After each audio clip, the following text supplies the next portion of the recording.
Chapter 525. Su Fingnian casually threw away the useless sword that was once known to cut jade like mud and asked again, "Who allowed you to say the word sword?" Normally, if someone dared to be so arrogant and rude, he would be chopped into mincemeat and fed to the dogs with his sword. However, this young man, who was even more of a devil than him, was stronger than him. He struggled to gasp and said, "I heard that the sword immortal Li Chungang of the Liang dynasty once said that he was a model for swordsmen of our generation, so I secretly learned and used it. If young master is dissatisfied, I know I Zhongli Handan won't say it again. I won't say it again for the rest of my life." Zhongli Handan's face turned from red to purple as he gasped and said, "I heard that the sword immortal Li Chungang of the Liang dynasty once said that he was a model for swordsmen of our generation, so I secretly learned and used it. If young master is dissatisfied, I know I Zhongli Handan will never say it again." Su Fingnian responded with an "oh" and raised his hand. He slapped the side of the head of this immortal from the cottage. Then his head was pulled out of the body and rolled far away like a watermelon. Su Fingnian threw away the headless body and laughed softly. "Sword and lie are such common words. It must be very difficult for you to keep your promise. In order not to break your promise, I have to help you." When the servant boy who handed Zhongli Handan the sword saw his master die suddenly, he did not care about anything else. He also did not think deeply about why his master died in one move. He only thought that he was tricked by a villain and was careless. He snatched the famous sword from the other servant who was holding the sword. After he pulled out the sword with a clang, he angrily rebuked with red eyes, "You crazy country bastard, do you know that Master Zhongli is the next hut master of Shinmen's straw hut? I will tear you into pieces and let you die without a burial place." In the eyes of Han Feng, Zhang Xiuqing and the others who were not weak in martial arts, the sword boy's sword strike was not to be underestimated. The 5 fingers of Su Fingnian's left hand hooked into a claw, and the head that was dripping with blood flew back out of thin air. Coincidentally, it was split into 2 by the sword boy's sword. However, the splattering blood was all bounced off by a layer of Fata Morgana. On the other hand, the domineering sword boy's face was covered in blood. His sword chopped open his master's head, and it hovered 3 to 4 inches above the sword-carrying scholar's head. Su Fingnian slowly raised his arm and flicked the sword away from the sword boy's hand with a flick of his finger. The sword broke free from the sword boy's hand and slapped his white cheek. Instantly, a long red mark as wide as the sword body appeared. After the ancient sword with a rare cat's eye stone inlaid in the sword guard left Su Fingnian's hand, it strangely pulled back into Su Fingnian's hand and cracked inch by inch. Su Fingnian smiled at the stunned sword boy and said, "I have never even heard of Shenmen's thatched hut. How would I know who this piece of trash with a broken head is? Your master has just gone to hell. Since you are so loyal, why don't you accompany him? Otherwise, with your peerless swordsmanship of splitting Mount Hua, I believe that you will be buried with him when you return to the cottage." Only then did the sword boy realize the difference between the 2 of them. He had just said a word when his body was kicked like a drawn bow and flew out 5 to 6 feet away. He spat out blood and died. Su Fingnian then asked, "What do you want to say?" In the square, 2 groups of people with different standpoints were both shocked. Hong Qian quietly moved, wanting to escape from this troublesome place. After cutting down the flag, he had already cut off all ties with the loyal and righteous stronghold. There was no room for negotiation. The big backer that he had found with great difficulty died on the spot. Not to mention how this bloody swordsman would deal with him. Just his master, Zhang Xiuqing, and the leader, Han Feng, were enough to make him suffer. Just as he slipped to the edge of the square, Su Fingnian turned around and stared at this bandit who spared no effort to climb up the ranks. He smiled and said, "Leader Hong, don't be in a hurry to leave. This apricot yellow flag was cut down by you because of the grudge between you and the stronghold. It has nothing to do with me. However, I heard from Qingzhu's mother that when her husband's manor was broken into, it was also you who hid your identity and became a guest of the manor for a few months. Then you cooperated from the inside and stabbed that scholar to death. Many of the pretty maids who used to joke with you were also killed that night after you lifted up your belt. Since Zhongli Handan is dead, come, if you are lucky enough to beat me, Qingzhu's mother will be your plaything in the tent." Hong Qian's face was full of bitterness and regret. he said. Young Master Su, you must be joking. How would I dare to be disrespectful to you? The Taoist priest, Zhang Xiuqing, suddenly said loudly, I beg young Master Su to leave this person to me. After this, if you want to kill me, I, Zhang Xiuqing, will not fight back. Do as you wish. Su Fengnian asked back. That day at the wine shop at the foot of the mountain, didn't you want to cut off my head with your sword? Zhang Xiuqing said calmly. As long as young Master Su is willing to let go of the loyal and righteous stronghold, I, Zhang Xiuqing, kill Hong Qian, and I will apologize with my life. Su Fengnian smiled and spread out his hands, indicating that Zhang Xiuqing should go all out to kill and clean up the place. Su Fengnian looked at the apricot yellow flag with the word vermilion written on it and said to himself, it's not wrong for the government to force the people to rebel. However, after eating wine and meat, they changed from being unarmed to holding weapons. In the end, the people who killed the most were the people like you. Who is the one doing justice for whom?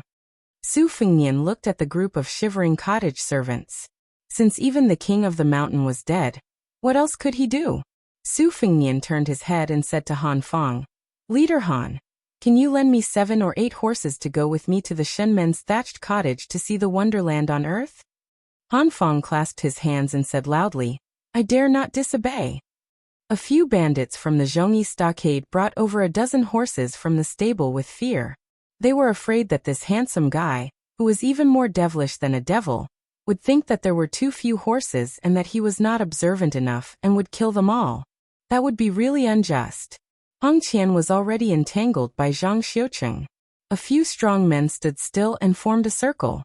Against the famous anonymous disciple of the Dowd clan, Zhang Xiuqing, Hong Qian originally had no chance of winning. Moreover, most of his martial arts were taught by Zhang Xiuqing. His shortcomings were exposed and he was targeted everywhere. Fang Dei, who was eyeing him covetously, saw an opportunity.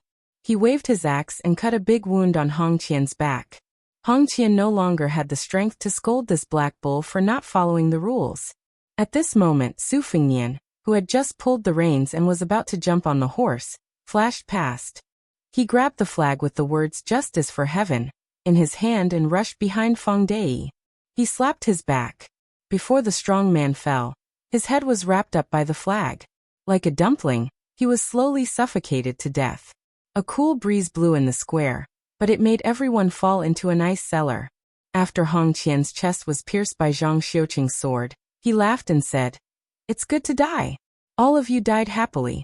I will still be a man in my next life. I only hope that God will let Han Fang, Zhang Xiuqing and the rest of you become women.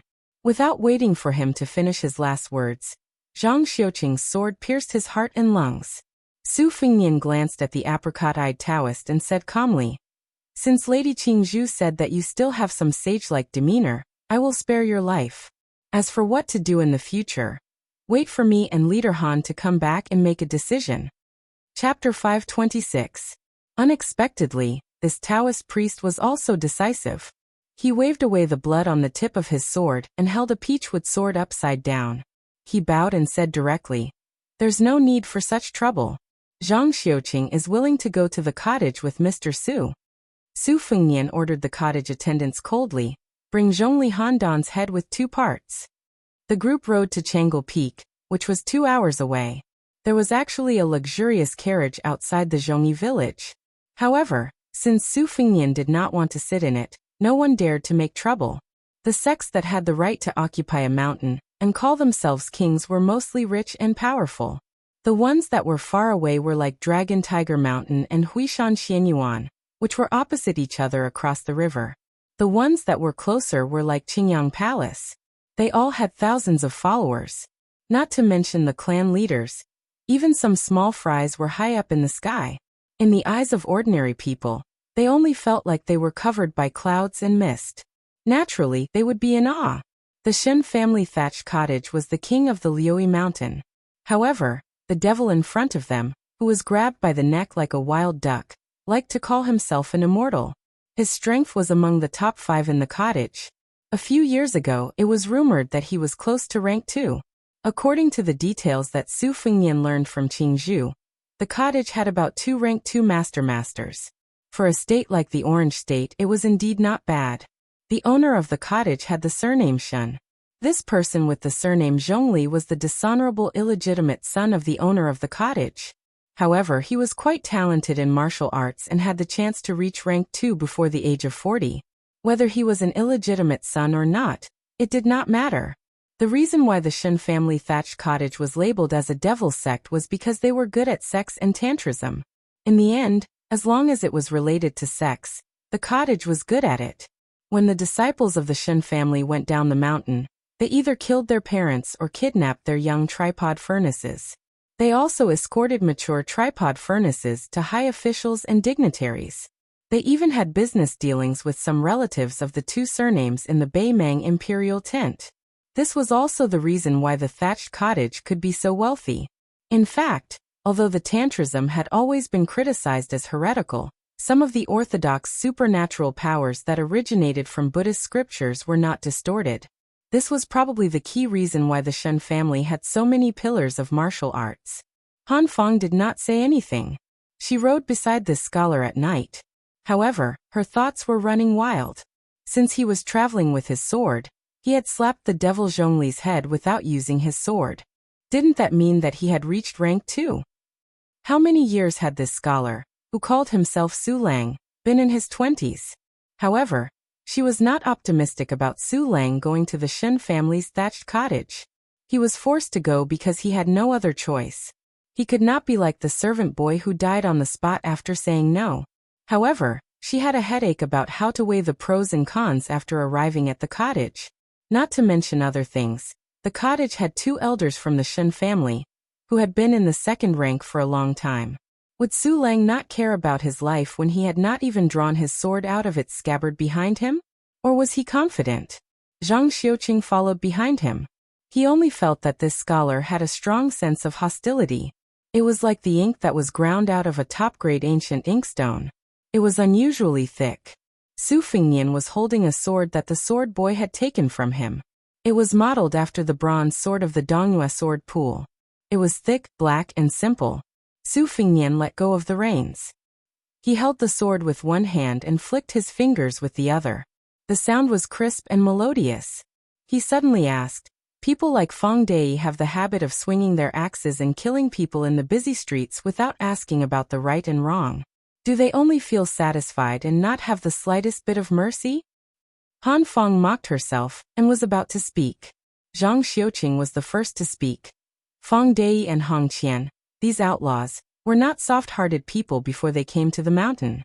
They were all people who killed without blinking an eye. They acted on impulse and did not distinguish right from wrong.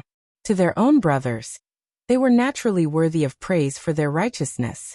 This is just like the so-called killing their children and raising their mothers in the 24 filial piety of the Central Plains. They are all crazy. In the end, they go against common sense. In the end, the loyalty of the brothers depended on Feng Dei and these boorish fellows. Those who were literate and quick-witted were rarely willing to hang themselves on a single tree. Later on, Zhongyi village was pushed aside by the other villages of Mount Liui, and the birds and beasts scattered. Those who scattered were precisely these brothers who had knowledge in their stomachs. After joining other families, they turned around and wreaked havoc on Zhongyi village, sparing no effort. The third boss Song Kuei was tricked by one of his former brothers into going to the city, which was why he ended up in prison. Of course, not everyone is so despicable. Many brothers who went up the mountain but did not form a gang or faction to establish a foothold were disheartened, and after going down the mountain, they were still affectionate and loyal to the Zhongyi stronghold. It can be said that they parted on good terms. Su Fingnian nodded and said, "At the foot of the mountain, I asked Qing Junyang for advice on many methods of running a village. I more or less know that it is not easy for you." Zhang Xiuqing couldn't help but curse in his heart. "I beg you, this great devil, to stop asking for advice. You already have such fierce and unparalleled skills and supernatural powers. Could it be that you want to learn from us and build a stronghold for fun?" Zhang Xiuqing's heart was heated. Could it be that Mount Liui was going to change? Han Feng also had a telepathic connection. The two of them knew each other. Their gazes met, and then flashed away. A sword boy who picked up the luxurious sword inlaid with cat's eye stone from the square came riding over. He anxiously reported, "Young master, someone is sneaking away." In fact, Su Fengnian had already known the truth from the sound of the horse's hooves. However, it was unnecessary for him to turn his head and look. The ruthless sword boy, who had probably learned most of his skills from his master, used the sword as a dagger and took the opportunity to stab Su Fengnian's neck. Even Han Feng and Zhang Xiuqing did not expect this sword boy to be so daring. His unyielding character was even more obvious. Su Fengnian gently threw the bronze sword in his hand. It stabbed into the back of the escaping cottage servant, and he fell off the horse. 2 fingers easily pinched the tip of the sword. The 2 horses were still riding side by side. Su Fengnian did not immediately kill the servant. He only pulled out the valuable sword and then smiled. Go to the corpse and pull out the sword. As for whether you want to escape or not, it's up to you." The sword boy was stunned on the spot. Then he broke down and burst into tears. Su Fengnian turned the sword around and kicked him. The sword boy, who had just come back to his senses and was about to pull out the sword, flew out like a kite and hit the mountain wall. He stopped breathing and died. Zhang Xiuqing was as silent as a cicada in winter. How could this devil's character be more unpredictable than his methods? Su Fengnian, who was sitting steadily on the horse, threw the sword to Han Feng. He put his hands in his sleeves and squinted his phoenix eyes to look at the road in front of him. He remembered the harsh days when he saw thieves armed with knives and sticks as his mortal enemy. Every time he crossed over a mountain, there was a young girl who was determined to be a heroine who would happily shout that the king asked her to patrol the mountain. She would patrol the South Mountain and the North Mountain. At the end of each sentence, she would not forget to make incessant moans. Su Fengnian said calmly, "If you, a heroine, knew that you were going up the mountain just to kill people, would you still call me your good brother?" There was another chapter at around 2 o'clock in the morning. It was to thank the new top scorer on the 13th, Grey Shepherd, V. Gale Altar. As for the new top scorer on the 14th, young Master Fu Shu, his outburst came later. Chapter 527. Su Fengnian went up the mountain because he wanted to learn from Li Chungang and kill thousands of soldiers by himself. Although he did not bring spring thunder with him, he was still nourishing it. Su Fengnian had already noticed that he had accumulated too much killing intent and hostility. If this continued, he would go crazy sooner or later. When that happened, Bailiang would lose a hereditary king of Bailiang, and Beimeng would gain a new demon who would kill without batting an eyelid. After asking about the family background of Shenmen's cottage, he learned that other than the 2 old men who were above the common populace, there were 4 or 5 masters, who were as strong as Zhongli Handan. For the Orange Province, where there were many military towns, they were already bold enough to survive in the cracks. Beimeng ruled the Jianghu with an iron fist. Among the 5 major sects, Tibing Mountain, which was no different from a military town, was ranked 3rd. The chess and sword music school was ranked last, because there was Hong Jingyan, who was on the Wushu rankings, holding the flag, as well as the master of the sword mansion, Jian Qi, and a few other hidden masters. No one dared to look down on them. With these 5 beasts who absorbed the resources of the Jianghu like whales swallowing whales, there was an insurmountable gap between the superclass sects and the first-class sections. Su Fengnian did not find this strange. Beimeng only used such methods so that they could gather the strength of the Jianghu at the start of the war and integrate it into the army to deal a heavy blow to the Liang dynasty. Looking at it this way, when Su Shao entered the Jianghu on horseback and broke the Jianghu, there were pros and cons. For the imperial court, it was a headache. However, once the backbone was crushed and the backbone was broken, the Jianghu would lose its vitality. Su Fengnian shot a glance at Han Feng. This stick-wielding hero who sat at the head of Zhongyi stronghold came from a prestigious family. The Han family was the cornerstone of the strategic border region, Ji province, for 100 years. It was unknown just how many waves of northern Mang invasions they had withstood. The old man of the Han family had once led 800 elite cavalry to charge at 60 to 70,000 northern Mang soldiers. After identifying the location of the royal flag, they directly slaughtered their way over, their military achievements illustrious. This was not an exaggeration in unofficial history. It was always recognized by the internal court historians who were strict with history, and was written with rich ink and color. With the Han family controlling a few key passes in Ji province, it caused the Baimang's cavalry to go south for the first 40 years. Countless times they hit a wall. They were so hurt that they simply took a detour. Because of this, the Han family had always been regarded as a big problem by the Baimang imperial tent. The Han family could be said to be fiercely loyal. Interestingly, in the past 100 years, no matter what the emperor's surname was, as long as you sat on the dragon throne and wore the dragon robe, the Han family would be loyal and devoted. They would do everything they could to guard the border for you. The Han family members of the Han family would not hesitate to die again and again, and the number of direct descendants who died on the battlefield was countless. Until 10 years ago, Zhang Julu and Gu Jiantang took the initiative to rotate the border towns. The two Liao provinces, where the Baimang army started, especially Jinzhou, rebelled fiercely and almost caused the first mutiny after the spring and autumn period. Next was the Han family of Ji province.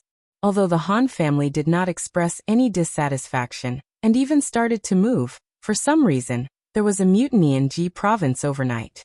This gave rise to a famous saying from Zhang Julu. The emperor is not anxious, but the eunuchs are. The emperor? This was tantamount to setting the standard for the turmoil in Jizhou. The Han family had 100 people, but they were all executed. Afterwards, they were transferred to the border army. Han Feng was listed as a traitor on the Han family's genealogy.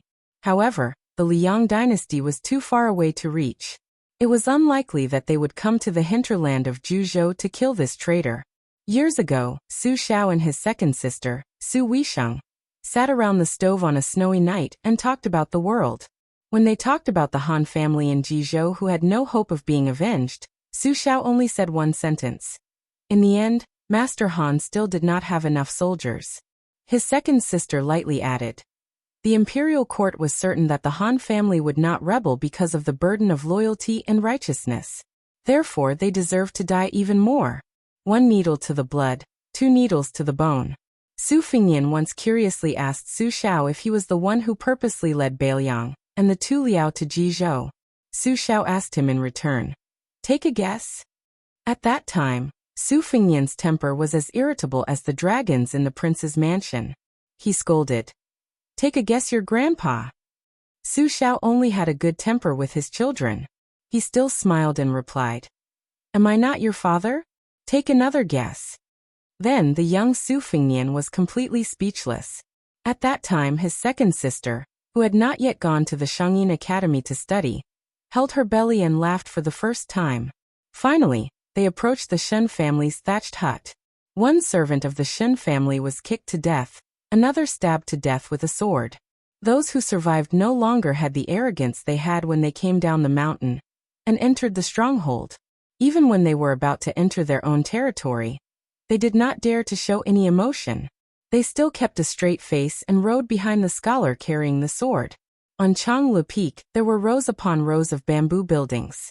Thousands of large red lanterns were hung high up. The decorated archway had the 4 words 6 Faetian peaks hanging on it. The 2 pillars were made of incomparably expensive golden-threaded cedar wood, which was the wood that needed to be wrapped around. Golden-threaded cedar wood was originally purchased by the government for the imperial family. The construction of the main hall and the pillars of the mausoleum were all made of high-quality Jinan, and the golden-threaded cedar wood was the best quality.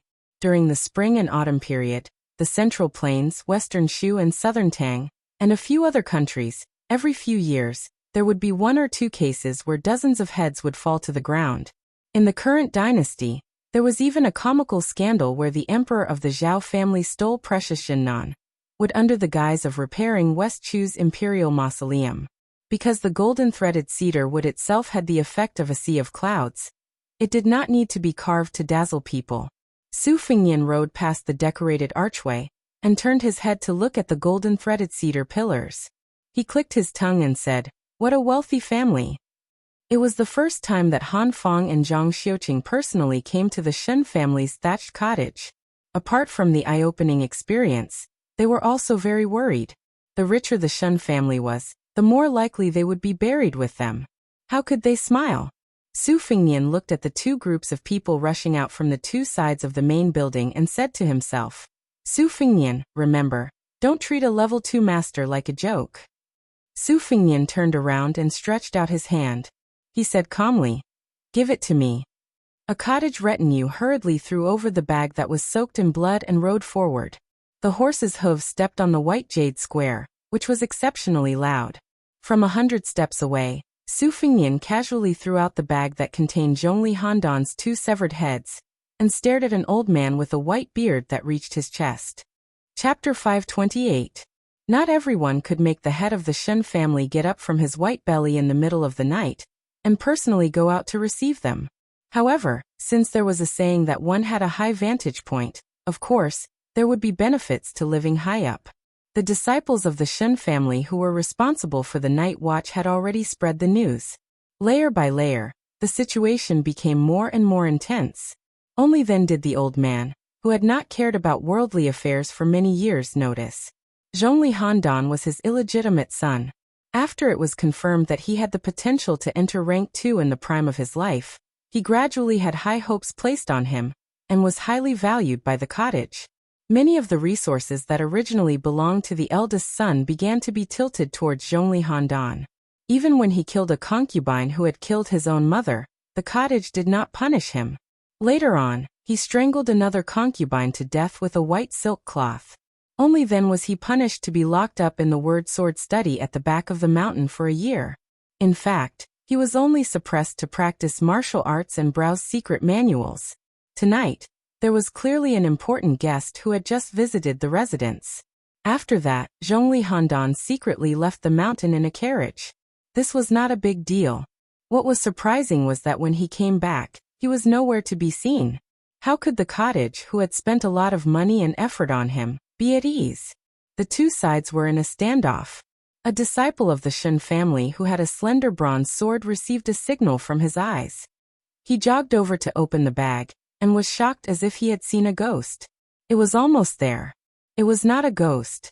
It was just the head of a dead person. The swordsman who had his back facing the family had a complicated expression. After he turned around, he hid the ecstasy in his eyes that was hidden very deeply.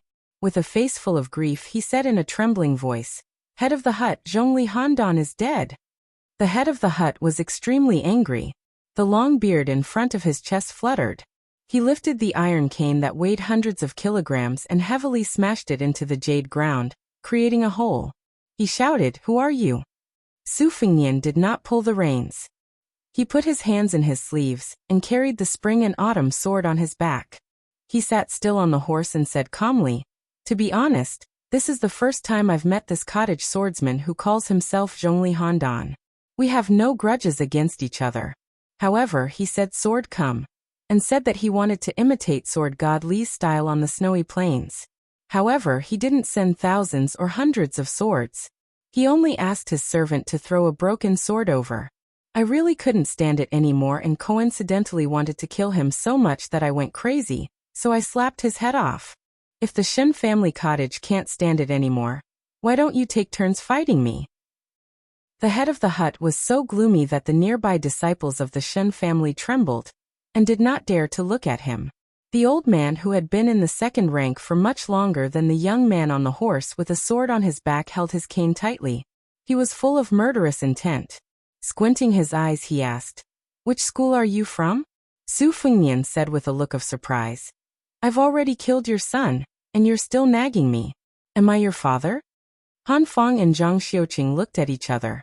They were considered experienced people in the Jianghu, but they had never seen such a master who was like a ruffian in the marketplace. Good. The head of the hut was so angry that he laughed loudly. He pressed his hands on the huge luminous pearl that was held in the dragon's mouth at the top of the cane. Regardless of whether they were under the protection of the cottage or the direct descendants of the Shen family, there were a total of 60 people present. Among them, there were 13 archers on both sides. However, people continued to enter the field. Ordinary people would get lost if they walked in. With such a big family, news would inevitably be delayed. It was like a stone being thrown into the heart of the lake. It would take some time for the ripples to spread to the lake. Su Fengnian silently said to himself, "If you want to kill me, you will be responsible for your own life." Su Fengnian floated down from the horse. His elegance was out of this world. The first wave of water splashing from the crossbow was already in front of him. Su Fengnian slid a few feet and easily dodged the flying arrows. The poor tall horse was shot into a hedgehog in an instant and fell to the ground with a loud bang. A strong man with a broadsword rushed forward in large strides, not giving him any chance to attack. Su Fengnian suddenly sped up. When he brushed past the man, he waved his sleeve and the man's huge body flew to the side. Just the sound of the man's shoulder breaking was very shocking. The 3 swordsmen from the cottage who followed him knew that things were not going well. In an instant, they set up the tripartite sword formation, which could be considered common in the Jianghu. The blades of the swords were dazzling. Su Fengnian spread out his hands and grabbed the tips of 2 swords. His body flipped back and dodged the middle sword. The 2 swordsmen between his fingers immediately twisted. One of the swordsmen who was smarter and more cunning also did a flip to prevent his sword from falling out of his hand. The other swordsman's movements were slower.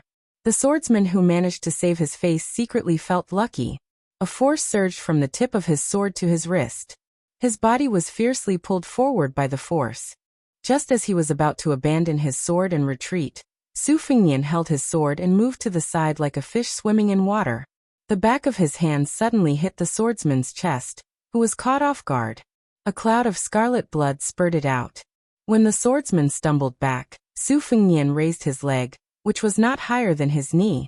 He kicked the swordsman's calf with a huge force, causing his body to fly forward. Then he hit the man's forehead with his knee. Bloom! The swordsman fell on the white jade slab. He only twitched twice symbolically before he quickly died with the ups and downs of his life. Su Fengnian flicked his sleeves, and the second wave of arrows shot by the crossbowmen fell into 2 treacherous vortexes. In the end, they were stabbed in the opposite direction. Only those who were quick enough to dodge were able to escape, but there were still 3 crossbowmen who died. Most of the people in Shenmen Cottage were swordsmen. 7 people, 7 swords, and 7 swords were released instantly. Every sword carried a strong momentum that did not care about life or death. It seemed that these Jianghu heroes were also stimulated. Every sword attacked the enemy's vital points. Su Fengnian was not in a hurry to kill the enemy and break the array. He glided like a fish, as if he was taking a leisurely stroll. The slender figure with the sword on his back dodged elegantly. Except for a few swords that pierced his lower body and moved a little. The other dozens of swords that were released in 7 or 8 breaths could not make his feet leave the ground. This scholarly young man's body rose and fell like the tide, but he did not fall. No matter how many swords attack, my feet will take root. A man in purple with a golden crown who was calmly watching the battle stood beside the master of the cottage. After seeing his father nod, he unsheathed his sword like a dragon's roar. The sword aura was faintly lingering. In the gap between the 7 swords, he stabbed viciously towards Su Fengnian's heart. Su Fengnian formed a circle with his hands and covered the long sword. The green sword aura that was close to his heart could not pierce forward. His palms drew a circle again, and the sword followed. The man in purple who looked like Zhongli Handan frowned slightly. He did not forcefully hold the sword. Instead, he pushed his palm on the sword hilt and finally pushed it forward a few inches. Su Fengnian floated back and dodged the attack and the 7 swords. The crossbowmen who were watching the situation immediately released the 3rd wave of arrows. They did not want to kill the enemy, but they did not want to give the swordsman a chance to breathe. The moment of breathing was like the moment of yin and yang. Those evenly matched life and death battles competed on the exquisiteness of breathing. Of course, there was also the degree of vigor. Both sides strangled each other like needles pricking each other. It was a matter of who leaked more slowly. Back then at the riverbank. In the blink of an eye, an old man wearing a sheepskin fur coat killed 600 iron armors with a single breath that circulated for 800 li. Su Fengnian, who had entered the initial stage of the Great Vajra realm, did not advance. Instead he retreated, causing the arrow rain to miss again. The man in purple's expression changed slightly.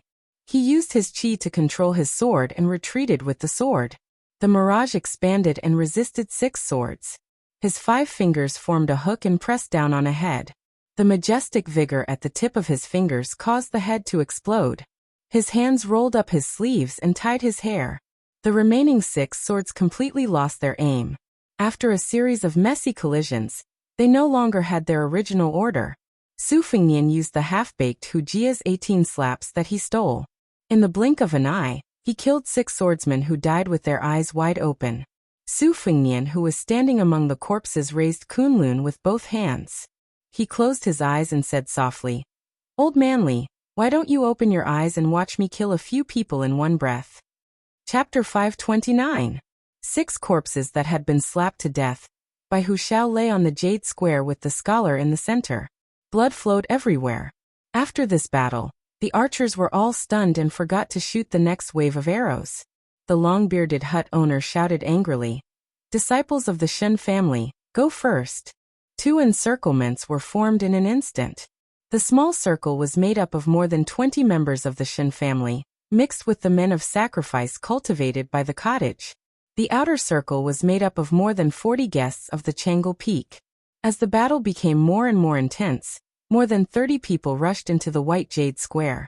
The small circle suddenly shrank. More than 20 swords and knives combined. Su Fengnian's left foot moved about an inch.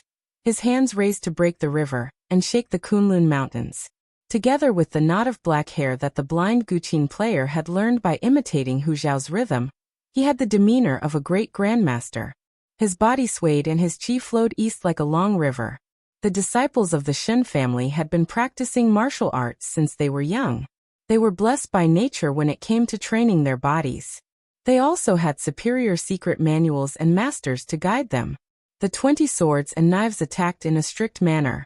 Although they were defeated by the mighty qi, the small circle recovered and spread. Only a few people's swords and knives left their hands and were destroyed. Most people were safe and sound. The few who lost their weapons almost simultaneously caught the upper-class swords and knives thrown by the people in the big circle behind them. The circle shrank and stretched, showing the power of the Shen family cottage. West Shu had the largest dragon wall in the world. It was even bigger than the current 9-dragon wall in the Liang imperial city.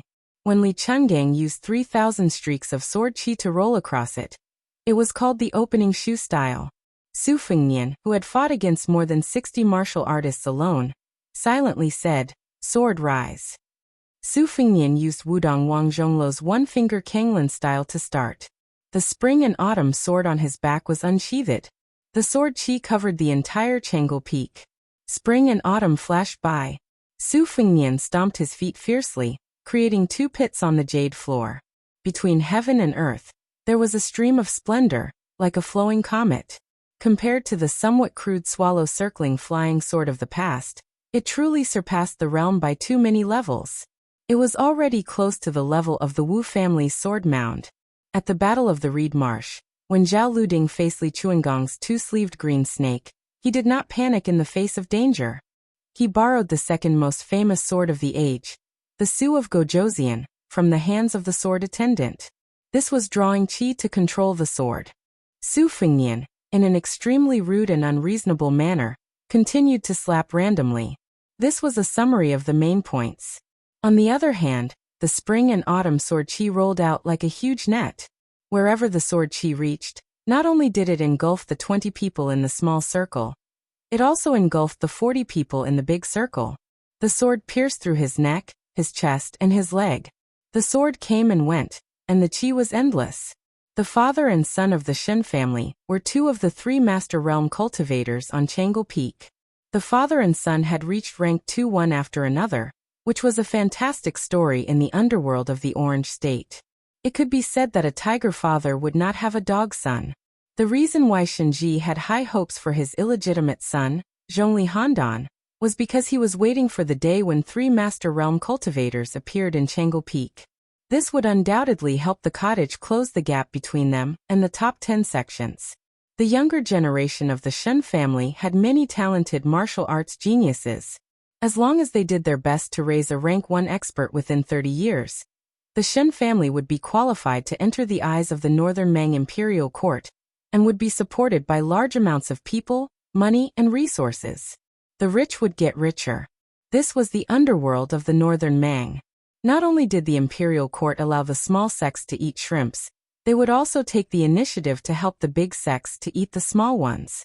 If they did not move forward, they would fall behind.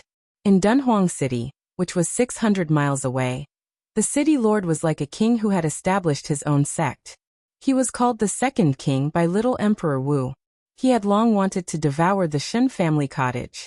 If it were not for the fact that the Chang'e Peak and the royal family had built up a huge amount of incense, which allowed several military towns to stand between them, and were willing to stop the Dunhuang city forces from invading the south, the cottage would have been devoured long ago.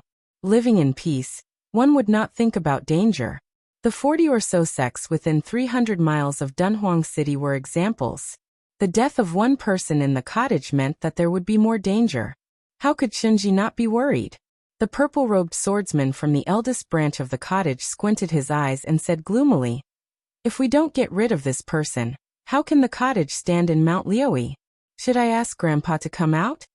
The cottage master shook his head and seemed to ask himself, "Isn't the price too high?" The middle-aged man retorted in a low voice, "Are we going to let this person kill everyone in the square?"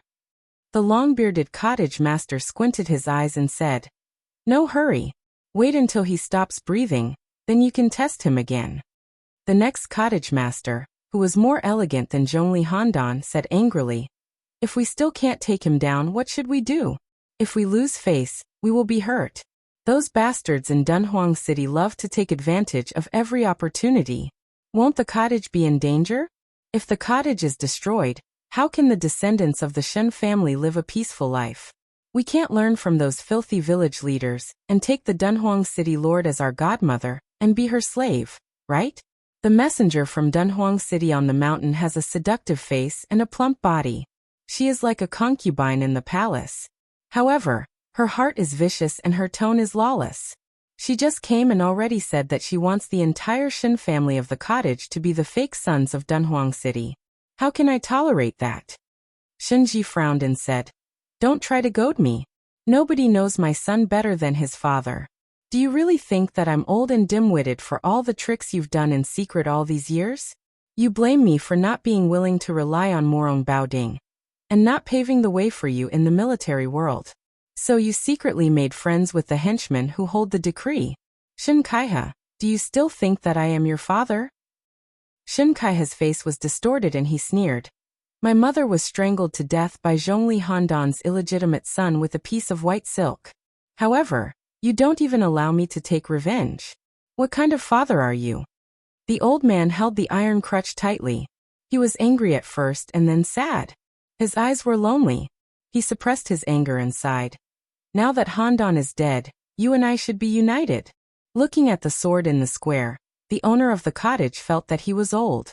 A scholar who had become a crown could ride a sword, which was hard to find for ordinary swordsmen. The old man said slowly, "Murong Baoding is a man of great talent and bold vision, but he has a disloyal heart. Even if he can fight against Her Majesty, who is from the same clan as him, can he fight against Tuoba Bodhisattva who has military power? Can he defeat the other 7 people who will sit on the mountain and watch the tigers fight? If I kneel down and show my goodwill to Dunhuang City, even if the Shen family is struggling at death's door, it is better than being executed one day." Shen Kaiha said coldly, "Let's talk about the future. Right now, we still have to rely on people." The old owner smiled bitterly and said nothing. In the square, the spring and autumn sword had broken through 2 layers of the circle. More than half of the people were dead or injured. Chapter 530. The sword returned to its scabbard. The purple-clothed Shin Kaiha swept into the arena and fought a thrilling battle with this elegant swordsman. His figure was nimble and his purple sleeves fluttered. It was a very beautiful sight. The battlefield continued to shift. Shin Kaiha was punched in the chest by the hut master Shinji, who was 20 steps behind him. The latter's expression changed slightly. He lifted his walking stick and rushed forward, supporting this eldest son of the hut master.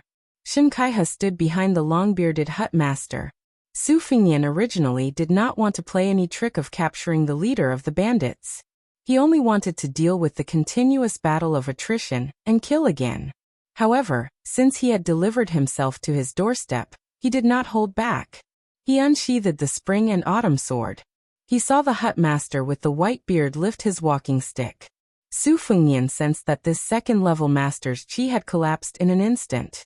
Although there were signs of reversing the flow of qi, it was as if he had received another heavy blow. Finally, like the river and the sea, the spring and autumn sword pierced through his heart without any stagnation. It drew an exquisite arc in the air and returned to its scabbard. Su Fingnian narrowed his eyes. There was some surprise and even more unreasonable strange smile. Shin Kaiha roared, "Father!" and hugged the dying old man who had been pierced by the sword. He carefully sat down and lowered his head with tears in his eyes. His gaze was unusually cold. The hut master Shinji, who was about to meet the enemy, had been attacked twice in the back by the qi of the sword at close range. 2 of his vital acupoints had been pierced. The acupoints themselves were not fatal to martial artists. However, the Shin family's unique inner strength cultivation method was very particular about stopping, and then stopping again in the circulation of qi. The circulation of qi was progressing layer by layer. In the end, the atmosphere was very vigorous. This subtle moment of the Shin family's 3 stops to reach the peak was not easy for outsiders to grasp. However, Shin Kaiha was very familiar with it. The 2 stabs had caused Shinji's inner strength to lose its foundation. Finally, he was easily defeated by the spring and autumn sword. Father and son, one lying down and one sitting, looked at each other. Unexpectedly, Shin Kaiha, who had committed treason, wanted to use the excuse of wiping the blood to cover Shinji's mouth to prevent him from shouting out the truth. Unexpectedly, the old man only smiled bleakly and did not show much anger. He shook his head slightly and spat out a mouthful of blood. He slowly said, "Kaiha, although Zhongli Handan is arrogant, he has no ambition. You only know how to be jealous of his martial arts talent and hate his ruthlessness. Do you know that your mother and Aunt Lu were killed by your father's hands and not by him? I'm doing this for the future of the cottage. Handan has untied the knot in his heart. He doesn't hate you. Once I die, he will focus on practicing martial arts. You can take advantage of Dunhuang City, which is rumored to be Tuoba's lover, to join the army. Then you will have a meteoric rise. Furthermore, if Handan reaches the 1st rank, he will be in charge of Lufeng. Then, you will have nothing to worry about. After all, the position of the leader of the cottage is yours. The bright future is also yours." Shinji, who was on the verge of death, spoke intermittently.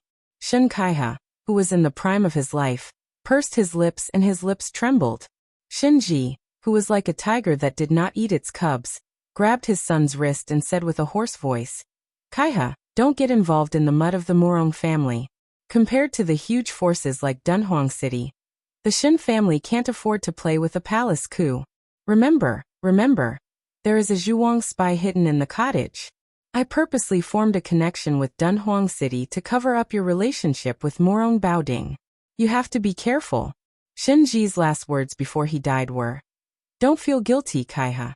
You are someone who can achieve great things. As your father, I will take it as one of your achievements. In the future, you will bring glory to our family and have more children." Shin Kaiha finally had a few drops of sincere tears. However, there was still no remorse in his eyes.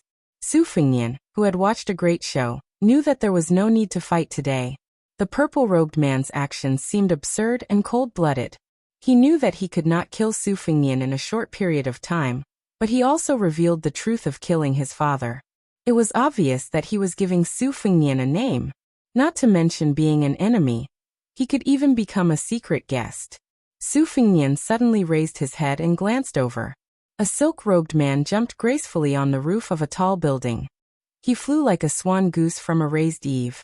After grabbing something, he fell rapidly and disappeared in an instant. Su Fingnian retracted his gaze and asked, "What do you mean?" Shin Kaiha, who was sitting on the ground, looked as if he was an irreconcilable enemy. He gritted his teeth and said, "I, Shin Kaiha, will personally find you after my father's death."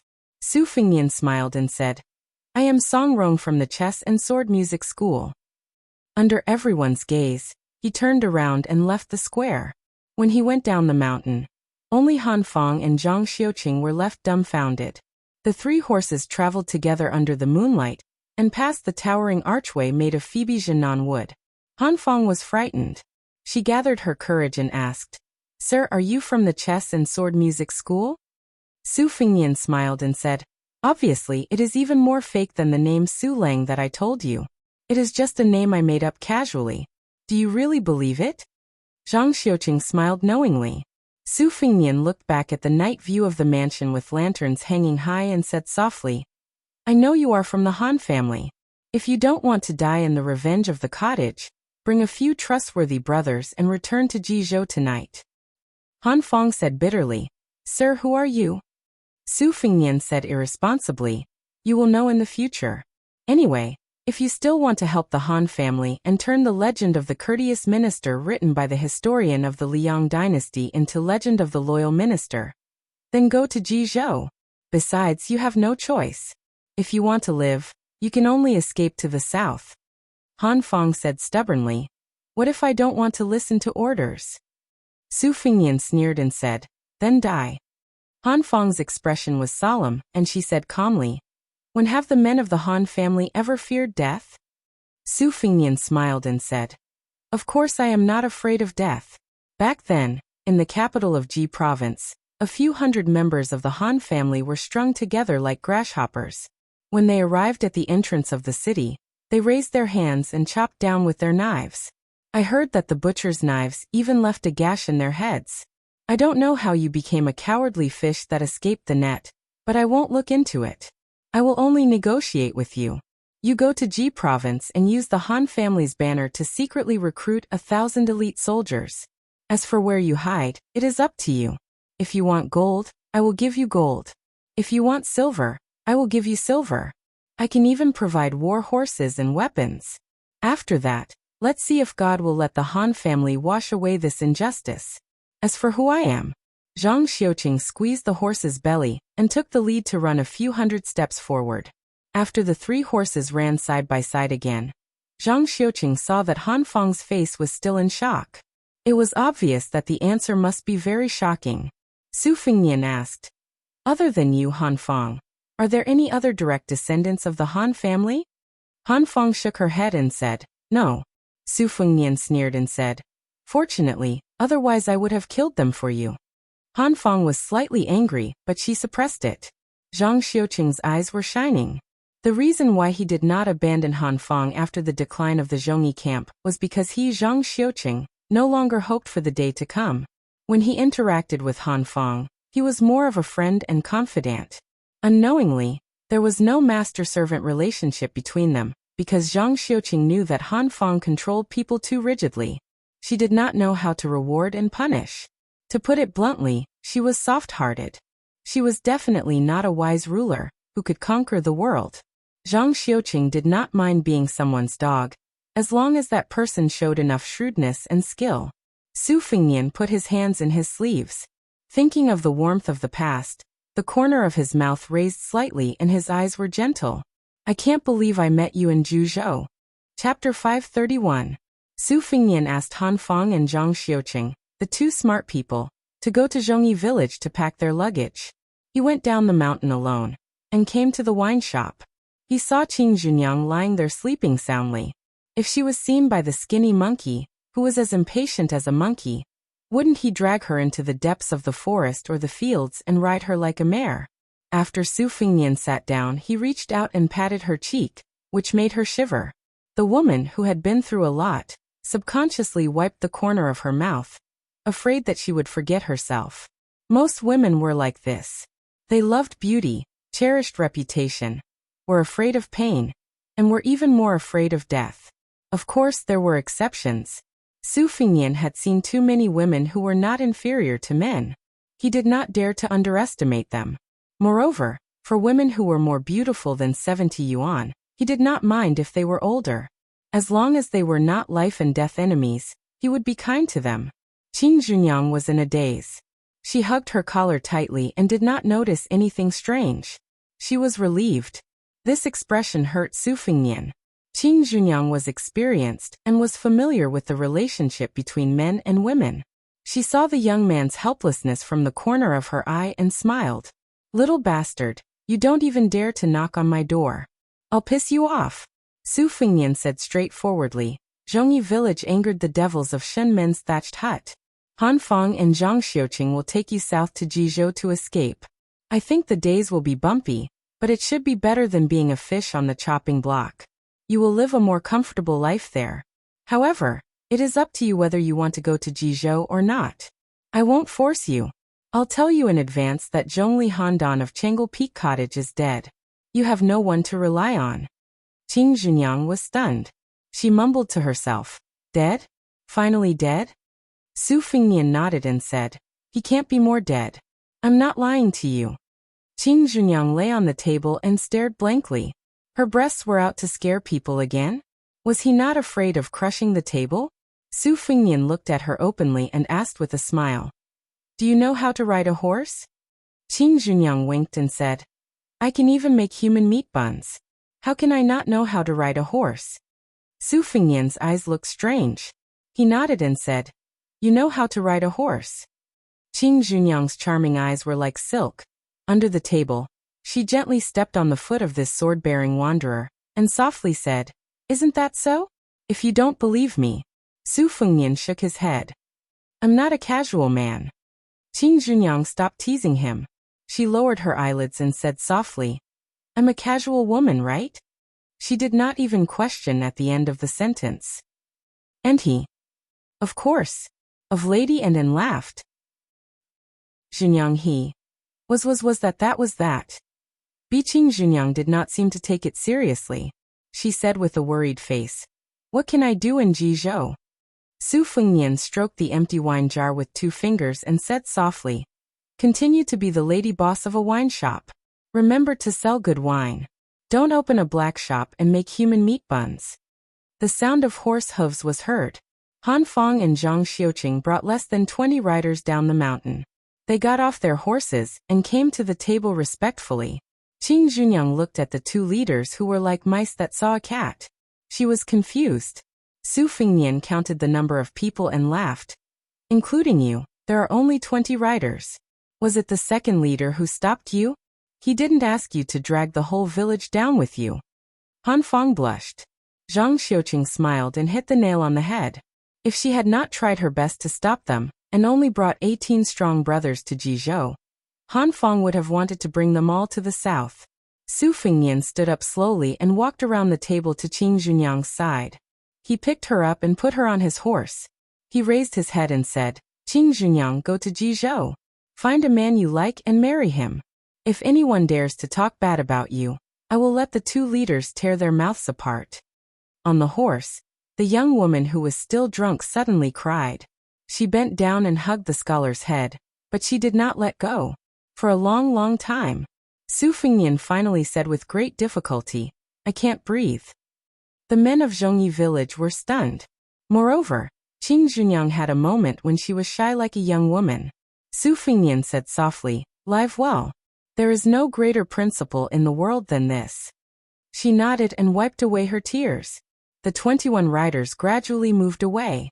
Su Fingnian waved his hand and touched his head. He said softly, so fragrant, so heavy.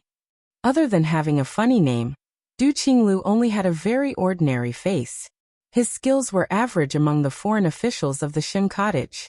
He could not participate in confidential matters. 5 or 6 years ago he went to Changel Peak. Because he practiced a set of sharp swordsmanship that was not known in the Jianghu. The moves were not flashy, but they were very murderous. Thus, he was often caught by Zhongli Handan to compete with him and practice his swordsmanship. Du Qinglu was not a loner. He got along well with many officials on the mountain. He was a small character who was willing to lower himself to get to know people. He was also one of the few important officials in the cottage who was willing to be nice to the bandits. He often went down the mountain to drink and laugh. Chapter 532. This chapter is not updated on the 18th. It is a chapter to thank the new top scholar for his calligraphy. The mansion of Shenmen Cottage was in chaos. As the night deepened, more and more red lanterns were hung. Many of the acquaintances began to gather and whisper to each other. Those who did not have time to get close to the fight were all shocked by it. 34 people died in the encirclement of the young swordsman, who went up the mountain to pick a fight. Even the head of the cottage, Shen Ji, was stabbed in the heart. Because of the rolling sword Qi, Shen Ji, who had been in the second rank for many years, was careless and died, which did not cause too much speculation. After cleaning up the mess, Shen Kaiha in purple went to the back of the mountain and knocked on a wooden door. He told a white-haired old man about the situation at the top of the mountain. The old man did not say a word. In the end, he stared at his grandson's eyes. Shen Kaiha sat upright and did not move, especially with a straight back. The old man in Changle Peak was like a retired emperor, who retired after abdicating. He finally spoke in a plain tone. Bury your father early to avoid leaving a topic for gossip. Shen Kaiha knelt down and cried bitterly, I am unfilial. Now that his grandson was no longer observing his expression, the old man slowly showed his weariness, just like a piece of rice paper that had been laid out for many years, but after a drop of thick ink had been dripped into it, he would eat the ink later. He no longer mentioned this matter and asked, How is that woman from Dunhuang? Shen Kaiha choked and said, I don't know if she took advantage of the chaos to go down the mountain, or to loot a burning house.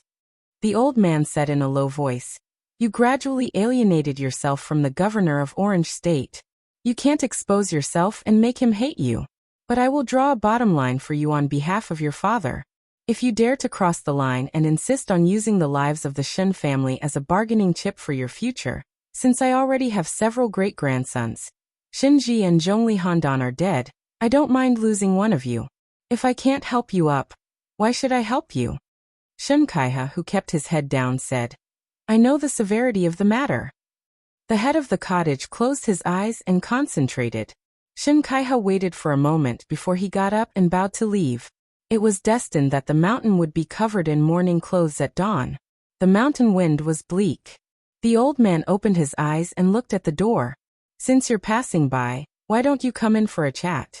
The voluptuous woman in embroidered clothes smiled sweetly, pushed open the door, entered and sat down directly. The old man with a serious expression sized her up and asked, Miss, are you in the embroidered musk deer that entered the rankings with that blind zither player, Shui Song? The woman touched her blood-red lips with her finger and smiled. I'm only at the bottom. It's not worth mentioning. This old man shook his head and said, Because there are 2 people in the second place, making a total of 11 people on the list. The first place and the little girl called Jia Jiejia are just a little more famous, but they don't live up to their names. In this old man's opinion, in terms of killing techniques, Shui Songguan is good at Xian killing Vajra, so he should be ranked first. Miss Jean Musk might not be in the top 3, but at the very least she should be in the top 5. The beautiful young woman pretended to hold her chest and laughed while covering her heart. Shin Shuehu, everyone in the Orange Prefecture says that you have high standards. How is it that your flattery skills are better than your skills? You really have hidden your strength well. The old man who was being sarcastically laughed it off and changed the topic. He sighed and said, My family's dirty linen is made public. Miss Jean Musk, please don't laugh at me. The woman raised her eyebrows and asked, Dirty linen? Is it as ugly as me? The old man laughed and said, Miss Jean Musk, you really like to joke. This old man has lived for more than 80 years, but I've never seen a woman as beautiful as you. She asked seriously, I killed an ignorant cottage employee called Du Qinglu, who was a spy on Morong Baoding's side. Will you punish me? Shin Shuehu thought for a while and shook his head. This old man is not qualified to punish you. Not to mention the second king in Dunhuang City and the small cottage. Even you can come and go as you please. However, the imperial edict will definitely be investigated. Can the cottage say that it was Dunhuang City who killed you? Miss Jean Musk, you also know that the cottage is not Dunhuang City. We can't withstand the imperial edict from Morong Baoding. The woman twitched the corner of her mouth and said, Okay. Shin Shuehu bowed and said, I'll have to rely on Dunhuang City in the future. She nodded. Su Fingnian came to Mount Liui all by himself, and left all by himself. He found a pot of wine at Qing Junyang's wine shop, and carried his bookcase on his back. Wearing a black robe and a white undershirt, he drank as he walked. Su Fingnian felt that he finally had a Motherf * king heroic demeanor. Why did he go up the mountain to kill people? Su Fingnian walked on the muddy road that was full of potholes due to the horse's hooves. He thought for a while. Qing Junyang's words were so good. In Su Fingnian's opinion, he took the initiative to jump into the Jianghu. Whether it was dog paddling or backstroke, he could only rely on his own abilities. For example, the Fish Dragon Gang and Lu Narong had to be responsible for their own lives. Other people practiced martial arts and ran to help the weak after reaching a certain level. Su Fengnian was in Beimang and was in a precarious situation. He did not want to join in the fun. Since he was determined to seek fame and fortune in the Jianghu, he could not blame others if he was killed by the waves. Chapter 533. The girl's eyes and brows were full of charm. She only pretended to be delicate and timid, not in a hurry to jump into the scholar's arms. Is this path-cutting bandit the king of the mountain? Wrong, this one is only a small bandit, snatching a girl for the king of the mountain to be his wife. Once this merit is accomplished, I can go from a small bandit to a big bandit. Then haven't you even hugged the bandit's wife? Moreover, this is the wilderness. Even if you do something to this little girl, heaven and earth won't respond. That's true. But if you become the bandit's wife and tell the mountain king, won't my head be chopped off? Little girl, don't talk nonsense and disturb my mind. Although I'm a nameless nobody right now, I have the ambition to be the king of the mountain. Even if you're a fickle woman and are willing to sleep with me under the canopy of heaven and earth, I will definitely not do it. Bah, you dare to tease me. If my young master hears this, he will chop you to death. Who is your young master? Is he as skilled as me in both sword and saber arts? Moreover, your young master is definitely not as elegant as me. Little bandit, you are just a frog in a well. How would you know my young master's good points? I am not a frog in a well. I am a toad blocking the road.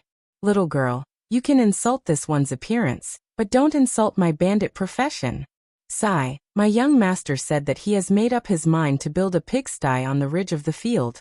He will not let the goodies flow into the fields of others. But why haven't you eaten me yet? That's strange. Your young master is indeed a gentleman. I admire him very much. The moon was bright and the wind was high. It was a good night to kill people. Otherwise, it would be a man and a woman having a romantic moment. How bored must this pair be to chat in the middle of the night on a muddy path? After chattering for a while, the embroidered-clothed girl finally flew into Su Fengnian's arms like a graceful butterfly. Su Fengnian hugged her soft body and sniffed hard. He closed his eyes and said with intoxication, "After smelling it, your scent is still the most fragrant. It's even better than seeing a piece of delicious roasted sweet potato, after you've lost your mind from hunger." The woman hugged him tightly and pressed herself against his chest. It was as if she wanted to rub herself into his body. She murmured, "This servant was originally called Sweet Potato." The young man and woman, who were master and servant, walked out of Bailiang at almost the same time. It seemed like a warm reunion in a foreign land, but who would know about the soul-stirring journey that belonged to each of them? She was always smiling at the people she cared about. "Sweet Potato, loosen your grip. You're choking me. Young master, you are now an expert, an expert, an expert. Then you should loosen your grip. It's inappropriate to keep hugging her like this. Oh, young master, you have an extra sword. Show it to this servant? If you need to clean the sword, just leave it to this servant. You're asking for a beating. Don't play any tricks. Let go of me. Young master, the last time you returned from your travels, in Wutangan, you said that there was a powerful swordsman who killed a beauty with a single sword. Was it this sword? Can't you have some rules?" Su Fengnian didn't know whether to laugh or cry. He slapped her buttocks and used a little force to break free from the beauty's embrace. He glared at her and saw that her face was strangely red, as if she had taken an aphrodisiac. The two of them looked at each other. Su Fengnian pinched her nose and said with a smile, "Why are you here? What are you doing in Shinmen Cottage?" It was Wutangan's first-class servant, Sweet Potato. Her eyes were filled with hidden bitterness. She enunciated each word clearly and said, "I missed you, young master." Su Fengnian pretended that he was going to hit her. Sweet Potato leaned over and looked like she was going to let him do whatever he wanted. Su Fengnian frowned. Sweet Potato smiled and whistled. A horse galloped over, and she took the reins. She said seriously, "I left Bailiang a few days later than you, young master. There was a plot in Dunhuang City by the prince's mansion, which involved the cottage. My original intention was to knock some sense into Shun Kaiha, who was secretly close to Morong Baoding, the head of Orange Province. I didn't expect young master to be so powerful that you killed the cottage, and even killed Shinji. Coincidentally, I pulled out one of Zhu Yan's spies. After that, I used a trick and told the previous cottage master, Shen Shuehu, that I was Morong Baoding's spy. I promised him that Dunhuang City would be the scapegoat. I bet that he wouldn't dare to take the initiative to mention this to Morong Baoding. During this period of time, I imitated the handwriting of the catcher and delivered some authentic secret letters. I won't be exposed for the time being. At least, when your highness leaves Jinsi province, the butterfly catchers 300 miles away will only notice. If we are lucky, your highness may not have revealed any clues to those people when you return to Bailiang. Su Fingnian mounted the horse and bent down to pull Sweet Potato up. He hugged her slender waist and rested his head on the servant's round shoulder. He frowned and said, "What if it's exposed?" She calmly said, "There's no harm in that. Just let Sweet Potato follow the vine to find the melon, and kill more than a dozen catchers in one go to catch the butterfly lady. This will throw them into confusion, and I guarantee that they won't be able to track down your highness' whereabouts. They'll only be led by the nose by this servant." Su Fingnian was silent. Even the king of Bailiang, Su Xiao, praised her for having a clever heart. Sweet Potato said softly, "Young master, Sweet Potato is a death warrior.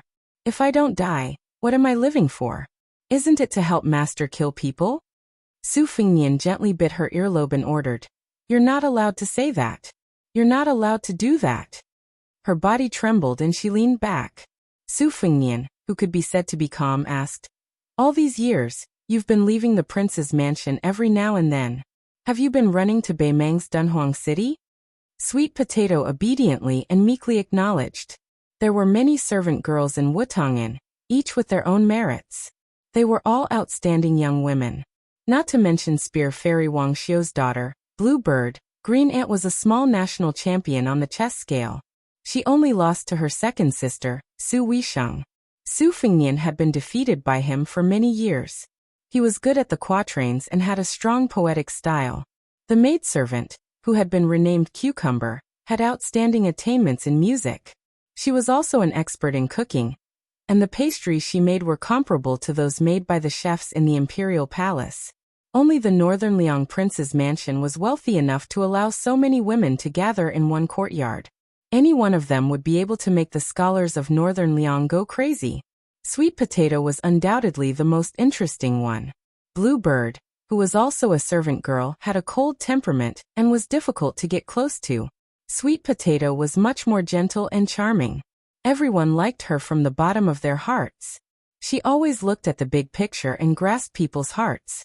The harmony in the courtyard could not go unnoticed. Su Xiao said that she could go to the palace and become an invincible concubine. It was not an exaggeration. Her charm was on her face, but she was cold to the bone. Su Fingnian had been close to her since they were young. They were probably both cold people. That was why they were so close. They were like hamsters in the winter. They could only snuggle up to each other for warmth. Su Fingnian curiously asked, "According to what you said, you have another identity in Dunhuang?" Sweet Potato put her hands on her waist and nodded. "Of course there will be. Dunhuang City has many different forces entangled with each other. It's very complicated." This servant entered early. At that time, Dunhuang City was short of manpower and was in turmoil. I took advantage of the situation. I know that there are no less than 8 big mountains. Among them, there are 3 factions that have been accumulated by the people of Dunhuang for 2 generations. They are like 3 legs of a tripod. It can be said that they spared no effort in scheming against each other. Young Master also knows that the northern barbarians are learning our dynasty's battle of wits. It is a bit nonsensical, but there are some battles of bravery that are very interesting. Other than the 2 factions supported by Morong Baoding and Jinsi province, the Buke Tai, which is ranked 9th among the top 10 sects in Beimang, has its foundation in Dunhuang. It is one of the city's elders. It does not participate in the struggle, and has never done anything like pulling chestnuts out of the fire. The other 2 factions are the powers formed by the entanglement of wealthy merchants. They are particularly slippery in their conduct, and cannot be underestimated. Su Fingnian sighed with emotion. "They really have a lot of methods," he said. Sweet Potato leaned against his chest and closed her bewitching limpid eyes. She said in a low voice, "Recently, I heard that there was a disciple of Chao Guanzi on the prairie who defeated Tuoba Chunsen's arrogance. I knew it was young master." Su Fingnian stroked her fine black hair and said with a laugh, "You and I are like frogs meeting frogs in boiling oil. We are brothers in distress." Sweet Potato said in a sweet voice, "I am a woman." Chapter 534. Su Fingnian did not respond. Thinking about the Zhongyi camp, he was touched. He smiled and said, "I've been staying at Mount Liui these past few days. I met a descendant of the Han family and encouraged him to go to Jizhou. Sweet Potato, if you have time, send a message back to Bailiang and ask my master to play Go. He's good at this." Sweet Potato nodded. "Okay.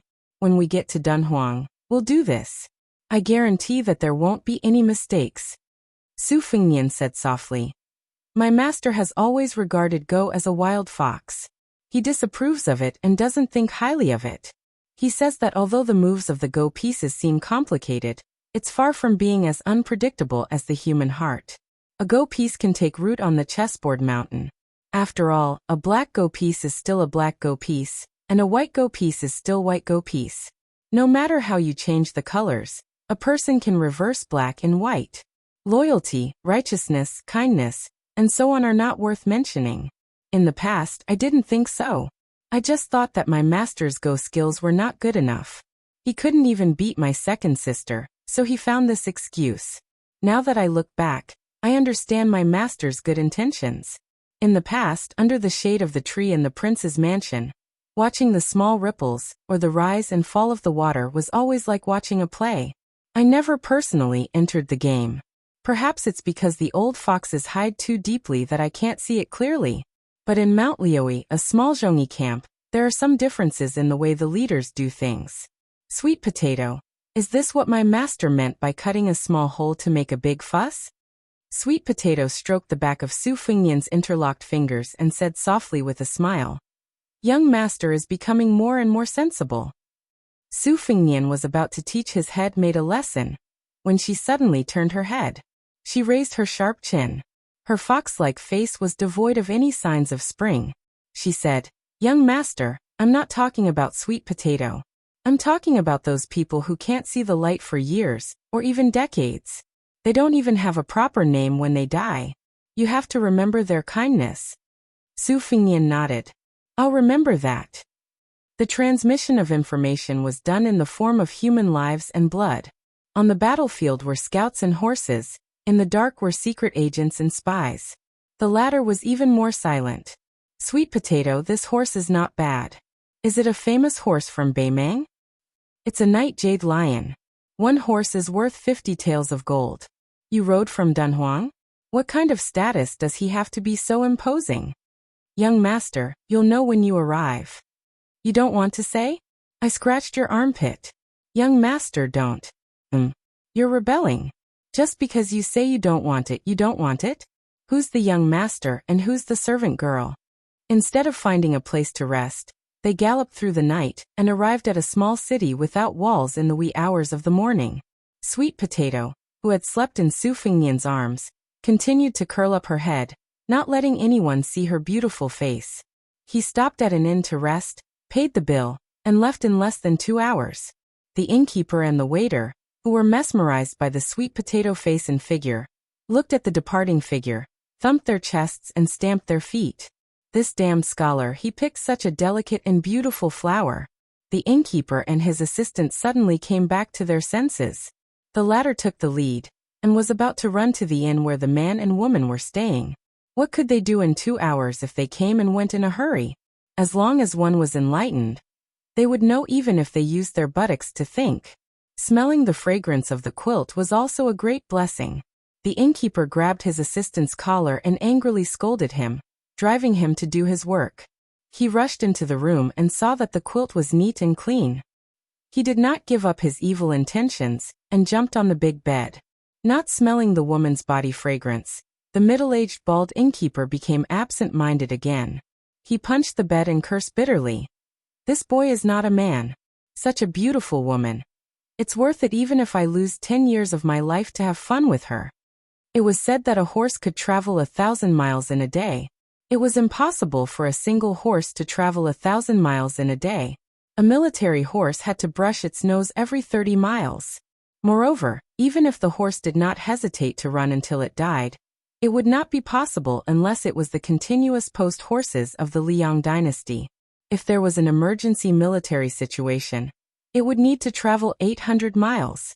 It was based on the premise that it was changed every few dozen miles.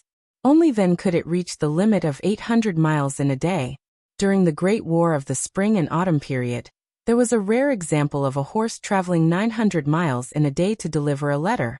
However, during that widespread delivery, more than 10 post stations were neglected and 2 priceless horses died from running. This jade lion with good endurance and leg strength did not rush, but it did not stop. It took 3 days and 3 nights to see the huge outline of Dunhuang City. It was just dawn and Dunhuang City was strictly forbidden at night. At this time, the city had not yet opened. Sweet Potato asked if they wanted to take a look at the Tsaiji Buddha cave outside Dunhuang City. There were more than 26,000 statues of Buddha, Bodhisattva, celestial beings, and fairies in Tsaiji Buddha cave. It was worthy of being called a sacred place of Buddhism, second only to the 2 Zen temples in the Central Plains and Mount Lontua in the western region. Unlike many important places of religion, Tsaiji Buddha cave was not built on a mountain. It did not ask for the mountain to be higher than the Buddha. It was built from the ground or carved from the mountain. It allowed visitors and believers to go to the top of Tsaiji Mountain to enjoy the scenery. The only main Buddha was only carved from the mountain. There was no need to go up the mountain. The main Buddha of Tsaiji cave was 3 Buddhas of 3 worlds sitting on the Samaru platform. The one in the middle was 66 feet tall. His face was plump and solemn. The pattern of his cassock hung diagonally in front of him. The 2 sides were more than 40 feet tall. There were bodhisattvas on each side. At the end of the 2 sides were 8 celestial beings.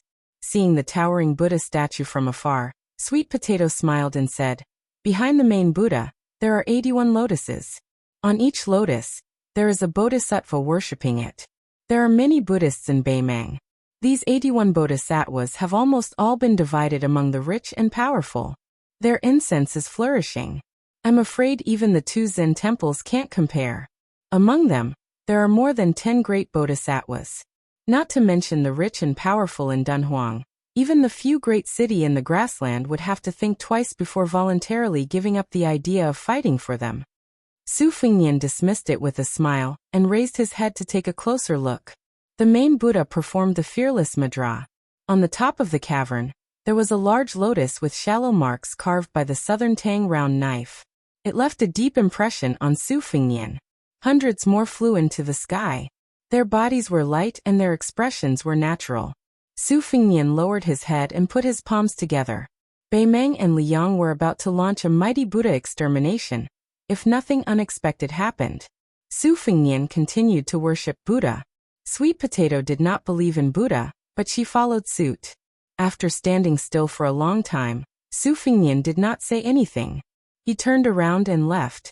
He pulled on the reins but did not mount the horse. He said softly, "Zizai, zizai, zizai, there is no one, there is no me. Ask your own safety at this time. Know where you are and you are naturally at ease. Buddha Tathagata, Buddha Tathagata, there is a future, there is a future. Find out how this life came to be, come to see Tathagata."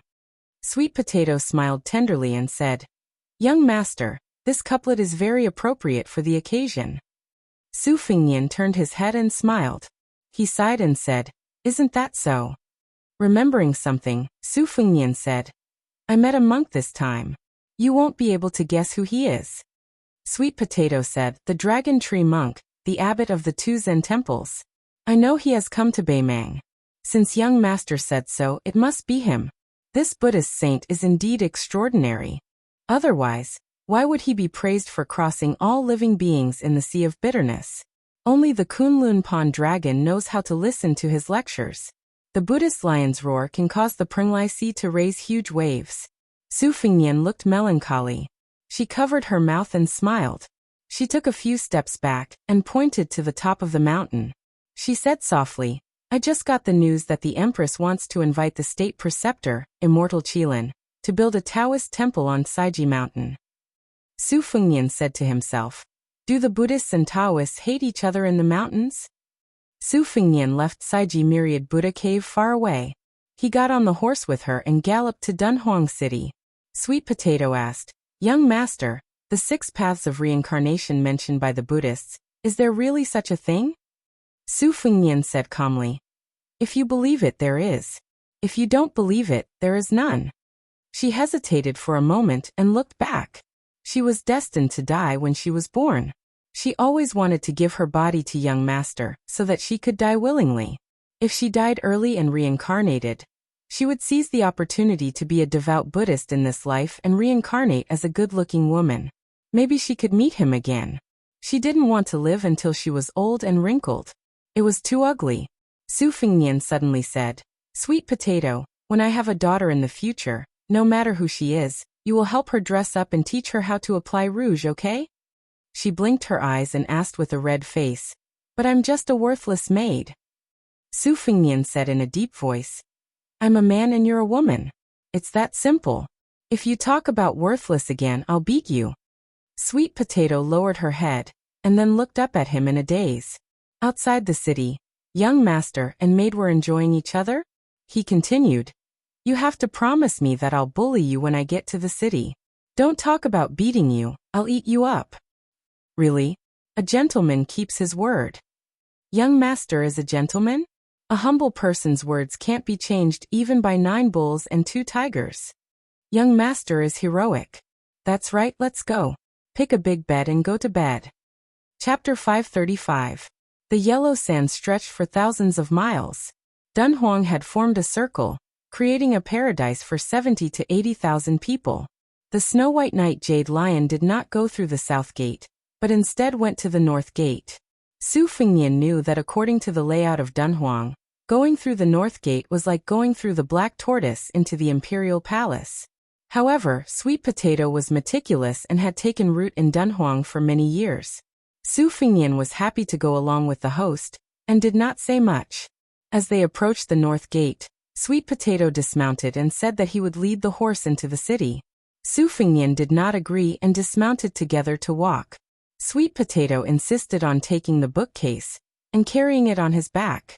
One on the left and one on the right, they walked towards the north gate.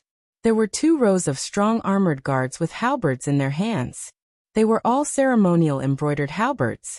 Seeing Sweet Potato in embroidered robes, they knelt down without saying a word. There were more than 100 people kneeling down. Su Fengnian was confused. After passing through the gate, his vision suddenly opened up. Just as the tide-listening pavilion had described, the giant palace at the northern end of Dunhuang had been split into 2 for some reason in recent years. Its geographical location was very clear. It was divided into 2 palaces, east and west. The Yeting Palace in the east and the Purple Golden Palace in the west. Su Fengnian followed Sweet Potato and led the horse westward. The ground beneath his feet was paved with thick white jade slices made of fine suet jade. In front of a heavy palace door that was slowly opening, Su Fengnian deliberately squatted down to touch it. Behind the vermilion door, the pretty palace maids in wide-sleeved red and green gowns widened their eyes when they saw this scene. They seemed to be surprised that this young foreigner was so tacky and unworldly. Su Fengnian got up and could not help but ask softly, Are you the Castellan's confidant or a small leader in the Purple Golden Palace? Sweet Potato answered with a straight face, both. Su Fengnian did not say anything else. Dunhuang's power was complicated. These soldiers and palace maids were not very clean. The more they spoke, the more likely they would make mistakes. Passing through corridors and aisles, Sweet Potato gave the knight Jade Lion to the palace maids to send to the stables. Next, they arrived at the inner court palace. They stopped at a plaque hanging from Qing Li Zhai. Sweet Potato pushed the door open and chuckled. Young master, are you not afraid that I will betray you and bring you into Dunhuang? Su Fengnian dismissed it with a smile and walked into the room. He was stunned for a moment. It was actually the same layout as the Wutong Garden of the Northern Liang Prince's mansion. There was a sense of familiarity with the elegant furnishings, porcelain bottles, incense burners, and the 4 treasures on the desk. Su Fengnian reached out to touch a large pouch filled with crystal balls and white chrysanthemums. His fingers then touched the large red sandalwood table with carved dragons. Sweet Potato seemed to have a great sense of accomplishment and satisfaction. She looked at Su Fengnian's side profile and whispered in a sweet voice, "Young master has returned home." Seeing her young master's puzzled face, Sweet Potato no longer kept Su Fengnian in suspense. She put down the bookcase and pulled Su Fengnian to the couch by the window to lie down. She spoke tirelessly. "The lord of the city is this servant's aunt." She sat on this position with the secret support of Bailiang Palace. This servant was originally sent to Wutong Garden with a status similar to that of a hostage. However, Wang Fei treated me like her own daughter and taught me martial arts. On the other hand, this servant was not very close to Aunt. Aunt also had a hard life. She was originally a concubine of the Beimeng Palace and was framed by Empress Murongshi. That was why she lost the battle for favor and lost the position of empress. However, the late Yelu emperor had a secret posthumous edict that forbade Murongshi, who was the empress at that time, from killing Aunt. He also asked Aunt to ensure her safety for the rest of her life. Aunt's family declined and she only brought this servant with her to become homeless. Although her life was not in danger, she had experienced many hardships. At that time, there were many rumors and slanders, which were not all nonsense. Later on, when she met the great general and Wang Fei at the border, her luck changed.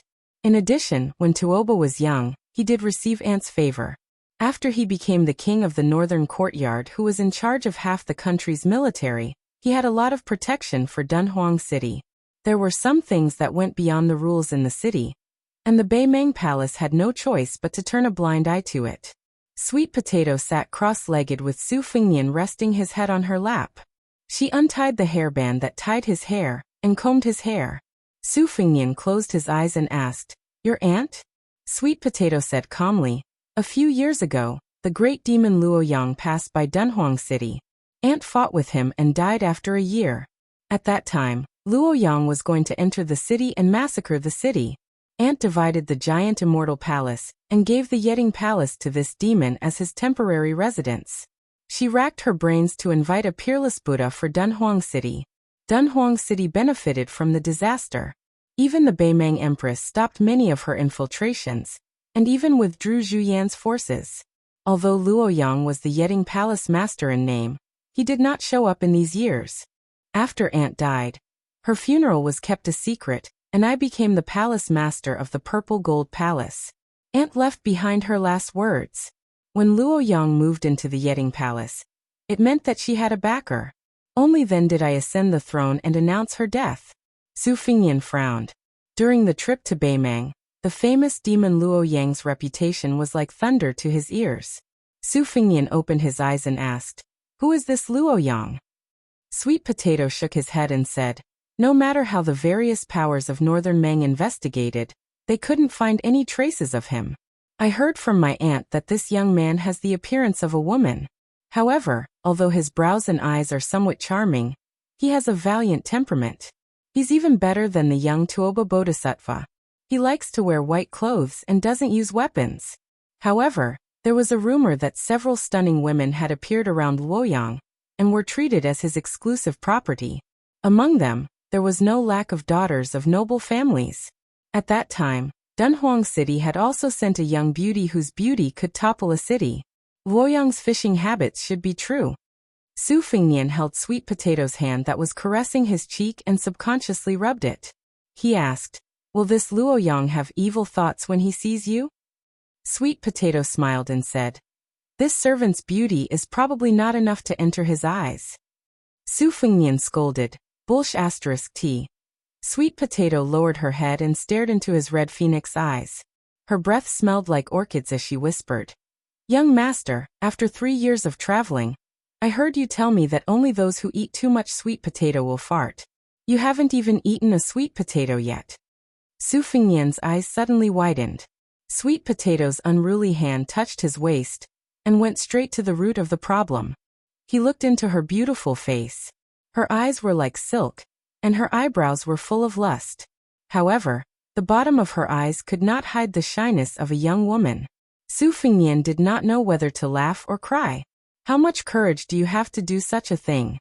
Playing little tricks with a womanizer like me, In the end you are the one who is at a disadvantage. Su Fengnian was not embarrassed by his little brother's uncontrollable hostility.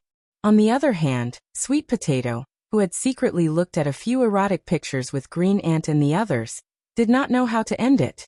Being stared at by Su Fengnian, Sweet Potato blushed and did not know what to do.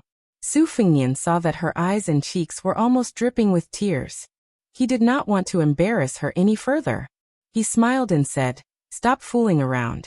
I'm going to take a bath first and then have a good sleep. I won't be taking care of the sword today. I'll have a good rest. When I wake up naturally, we can talk about other things."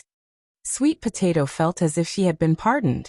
When she bent down to put on her embroidered shoes, Su Fengnian slapped her especially plump and bouncy buttocks. He teased, "You don't know, but on this trip to Beimang, I was constantly being teased by women. I even slapped a woman's buttocks in a border town. But she wasn't as pretty as you. Her face was 10 streets away from yours. Only her breasts could be compared to yours, but her buttocks were far from yours." Sweet Potato, who had evil intentions but no guts, fled in panic. Half an hour later, Sweet Potato led Su Fengnian to a side room. There was a bathtub made of yellow rosewood that was filled with mist. It was steaming hot. Even though there were no petals, the fragrance of the bathtub assailed his nostrils. Su Fengnian glanced at Sweet Potato, who had taken off her brocade gown and was only wearing undergarments. This was the gift of this first-class maidservant of Wutong Garden. Every early spring, her fragrance could even attract bees and butterflies. The scene of a woman walking with butterflies fluttering around her was too wonderful for words. The scholar officials were addicted to precious jade figurines and the like, but compared to her national beauty and heavenly fragrance, they were not even worth mentioning. Sweet Potato helped him take off his clothes.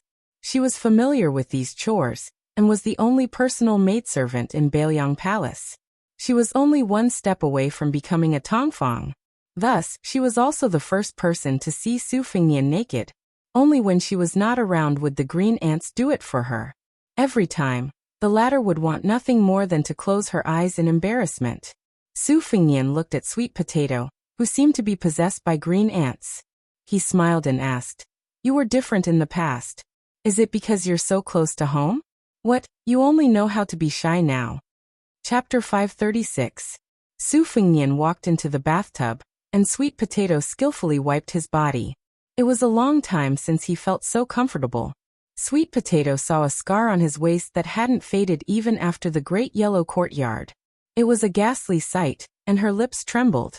Su Fengnian, who was enjoying himself with his eyes closed, said calmly, "I was unlucky.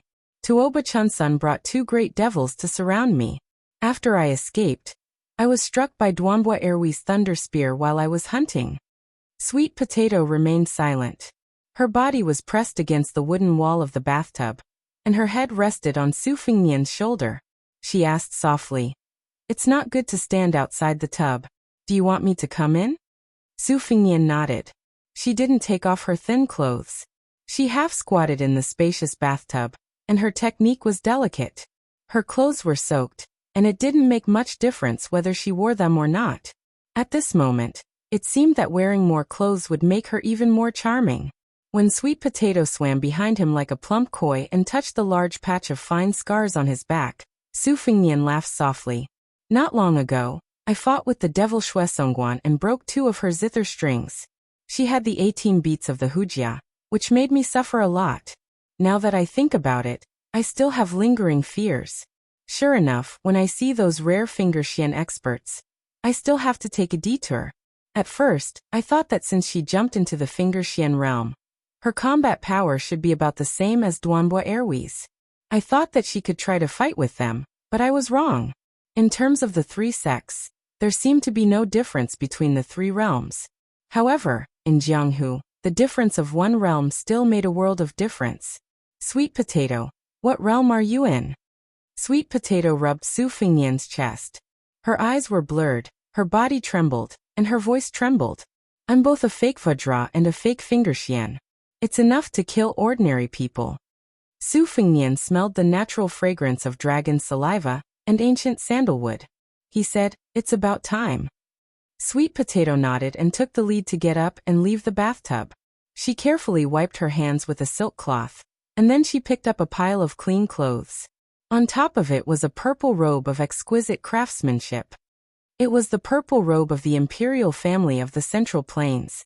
Su Fengnian walked out of the bathtub and walked closer to take a closer look.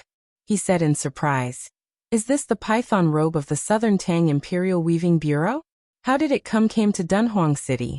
Sweet Potato smiled and said, "When the scholars of the Central Plains fled to the north, one of the leaders of the Weaving Bureau secretly hid this python robe and sold it for profit to an influential official in Dunhuang. The latter gave it to my aunt as a gift. In fact, there were two robes. The robe in my hand was originally intended to be given to a prince by the king of Southern Tang, so it fits you perfectly. The other robe is a yellow robe that is relatively small and delicate. It's more suitable for me to wear, but it's too tight for you to wear. Try it on." Su Fengnian didn't refuse either. In northern Mang, forget about wearing a fallen nation's python robe. Even if he were to wear the Zhao family's Son of Heaven's dragon robe in private, no one would be so bored as to impeach him. Under Sweet Potato's service, he put on the purple robe of the imperial family of the Southern Tang, and put on the purple gold crown. There were two brocade ribbons on both sides of the crown that hung down to his arms. Standing in front of a large bronze mirror with a red sandalwood frame, Sweet Potato's eyes were intoxicated. She said in a daze, "It's a pity young master didn't become an emperor." Su Fengnian laughed. "You've tried it. You still have to sleep. Don't waste this robe. You should change your clothes too." After taking off the robe, Su Fengnian went to his room and fell asleep. Sweet Potato walked over and sat on the bed. She listened to the soft snoring and felt sad. Before traveling, he had never snored. How tired must he be to be like this? Laying down on her side, Sweet Potato gazed at the serene face that was just inches away from her. She whispered, "Gongzi, you're mine now. You're mine alone. I'm not greedy. Even if it's just for one day, it's fine." Day and night in Dunhuang were like two seasons. The day was as hot as the summer, and the night was as cold as the late autumn. When Su Fengnian woke up, he was the only one in the room. He put on his boots and felt a little hungry. He went to the desk and picked up a bell and shook it a few times. A palace maid came over slowly. Su Fengnian ordered in the language of the Southern Tang, "Bring me a few pieces of sweet potatoes." The palace maid seemed to understand, but she also seemed to not understand. She did not dare to ask too much. She just thought that she had met a strange guest. She went to get a plate and brought back a few pieces of sweet potatoes. Su Fengnian waved his hand to signal her to leave. He then carried a pile of books to the outside of the courtyard. He first lit the freshly cut branches and dug a small hole. Only then did he start to roast the sweet potatoes. The new branches were wet and were not suitable for roasting. This was what old Huang had taught him in the past. Su Fengnian sat on a small embroidered stool and nibbled on a red heart sweet potato. He turned his head and saw the woman who was about to cry. She could be considered the empress of Dunhuang. He heard her sobbing. "Young master, is this what you meant by eating sweet potatoes? You didn't keep your word." Su Fengnian opened his mouth wide. He was speechless. Sweet Potato had obviously dressed up. She was charming. Now that she was weeping, she was even more attractive. Su Fengnian said helplessly, "What's the rush? It's said that only when one is full and warm can one have the strength to think about one's desires. Can't I eat sweet potatoes before eating them? You're too unreasonable." Sweet Potato smiled through her tears. Su Fengnian carried a few pieces of sweet potatoes into the room and handed one to her. Sweet Potato shook her head. Su Fengnian said softly as he ate, "When I was traveling, every time I ate a roasted sweet potato, I would think that when I got home, I would definitely change your name. Red musk, etc. How could it be more pleasing than sweet potatoes? Holding it to warm your hands, eating it to warm your stomach, and thinking about how it can also warm your heart, right?" Sweet Potato's face was red. A woman dressed up for her bosom friend. Previously, she had spent a lot of time putting on makeup, but it was worth it. A woman undressed for her bosom friend. Previously, when she wore beautiful and complicated clothes, she also liked it. Perhaps it was because they were too close and had been together for too long, but when Sweet Potato's clothes were taken off, Su Fingnian realized how good she was. It was beyond his imagination. Beneath him was a piece of mutton fat jade that emitted a sweet fragrance. A gentleman's virtue was like jade, and a woman's body was like jade. His fingers touched every inch of her body. Her body was sensitive and trembled incessantly, like a fish in a pond caught in the crossfire. The pair of large twin peaks shook stubbornly. When he went down, it was muddy. Sweet Potato held her face with both hands, not daring to look at others. She also tried to suppress the soft moans that overflowed from her throat and mouth. Su Fingnian leaned over and bit her earlobe, whispering, "Do you want to end the bitterness and enjoy the sweetness?" Sweet Potato pulled his head down and squeezed it between her breasts. Every moment of the night was worth 1,000 gold. It was a pleasure between a man and a woman. However, for a woman, the first time was usually painful and unbearable. There was no physical pleasure to speak of. As for those who became more courageous the night they had their first taste, in Su Fingnian's opinion, they were either heroines or heroines. It was almost impossible. However, Sweet Potato, whose limbs were as taut as bowstrings, seemed to be at the peak of pleasure. The psychological pleasure clearly far overshadowed the pain. She no longer hid and stared hard at Su Fingnian, who was working on top of her. Her face was as red as a peach. Her legs and hands were wrapped around his slender body. Her fine black hair was scattered on the pillow, which set off her white and plump body. When Su Fingnian lay motionless on top of her, she licked his face with her nimble little tongue and asked provocatively, "Young master, are you okay?" "Don't ask such a question. Young master, whip this servant to your heart's content. Don't take pity on me. I'll definitely fulfill your wish." Every moment was worth 1,000 gold. By now, he had probably spent a few thousand gold. After the second time, he didn't feel tired. The woman under him was dripping with fragrant sweat, but there was still no sign of begging for mercy. Gradually, they were getting better. "Young master, this is the third time. This servant is really going to die. Now you know what it means to be in a state of ecstasy, hovering between life and death? Come on, turn over." The woman was weeping and complaining, her charming eyes like silk. "Young master, this position is embarrassing." There were no more words, only the sound of panting. Su Fingnian was like an old ox diligently plowing the fields. Finally, he couldn't take it anymore and made a gesture of turning over and dismounting. The two sides looked at each other. Su Fingnian saw the messy finger marks on her chest. He held a plump bamboo shoot that was upside down in front of her chest and asked somewhat guiltily, "Does it hurt?" Sweet Potato asked in return, "Is young master tired?" Su Fingnian didn't puff himself up at his own cost. His 5 fingers slightly tightened, and he exhaled a long breath. "Do you really think I'm invincible?" Sweet Potato murmured.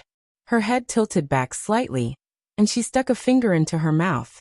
Su Fingnian laughed and scolded, "You finally know what a disaster is." She suddenly sat up and put on her clothes. She said, "Young master, wait a moment."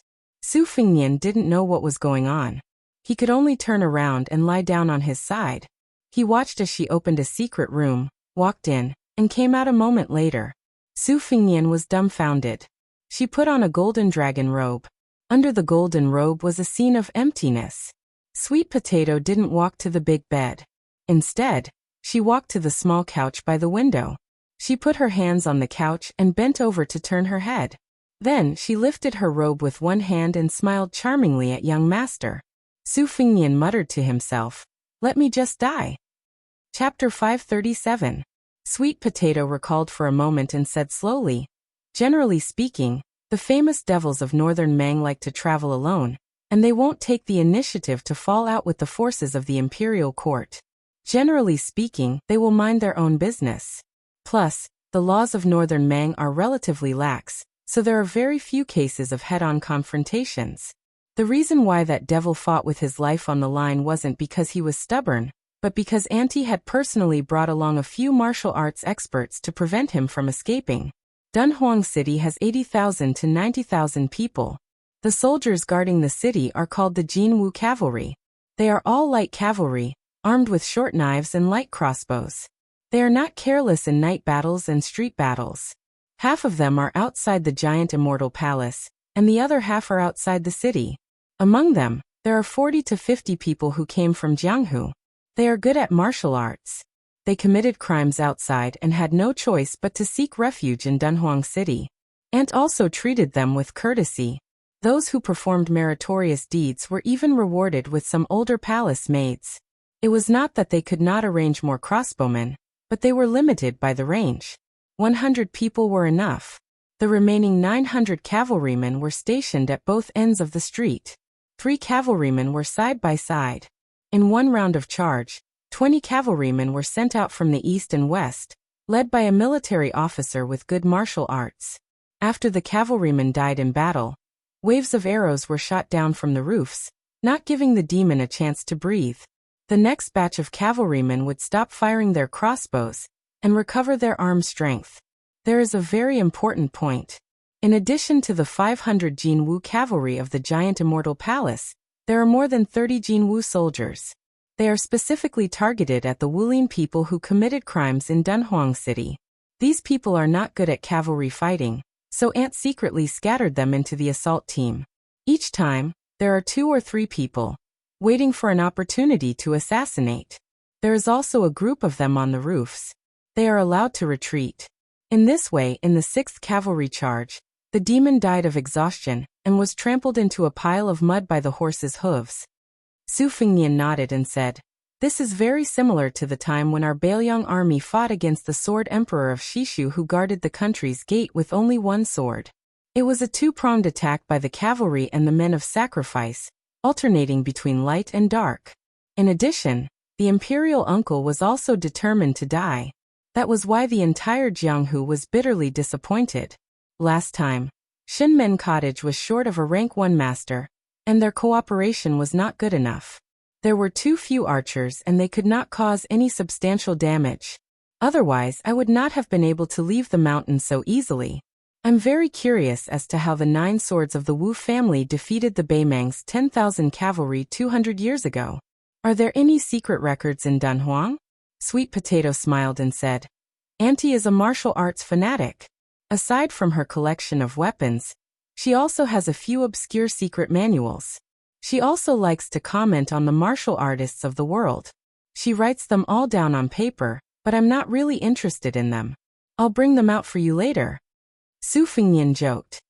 "Don't worry, I won't be leaving Dunhuang for a while. I want to see how a city operates, so there's no need to hide this matter." Sweet Potato hugged Su Fengnian's arm. That lump of weight was really shocking. She smiled and said, "I wouldn't dare to fool you." Su Fengnian sighed and said, "This place is really like the Imperial Palace. I wonder what the biggest palace in the world looks like. If I had known, I would have asked Qiao Zhongqing, who had entered the royal capital on his 4th attempt." Sweet Potato smiled and said, "There are palace maids and eunuchs here, but there aren't many, only a few hundred. It can't be compared to the Imperial Palace of Great Peace City. Great Peace City has a human cat Han Diaoxi who fought to the death with Qiao Chongqing 3 times. He's really a weirdo among eunuchs. In my giant immortal palace, the eunuchs are all useless, but the palace maids are all good-looking. Auntie used to be sisters with a secret concubine sect leader from the 4th of the 5 big sects, Princess Tomb. This sect is the biggest demonic sect in Beimang. They have a lot of women and are very good at bewitching men. They take young to nourish Yin, and the women they train are all peerless. Giant Immortal Palace's Dunhuang Flying Immortal Dance was born from Princess Tomb. Would you like to see it? I've only heard of countless men going crazy after seeing it, but I've never heard of anyone who could make an old monk into a bodhisattva. That's why there's a saying about the dance of longevity. It means that whoever can be as unmoving as a mountain can be considered to have achieved longevity. Unfortunately, compared to Princess Tomb's dance of longevity, the Dunhuang Flying Immortal Dance only has 30 to 40% of its essence. Su Fengnian said straightforwardly, "It'll be a waste if I don't see it. Even if there's no way to achieve longevity, it'll be good for the eyes." Sweet Potato smiled sweetly, and there wasn't any bitterness or coldness in the depths of her eyes. This was her cleverness and intelligence. Su Fengnian hugged her waist and leaped onto the high wall. They skimmed all the way until they chose the roof of a majestic palace on the central axis of Dunhuang City and lay down. Beside them was the corner of the eaves. After letting go, They looked up at the bright moon above their heads. Su Fengnian pointed and said softly, "When I was young, I asked people if there were immortals living on the moon. I asked everyone around me, and the answers were different. My mother said there were. As long as one ascended, they could live in the sky." Su Xiao wasn't serious. He also said there were. He even said that if it rained, it was the immortals' piss. Thunder was fart, and hail was excrement. At that time, whenever it rained, I didn't dare to go out. Second sister was the same as Master Li Yishan. They didn't believe in ghosts and gods, so they both said there were no immortals. Eldest sister liked to argue with second sister, but she insisted that there were immortals. One time during the Mid-Autumn Festival, she was angry with second sister. She hugged me and said that when she died, she would definitely watch me from the moon with her mother. She even deliberately said to second sister that she didn't believe in immortals, and that she wouldn't be able to see her two younger brothers if she died. Second sister was so angry that she almost hit her. To be honest, I didn't understand why my two sisters always quarreled. At that time, I didn't know anything and liked to fan the flames. I was happy to see them glare at each other and puff their cheeks. You also know how proud second sister is. Only this kind of trivial family matter can make her angry.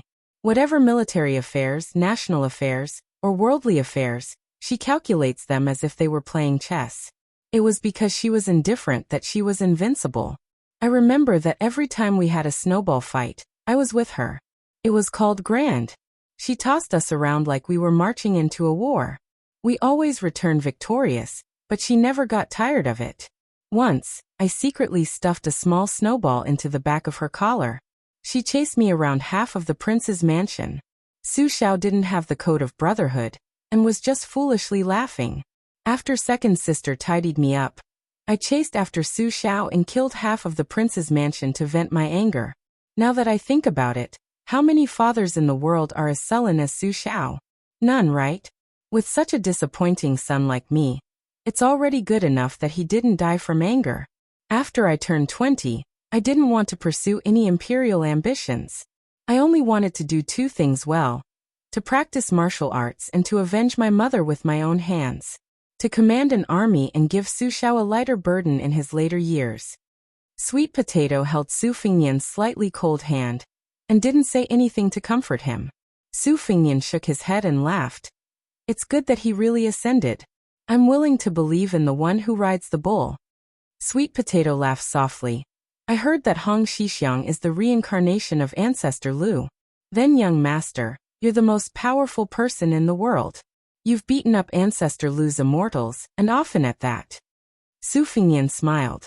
Sweet Potato turned sideways, one hand supporting her cheek, and two fingers of her other hand stroking her young master's eyelashes. She said softly, "Young master, your eyelashes are really long. I used to dream of touching them." Su Fengnian didn't stop her little action. He said, "Sweet Potato, when I leave Dunhuang, you also go back to Beiliang. Don't be a death warrior pawn. Be my concubine in the future."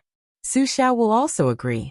He's good at one thing, and that's that he doesn't ask about anyone's background. Even Lu Qingyan, the woman from the Green Party, can do it. Can't you? Sweet Potato shook her head. This might be the first time in her life that she didn't agree. Su Fengnian turned around and frowned. Sweet Potato, who seemed weak but was unusually stubborn in her bones, blinked her eyes. How can a concubine like a marionette kill people? Su Fengnian said unhappily. You like killing people? She nodded without hesitation. Su Fengnian stared. Sweet Potato hid in his arms and whispered, "Young master, do you like to be a prince of Beiliang just for show?" Su Fengnian sighed and said, "Putting yourself in my shoes, I understand the reason. But can't you let me be unreasonable?" Sweet Potato curled up in his arms like a kitten. It's Sweet Potato who is unreasonable. I should listen to everything master says. Su Fengnian didn't say anything. Suddenly his eyes lit up. He narrowed his eyes, which would make any woman envious. He patted Sweet Potato's round buttocks and ordered, "Sit on me." After Sweet Potato sat on him, she looked confused and shy. She whispered, "Young master, do you want to do it here?" Su Fengnian said fiercely, "What do you think?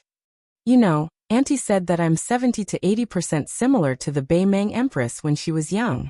She took off her skirt and whispered in his ear, "Young master, there's a dragon throne in the hall. Tomorrow, I'll wear the dragon robe and go there." Chapter 538. A fledgling young swordsman met a newly minted female swordsman. In the end, he suffered a crushing defeat, and could only beg the female swordsman to spare his life. After sending Sweet Potato back to rest, Su Fengnian did not expect to be able to do that kind of thing on the dragon throne in the palace in the next few days. Women had just broken out of their melons, so to have sex every day would be too ungentlemanly. Su Fengnian returned to the roof of the palace alone, and sat in a daze. During this time, he nurtured his sword and Xian Lei. After that, he dripped his blood on the spring plum blossoms. After dawn, the morning glow slowly bloomed on the eastern horizon. Su Fengnian looked at the magnificent scene above the 9 heavens. At this moment, the melodious morning bell of the giant fairy palace rang out. For some reason, perhaps because the battle on Chang'e Peak had vented all his anger, Su Fengnian felt a surge of noble spirit in his chest.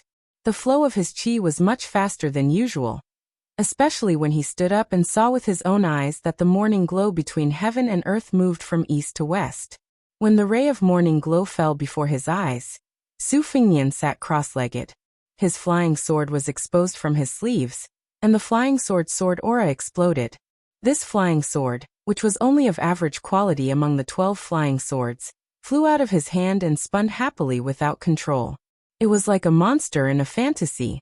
After hundreds of years of arduous cultivation, it was enlightened in a single day. The sword embryo was complete. There was a sword coming from the east. Su Fengnian was wild with joy. He had worn out his iron shoes in vain, only to find what he was looking for without any effort. Immediately he did not need any qi to guide him. With a thought, the flying sword, Morning Dew, flashed and disappeared. Wherever his heart pointed, the sword would follow. After teasing for a long time, Su Fengnian's mind was filled with an unworthy thought. Damn it, I can finally nurture one less sword. Su Fengnian was not in a hurry to put away his sword. He quietly sat where he was and watched the morning dew's flight path. His eyes gradually revealed an expression of shock. He tightly pursed his lips and gnashed his teeth. What a dong tai! The wonder of the flying sword does not lie in the flying sword itself. It does not even nurture the sword. It lies in the hidden sword technique. Su Fengnian self-deprecatingly said. If I had said it earlier, given my personality, I would have definitely racked my brain to find a shortcut. It's better not to say it. Su Fengnian raised his smiling face. His 5 fingers flipped and the flying sword circled around him. He looked like a delicate and naive girl who had just experienced her first awakening of love. The more Su Fengnian watched, the more he wanted to laugh. This was probably the joy of practicing martial arts. On the path of martial arts, the heavens would not let down those who worked hard. If there were some more opportunities, there would be all kinds of glimmers of hope. There would be a pleasant surprise of jumping out of the well. Su Fengnian put the morning dew back into his sword pouch and jumped off the roof. He walked through the purple gold palace and returned to Qingqiuzhai. Using the only memory he had before he started practicing blade martial arts, he clearly recognized the layout of the palace courtyard from above. He would not get lost. Perhaps because of Sweet Potato's words, some of the palace maids and eunuchs who had woken up early to work were very respectful. Although they did not kneel, they still stood with their heads lowered, not daring to take a second look. Seeing her leaning against the courtyard door waiting for his return, Su Fengnian was somewhat absent-minded. Sweet Potato said softly, "Young master, I have already prepared a bowl of plain porridge and a few side dishes according to your taste." Su Fengnian tapped her forehead. "Don't you know some ways to maintain your health? Don't you know how to slack off?" Sweet Potato smiled. "That is the life of the young ladies. I can't envy them, and I don't like it either. Being exposed to the wind will make you cold. Being exposed to the sun will make you heatstroke. Crying after reading a few lines of palace-made poetry is not the temperament of our Bailiang women." Su Fengnian finished his breakfast. In today's world, the rich usually ate 3 meals, while the poor ate 2. As for those who were qualified to raise palace maids and eunuchs, they were no longer wealthy in the ordinary sense. In this way, Sweet Potato, who could wear a dragon robe and play the role of an empress, was indeed much more wealthy than the young ladies. She single-handedly controlled the life and death of 70 to 80,000 people in Dunhuang City. In the end, when it came to Su Fengnian, she was still a maidservant. Su Fengnian really couldn't find anything to be discontent about. He came to the study room that was like being in the Bailiang Palace in Wutangan. The large red sandalwood table was filled with secret files that Sweet Potato had brought over in her aunt's handwritten handwriting. Su Fengnian saw a brass scroll painting. He glanced at Sweet Potato, who was standing beside him and grinding with her sleeves rolled up. He saw the corners of her mouth curl up. He opened it to take a look. As expected, it was a portrait that was obviously drawn by a court painter. She wore a bright phoenix crown and had the posture of a mother model. Su Fengnian went back and forth between the painting and Sweet Potato several times. He clicked his tongue and said, "It's really similar. The shape is 70.5, and the spirit is 60. Seeing Sweet Potato's burning gaze, Su Fengnian expressionlessly waved his hand and said, "Rest for 2 days." She tilted her head and smiled. Su Fengnian slapped her buttocks and said with a smile, "Virtue. Outside of Wutangan, you are unbearably wild. Wait until this young master restores his strength. Next time, I will definitely make you beg for mercy." Su Fengnian didn't touch the secret manuals that martial artists yearn for even in their dreams. His tide-listening pavilion didn't have enough of them. Those martial artists whose innate talents weren't lacking were like housewives who couldn't cook without rice. They didn't have a great teacher to guide them, nor did they have a master to guide them through the door, nor did they have a secret manual to help them enter the room.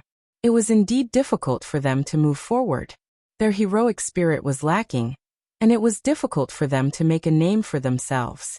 However, these two things weren't rare for the children of influential families.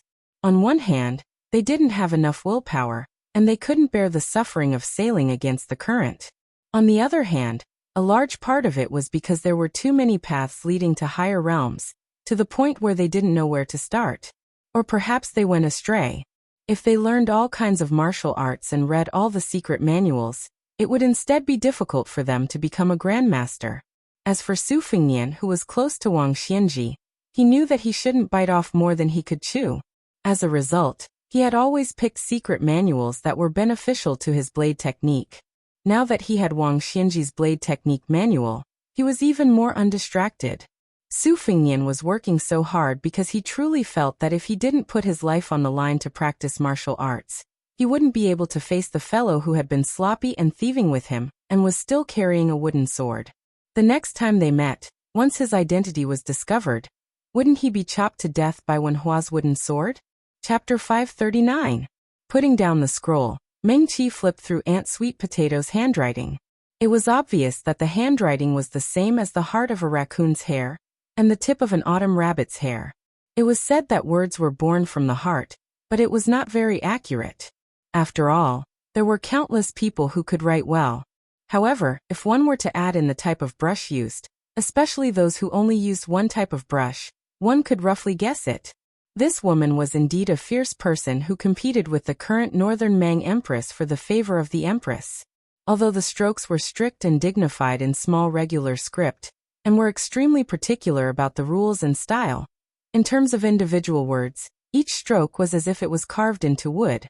Su Fengnian somewhat understood how she managed to teach a woman like Sweet Potato. Meng Qi slowly browsed through the handwriting. Most of the handwriting was about the famous deeds of the previous generation of Beimeng Jianghu. Just reading the handwriting was enough to make Su Fengnian applaud. Sweet Potato considerately carried a pot of green ant wine shipped from Bailiang. Su Fengnian finally saw the Battle of the Nine Swords in the Wu family's sword tomb. Sweet Potato and also heard about it from hearsay. However, compared to ordinary people's exaggerated stories, the words of the second king of Dunhuang City were much more credible.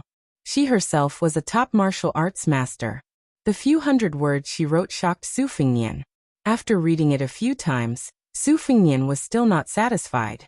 He sighed and said, "So that's how it is." The two generations of the Wu family's sword tomb 200 years ago were known as the most amazing period of the sword tomb. There were 9 sword masters. One was at the celestial state, 2 were at the Xian finger state, 1 was at the Vajra state, and the remaining 5 were at the master level. It was conceivable that if the Wu family was given another generation, even if 1 or 2 of them died of old age, they would still be able to achieve the unprecedented achievement of 5 first grades in one martial art. Su Fengnian only heard about the 9 swords of the Wu family going to Beimang from a guard servant. At that time, there was a swordsman in Beimang who claimed that there was no swordsman in the Central Plains. However, Su Fengnian did not take this statement seriously.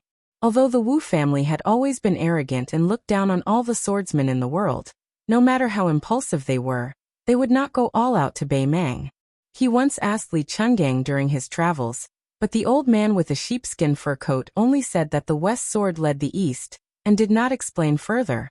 Based on the content written by Aunt Sweet Potato, Su Fengnian had a rough understanding of the situation. The 9 swords against the 10,000 cavalrymen were not fighting on their own. Instead, the most powerful person, the celestial state sword crown, would be the eye of the formation.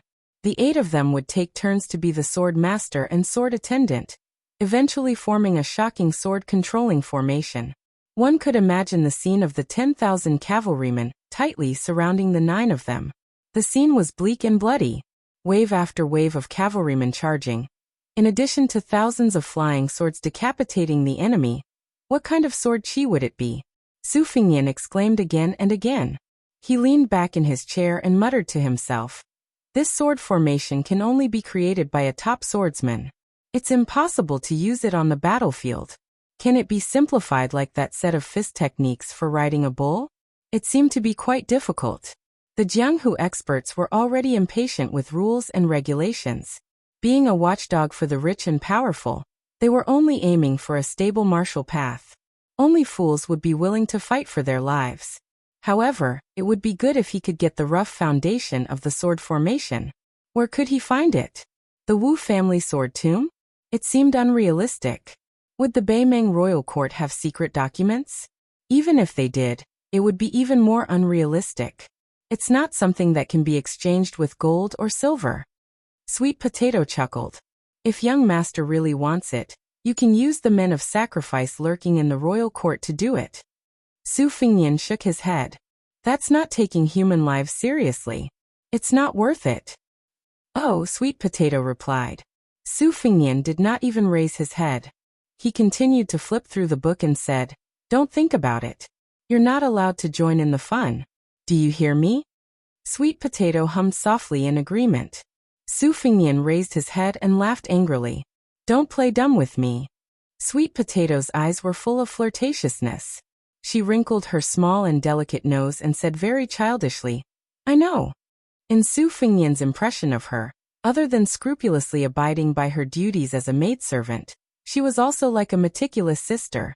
She was flawless and made people feel as if they were bathed in the spring breeze. The second-class maidservants in the courtyard had been with His Royal Highness for a long time. They knew that he was good-tempered, but he could be a little rascal and mischievous. Only Sweet Potato, who had never been angry or black-faced, and Blue Bird, who had a cold temperament, had never crossed the line for more than 10 years. Su Fengnian lowered his head again. As he read, he suddenly withdrew his hand as if it was scalding. Curious, Sweet Potato took a closer look. The words Tuoba came into view. She smiled knowingly. Since he had come to Beimang, how could he avoid this Bodhisattva, the martial god? Moreover, young master had a life-and-death battle with Tuoba Chunsun. The 3 pages were all about this Beimang god of war. According to the format of the handwriting, it was accumulated several times. Almost every time Tuoba made a breakthrough, the woman, the Dunhuang city lord, would write about her insights. Su Fengnian read it over and over again tirelessly. Sweet Potato glanced at the dragon spitting out pearls engraved on the table. When it was lunchtime, she quietly left the room and quickly returned with a lunchbox. Su Fengnian randomly ate his food, and continued to read the 3 pages of precious words. Sweet Potato moved a chair to sit beside him. Seeing a grain of rice at the corner of his mouth, she reached out to pick it up and put it into her own mouth. Su Fengnian did not mind. He had been with Sweet Potato for many years. It could be said that she was the one who cleaned up the mess of his first youthful semen. She had always been warm to his heart. Even last night's 2 plum blossoms came naturally. What was there to be pretentious about? Sweet Potato took the lunch box and sat down. She said softly, "If I die today, will young master remember me for the rest of my life?" Su Fingnian calmly said, "Sweet Potato, if you dare to die, I dare to forget you completely. I mean what I say." Sweet Potato's eyes reddened, but she laughed heartily and said, "Young master is so heartless." This chapter was dedicated to the new top scorer, Gongziyu. Chapter 540. After the giant immortal palace in Dunhuang was forcibly split into 2, the palace maids and eunuchs sent to the Yeting Palace seemed to have been banished to the cold palace. They were not welcomed. Most of these people were small characters who were neither powerful nor favored. At first, there were some people who hoped to rely on speculation to gain status, so they took the initiative to transfer from the Zijin Palace to the Yeting Palace. Later, when they saw that the mysterious new master did not show any signs of moving in, their hearts immediately turned cold.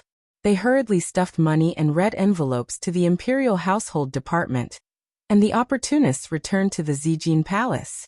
Now less than 100 people were left to guard the empty 2 palaces and 4 halls. In addition to the beautiful scenery of the Yujing Garden, they could only do some chores like tending the flowers and sweeping. There was no hope for them to gain anything. A few days ago, there was a female official who was careless and caused trouble for a small commander of the Jinwu Guard's cavalry. She did not dare to say anything. If it were not for the fact that the commander, who was known by the whole city for his body odor, made a slip of the tongue after drinking and spreading it to the ears of the palace master of the Zijin Palace, he might have been defiled several times. The Yujing Garden was built to imitate the imperial gardens of the Central Plains. The city of Dunhuang was built on yellow sand. Just the water supply for this garden cost a huge amount of money. One could imagine how much pressure the demon Luoyang had brought to Dunhuang. However, for the young eunuch, whether it was the new palace master of the Zijin Palace or the chief demon of the Beimeng Palace, who had never shown his face in the Yeting Palace, they were both terrifying and unreachable figures. He hoped that he would never see them again in his life. The child's surname was Tong. He was 12 or 13 years old and looked delicate and thin. When he entered the palace last winter, he took an old eunuch as his master and changed his name to Dong Shou. His family was extremely poor.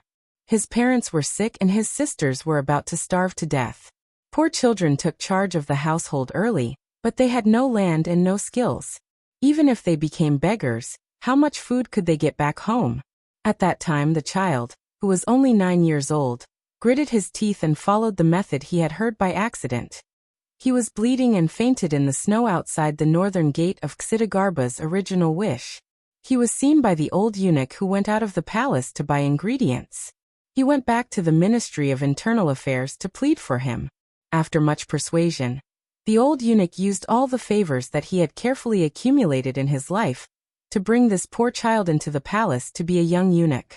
Unexpectedly, the eunuch was not clean and only recovered after lying in bed for 3 months. He was then taken to the torture room to be cleansed again. The child almost did not make it through that winter. Fortunately, the old eunuch had some spare money and spent it on the child's upbringing. However, the old eunuch had no power, no influence, and no cliques. Dong Shou was originally doing odd jobs in the Purple Gold Palace's Imperial View Garden, so he naturally could not go to the Purple Gold Palace to earn money. Fortunately, the expenses in the palace were not high, and he could still send some of his salary out of the palace to his family. During this period of time, some of his salary would naturally be deducted by the eunuchs who had changed hands. The young eunuch Dong Shou was also content, and did not have any complaints. He heard that his family had sold a younger sister, but his salary would be enough to support the entire family. Dong Shou only felt a little guilty.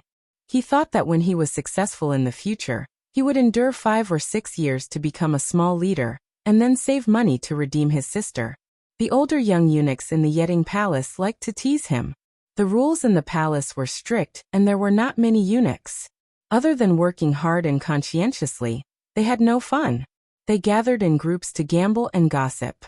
Once they were discovered, they would be beaten to death. Moreover, the Yeting Palace was sparsely populated. It was like being raised by a stepmother. It was especially lifeless. The young eunuchs, who were naughty and mischievous, would play with the helpless Dong Shou from time to time. They did not dare to do it openly. Usually, like today, they would call him to the shadows of the Yujing garden, take off his pants and step on him. 5 or 6 young eunuchs laughed and left. Dong Shou silently put on his pants and patted the dust away. He leaned against the rockery and gasped in pain. The rockery behind him was called Dui Chun Mountain. His master said that it was made of stones found from the spring deity lake in the Dongyue dynasty. There were precious trees planted on the mountain that were evergreen all year round, so it was called Dui Chun Mountain. The stone path under his feet was inlaid with various colored cobblestones to form the 3 characters of Fu, Lu, and Shou. He only knew these 3 characters now. He estimated that he would be like this for the rest of his life. At most, he would add the character Dong in his name. He originally wanted to ask his master how to write the character Tong in his surname. The old eunuch coldly said that since he had entered the palace, he should not remember these useless things. After that, Dong Shou gave up and began to completely regard himself as a member of the palace. Dong Shou walked a few steps and could not bear the pain. He bent down to rest for a while.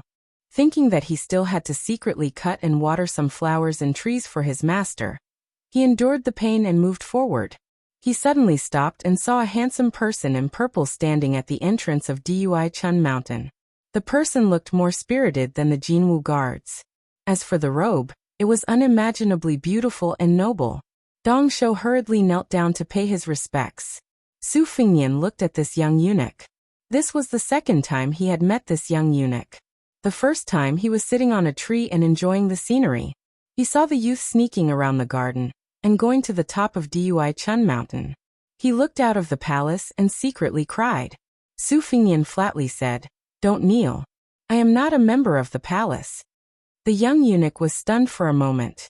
His face turned pale. He hurriedly got up and grabbed the man's sleeve. He nervously said, "Hurry up and leave. If you are caught, you will be beheaded." Su Fingyan smiled and asked, "Why don't you ask someone to catch me?" Dong Shou seemed to be confused. After hesitating for a moment, he still shook his head. He realized that one of his hands might have dirted the man's sleeve. He hurriedly retracted his hand. His expression was still flustered. He lowered his voice and begged, "Hurry up and run. If you are caught, it will be too late." Su Fingyan said, "Don't worry. I am a stonemason from Yujing Garden. I am responsible for repairing Dui Chun Mountain. It is this rockery behind you." Dong Shou stared at him for a while. It did not seem like he was lying. He felt relieved. Su Fingyan asked, "Why were you beaten?" Dong Shou became nervous again. He instinctively stuttered, No, I was just playing with a friend." Su Fingyan sarcastically said, "Friend? A small eunuch also has a friend?" Dong Shou's face turned red and then white. He did not know what to do. Su Fingyan shook his head slightly and asked, "You are called Dong Shou? The senior eunuchs in the palace gave you a shabby name. But I guess your master is also a good-for-nothing." Dong Shou was angry for the first time. He still stuttered, You are not allowed to talk about my master like that." Su Fingyan squinted and said, "I already said it. What can you do? Hit me? I am a stonemason invited to work in the palace. Can you afford to offend me? Do you believe that your master will be kicked out of the palace and starve to death together? When the time comes, don't be called Dong Shou. Just call him Xiaxi." Dong Shou suddenly cried and knelt down. He no longer stuttered. He kowtowed and said, "Dong Shou is not sensible. I offended the stonemason. You can hit me, but don't implicate my master." The small eunuch quickly kowtowed on the cobblestone floor. It happened to be the word "show." Su Fingyan saw Sweet Potato coming over from the corner of his eye. He waved his hand to signal her not to come closer. He said slowly, "Get up.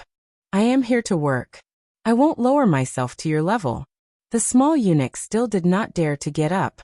He continued to kowtow. "Stonemason is magnanimous. It is good that you beat me to vent your anger. I will only dare to get up when I have vented enough." Su Fingyan said angrily, "Get up." Not to mention the small eunuch, even Sweet Potato, who was in the distance, was shocked. Dong Shou stood up timidly. He did not dare to wipe the blood off.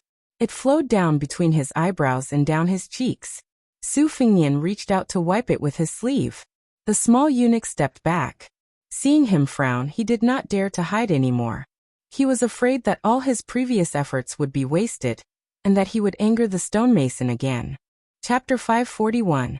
After wiping away the bloodstains, the two of them were momentarily speechless. Su Fengnian did his best to put on a pleasant expression. Go do what you need to do. The young eunuch trembled as he left.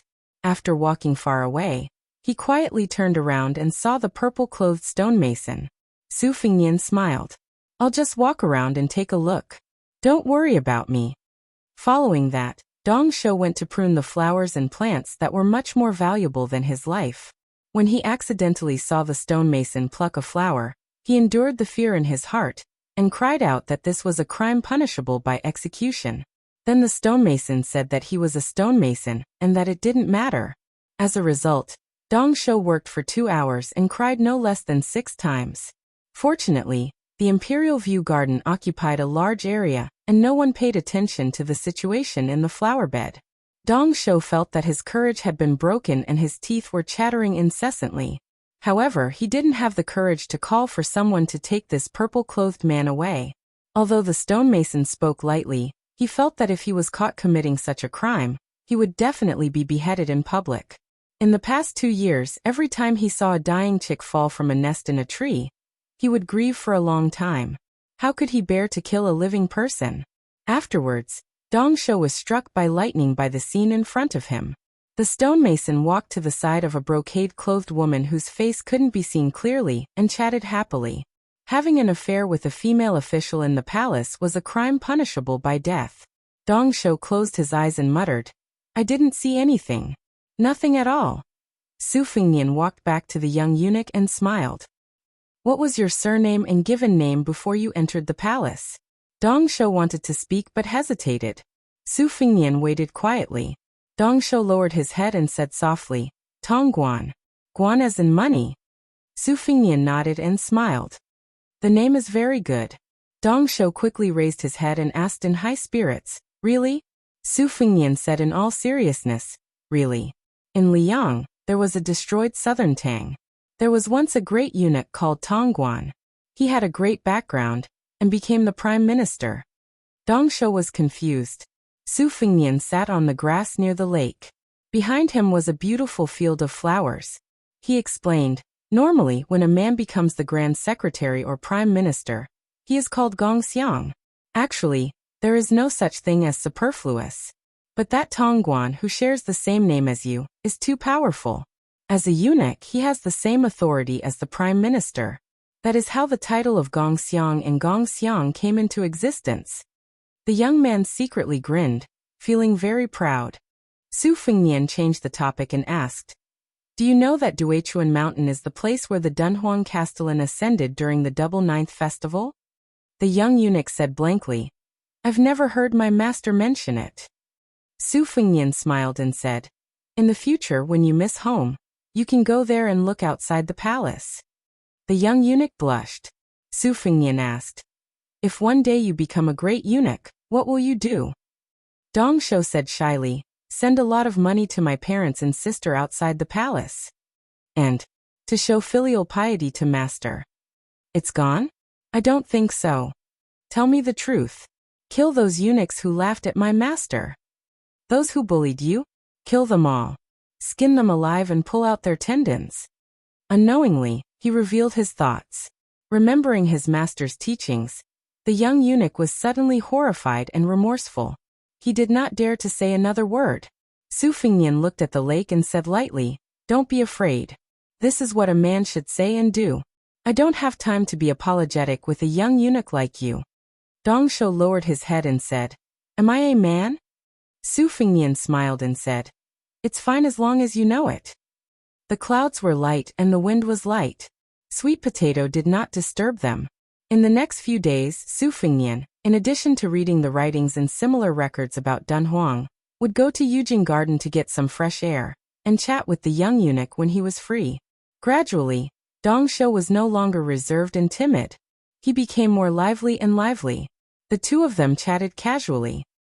A woman's temper is directly related to the size of her breasts.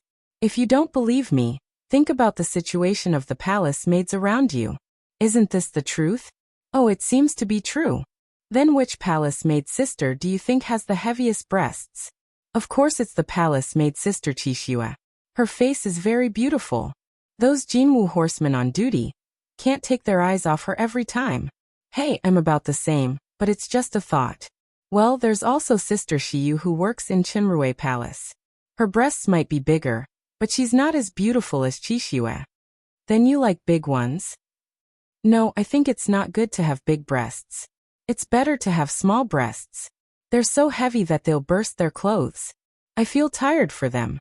The face is still the most important thing. You're still young. You don't understand. Sir Stonemason, you know? Can you tell me? Why would a young eunuch like you know this? Sigh. Are you worried? There's food and drink. What's there to worry about? I don't think about things between men and women. In fact, I know that there are palace eunuchs and palace maids who are quite pitiful. Are they as pitiful as you? Sigh. Dong Shou, you only know sigh. Hehe, you're ignorant. I don't know what to say. There's nothing I can do about it. The last meeting was very short. It was at dusk. Su Fingyan said. The matter is done. We're leaving the palace. The young eunuch didn't want to cry, but he couldn't hold back. Soon he burst into tears. Then he asked him to wait for a while. He ran away in a hurry. When he came back, he handed Su Fingyan a money bag and begged him to give it to his family outside the palace. Su Fingyan asked, Aren't you afraid that I'll be greedy? The young eunuch shook his head and said, I know that Sir Stonemason isn't such a person. Su Fingyan threw the money bag back and smashed it on his face. He scolded. What do you know? What if it's embezzled or forgotten by me? Can your family starve for a month? Dong Shou picked up the money bag. He felt wronged and at a loss. He began to sob again. Su Fingyan touched his head and said softly, In the future, don't trust anyone so easily. However, once you've set your mind on something, you have to do it well. Give me the money bag. I promise I'll deliver it to you. Dong Shou wiped his tears and handed over the money bag with a happy smile. Su Fingyan turned to leave. After thinking for a while, he turned around and ordered, Go break a flower branch and bring it over. The young eunuch was conflicted. In the end, he gathered his courage and went to break a branch. Su Fingyan squatted on the ground and wrote 2 words on the ground with the branch. He raised his head. Dong Shou's voice trembled with excitement. He asked carefully, Tongguan. After Su Fingyan got up, he broke the flower branch section by section and threw it into the lake. He rubbed the young eunuch's head with all his strength. The young eunuch cried and laughed. Su Fingyan walked straight away. When he turned the corner, he saw Sweet Potato standing gracefully. Sweet Potato asked softly, Should I arrange a stable yamen for the little guy or throw him into a pot of oil and fry him? Su Fingyan shook his head and said, There's no rush. Let's wait for another 2 years. If his temperament hasn't changed, we'll find someone to teach him how to read, and then send him to the sutra depository. He'll read the secret manuals freely. Don't try too hard and spoil his growth. What happens next will depend on his own luck. Sweet Potato nodded. By the lake, the young eunuch picked up some branches near the lake and stuffed them into his sleeve. He was about to throw them into the bottomless and narrow holes on Mount Duichuan. He returned to the 2 words Tongguan and squatted down to look at it again and again. He memorized it in his mind. When he was about to wipe it away, he still couldn't bear to do so. After thinking for a while, he took out a thorny branch and deeply carved 2 small words on his palm. He squatted there in a daze. After a long time, he came back to his senses and said, If I had known, I would have begged my benefactor to teach me how to write the word dong. The young eunuch slapped his face hard. Don't be ungrateful. He stood up and clenched his fists. His eyes were firm. The young man loosened his fists and looked down. He muttered, Tongguan. Thank you to the new top scorer and the adorable Xiao San. Chapter 542. Before 12 o'clock a.m., Chapter 2. Before 4 o'clock a.m., Chapter 3. Is there a 4th chapter? To be determined. The Zijin Palace had a temple of discipline that overlooked the entire city. The top floor was a library. Outside the building, There was a stone carving of a dragon spitting water. Sweet Potato's aunt had planted 5 crabapple trees. Su Fengnian had moved from the Qingming courtyard to the library in the Temple of Discipline for the past few days. He often stood by the window for hours. Sweet Potato could live leisurely in Wutong Garden like a koi swimming in water, but she definitely could not do so in Dunhuang. Now 70 to 80,000 people had to look up to her. She was like a young empress ruling from behind a curtain. Although she had a group of capable female officials from the Zijin Palace to help her deal with political affairs, the entanglement of Dunhuang's various powers was a mess. Everything needed her to make a final decision. Fortunately, Su Fengnian did not let her stick to his side. There was no wall in the world that did not have a crack. Even if this wall was the wall of the emperor's house, it could not be concealed. From time to time, Su Fengnian, who was secretly wandering around the palace, felt an undercurrent surging. The tendrils extended outwards and then fed back into the palace. Su Fengnian did not know if this was the norm for Giant Immortal Palace and Dunhuang. When he asked Sweet Potato, she said that Dunhuang had always been under her aunt's control. When the devil Luoyang was outside the city, Dunhuang was like a plate of loose sand. The powers that were indebted to her aunt all watched as she left the city alone, and returned with heavy injuries. After Luoyang left, she did some icing on the cake. As for the common people, most of them saw it as a matter of course. You are the lord of Dunhuang City. If you don't take action, who will? If you die, it's just a change of master. If the city is breached, no matter how much Luoyang kills the innocent, 70 to 80,000 people will not be able to kill us, right? If we change masters, at the very least, everyone will suffer together. It's better than standing out and being slaughtered by the devil. Su Fengnian laughed when he heard this answer. At that time, Sweet Potato asked, if one day Beiliang's 300,000 steel cavalry failed to defend the northwestern border, and the millions of Beiliang's citizens surrendered without a fight, or even surrendered to Beimang and turned against Beiliang's army, would young master's heart turn cold? Su Fengnian asked, what would you do if you were me?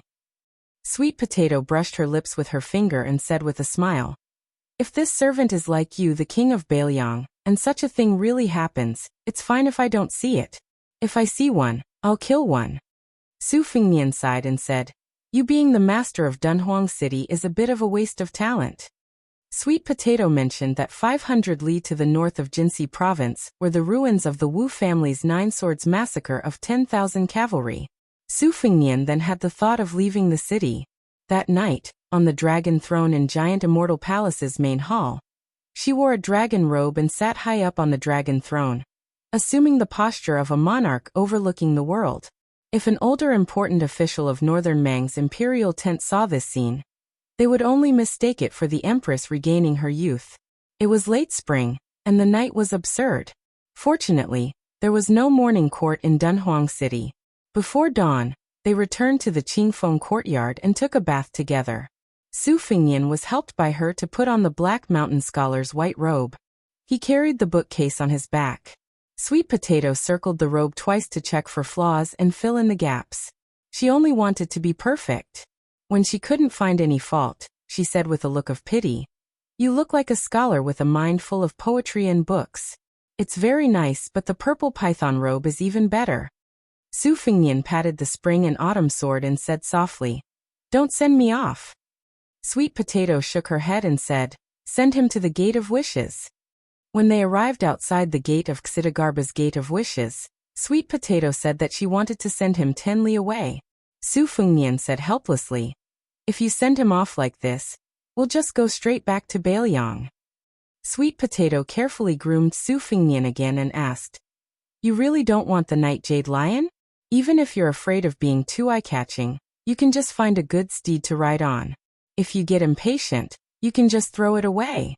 Su Fengnian shook his head and said, we still don't know who's going to take care of who. Walking is still the easiest.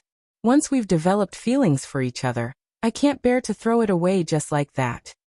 Sweet Potato said softly, take care, young master. Su Fengnian nodded and said, you should also return to Beiliang as soon as possible.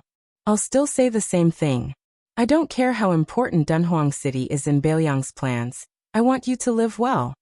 Sweet Potato lowered her eyebrows and said, I understand. Su Fingnian thought for a moment and continued, watch the little eunuch Tong Guan from the sidelines for another 2 or 3 years. After that, send him to the House of Imperial Edict. You'll have to spend more effort on this child's literacy and martial arts foundation building. You can say that you'll be free to raise him, but you can't completely ignore him and leave him to fate. Sweet Potato smiled and said, don't worry, young master. Dong Shou will definitely surprise Dunhuang City in the future. There are a few secret manuals in the Sutra Depository that are suitable for him to practice. He's lucky. Su Fingnian nodded and said in a low voice, I hope there's one more person in the world who works hard. The heavens won't let him down. Let's go. Su Fingnian turned around and waved his hand with his back facing Sweet Potato, who was dressed in embroidered robes and whose sleeves were as big as hibiscus. Chapter 543. Chapter 3. Around 3 a.m. Chapter 4. Try to get there before 6 in the morning. Although Dunhuang City was built on desolate yellow sand, because it was unique within a radius of 100 li, it was worthy of being called a city of living water. There were many merchants coming in and out of the city frequently. There were no less than 5,000 to 6,000 people coming and going every day. In addition, there was the Holy Land of Buddhism outside the city, Saiji Buddha Cave. On the 1st and 15th day of every month, believers would go out of the city to burn incense. It was a grand scene that filled the city. Today was the last 15th day of the late spring season. If it was in the past, the main road of the South Gate would be densely packed, but today there were surprisingly few people. There were only a few hundred devout pilgrims, and none of them had brought their families with them. On both sides of the street, there were peddlers who had woken up early to shout, selling scallion pancakes, snacks, and some coarse yellow incense paper. The Yuan family, which was second to none in Dunhuang City, was blind enough to run away from marriage and elope with him. The Yuan family, which was one of the wealthiest families in Dunhuang City, was magnanimous and did not pursue the matter. The beautiful woman, who was so stubborn, really did marry this out-of-the-way scholar. Her father, who was almost fuming with anger, was worried about his daughter. He was afraid that she would suffer hardships, so he secretly gave her a lot of dowry. Unexpectedly, this man was rather useless. He was talented, but he was not capable of making a name for himself. Moreover, he was neither high nor low. The big restaurant was turned into a wine shop, and in the end, it became a small wine shop. The woman was disheartened. Finally, the onlookers felt very satisfied and left him. She remarried to the Duanmu family, who was well matched in social status. The husband and wife were very happy. That young master Duanmu, who had a beautiful woman in his arms, even came to the wine shop to drink. He did not bring any servants or maids with him. He was gentle and refined, showing the elegance of a scholar. It was said that he only said a few words of courtesy, saying that he had heard the wine shop man's poetry before, and was very impressed by him. The woman was disheartened. Finally, the onlookers felt very satisfied and left him. She remarried to the Duanmu family, who was well matched in social status. The husband and wife were very happy. That young master Duanmu, who was sitting on a beautiful woman, even came to the wine shop to drink. He did not bring any servants or maids with him. He was gentle and refined, showing the elegance of a scholar. It was said that he only said a few words of courtesy, saying that he had heard the wine shop man's poetry before, and was very impressed. The woman was disheartened. Finally, the onlookers felt very satisfied and left him. She remarried to the Duanmu family, who was well matched in social status. Later on, the woman would occasionally burn incense and enter the city of Dunhuang, but she would always ride a splendid carriage with 4 golden horses. Busybodies had never seen her lift the curtain to look at her former lover, who was in dire straits. Presumably, she was really heartbroken. The man who came here to freeload the food stepped on a chair, finished a bowl of porridge, and then handed another bowl over. Everyone says that people who eat other people's mouths are soft, but this guy casually lectured him. Su Pu, it's not that I want to criticize you, but if you sold incense here, you would have made a lot of money already. Hey, when the time comes, I'll go burn incense and pray to Buddha, and I'll get a lot of money. When Bodhisattva sees my sincerity, I guarantee that all my wishes will come true.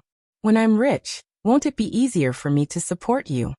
The middle-aged man with a tranquil expression took the big white bowl and filled a bowl of porridge for this one of his few friends. He shook his head and said, 3 incense sticks are enough. To worship Buddha, Dharma, and Buddhist monks, the amount of incense doesn't matter. The sloppy man who took the white bowl glared at him and said, You're so inflexible and reasonable. Your wife left because she was angry at you. Look at you, you have a silly woman who doesn't want rouge, face powder, and exotic delicacies, but is willing to suffer with you in the cold, in the sun, and in the cold, together with you. You don't know how to cherish her, and you don't know how to make progress. You deserve to be laughed at and poked at behind your back. The man took a stool and sat at the door. He looked at the slightly deserted street and frowned. The sturdy man behind him was still nagging. If it weren't for the fact that my father received your prescription to save his life, he wouldn't be willing to suffer with you. You say since you know some medical skills, it's good to be a half-baked doctor under the guise of practicing medicine to help the world. There's a shortage of doctors in Dunhuang, and a lot of people are willing to be cheated, as long as you don't treat people to death. Hey, I'm talking to you, Supu. In any case, you should at least say a few words. Fine, I don't have anything to say to a taciturn person like you. Let's go, let's go. I'll take care of those wild ducks I hunted. Fair-weather friends were particular about not exposing scars and not slapping faces. More icing on the cake, less providing charcoal in snowy weather. It could be seen that this person was either heartless or really treated the shabby wine shop owner as a friend. The middle-aged man suddenly asked, Why are there so few people going out of the city to burn incense today? Let me tell you, the giant immortal palace is restless today. After the battle with the great demon Luoyang, the old city lord has already passed away and ascended to immortality. This is a fact that even a 3-year-old child knows. Now it's obvious that there's a rebellion. I'm afraid only that little girl doesn't know about it. There's news that the 500 golden guards in the Mao family's hands outside the city are about to kill their way into the city and go straight to the purple gold palace to drag that little girl down from the dragon throne. I think there's an 80 to 90% chance that this matter will succeed. A little girl in her 20s is the city lord of Dunhuang. If word gets out, it's a disgrace. The man asked, Aren't there 500 golden guards stationed outside the city? The hunter was unwilling to answer this kind of childish question. He really couldn't hold back his words, so he said, Do you think those Mao family, Duanmu Yuan, and the other clans are all blockheads? Even if you use your butt to think, you can know that these guys must have spent money to send women to the officials. Among those 500 riders, there must be a lot of guys who are not of the same mind as the palace. In addition, the 500 riders outside are going to kill their way into the city. Even a small commoner like me knows that I can't stop them. However, these are all tricks of the big shots. If they die, they die. Those who are born rich and have nothing to do with us.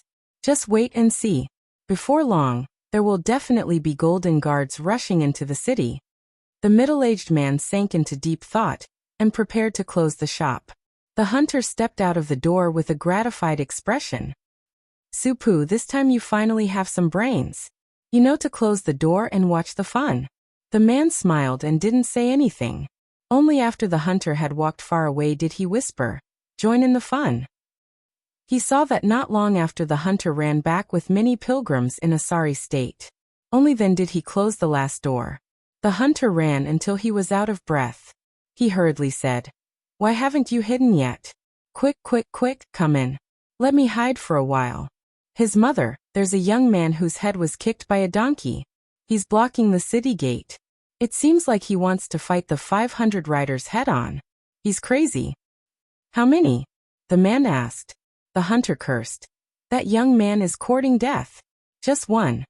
The man who had already taken a step forward thought for a moment and asked, Is he going to use a saber or a sword? Chapter 544. Chapter 4. Around 6 o'clock in the morning. Mao Ro gritted her teeth in hatred when she saw how arrogant this young swordsman was. If it was in the past, she would have tied him up on the bed and pampered him.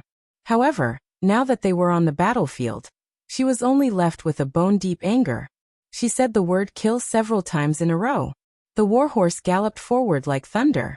Su Fengnian did not stop rolling the dragon wall. Although he could not achieve a sword aura like Old Man Li, He had comprehended the sleeve of Azure Dragon during the battle of life and death with Tuoba Chunsun on the grassland. His sword aura rolling the dragon wall became more and more genuine. His figure was like a fish swimming in the tide. When he met the first batch of cavalry charging, he used the spring and autumn movement to split a man and a horse in half. Then he ran horizontally, ignoring the iron spears. Relying on the surging true energy of the mirage, he had the idea of a protracted battle. He did not insist on killing people but on seeing horses. Heavy cavalry were invincible in a battle on horseback, but dismounting to fight on foot would be a burden. The charging warhorse formation was like a line of tide. When Su Fengnian broke through the tide, more than a dozen riders were thrown off their horses. Under the second wave of iron spears, they only retreated slightly before charging again. His figure was free and unfettered with sword aura. It was like the calligraphy of a painting master. Mao Ro, who was sitting high up with a spear, was gnashing her teeth.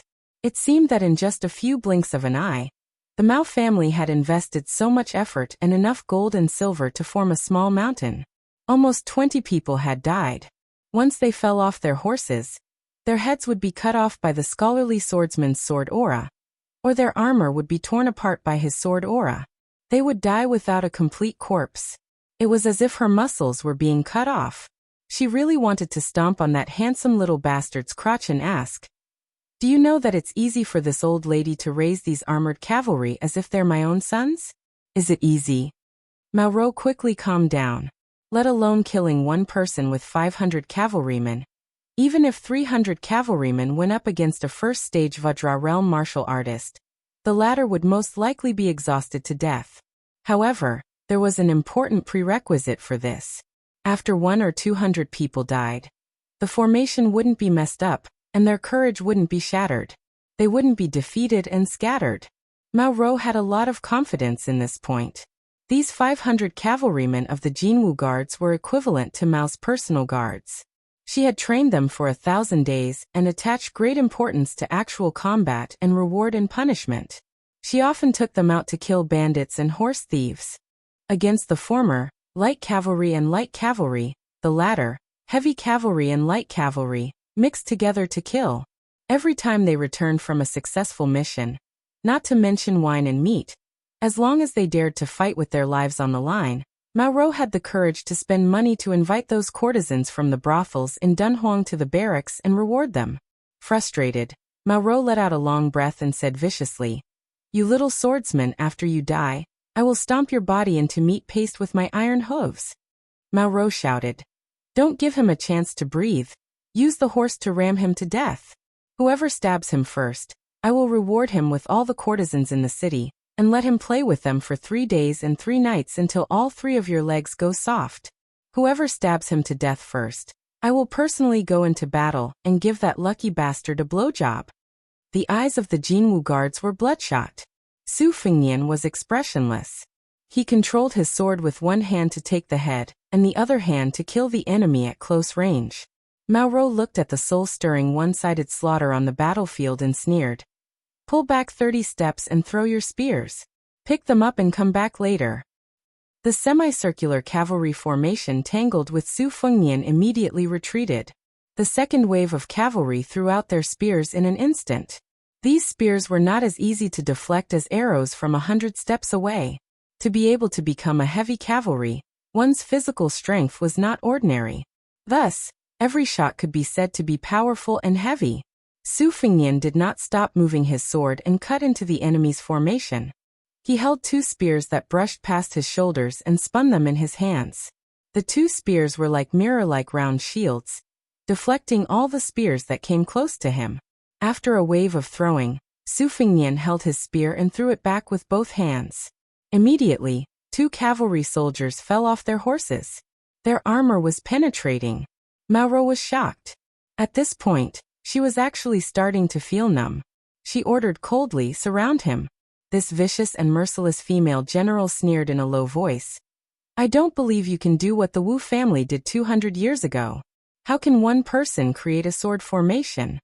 Mao Ro glanced at the 5 cavalry captains beside her, and tilted her chin. The 5 cavalrymen began to quietly charge forward with their spears. 60 cavalrymen in a circle tried their best to avoid the terrifying flying sword. Then they threw their spears at the same time from 30 steps away.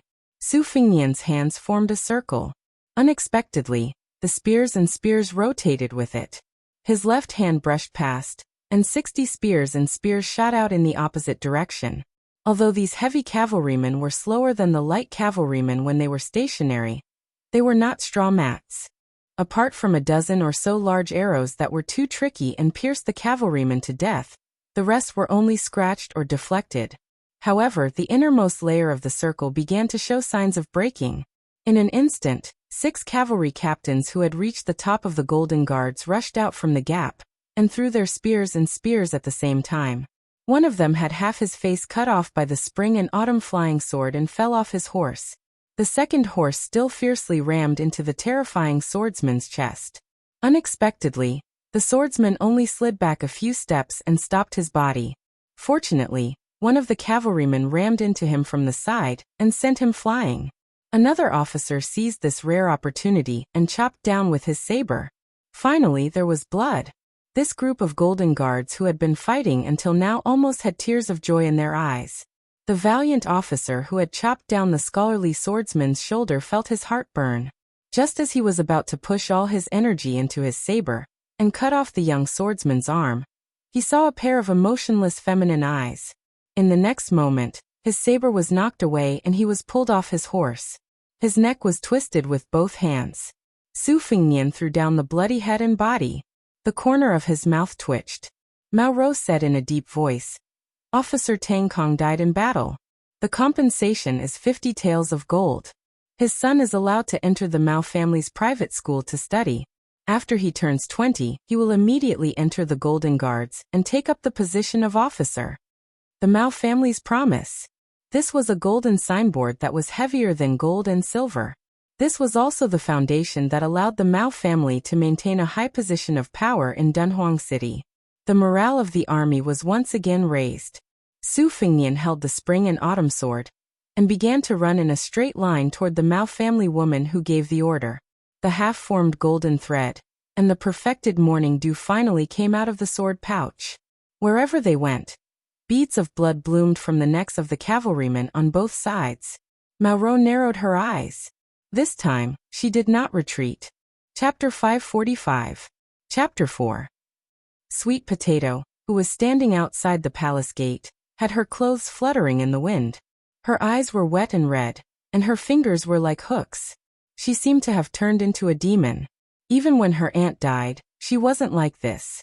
A middle-aged man carrying a familiar book box appeared out of nowhere and shook his head at her. Sweet Potato's clothes gradually stopped moving.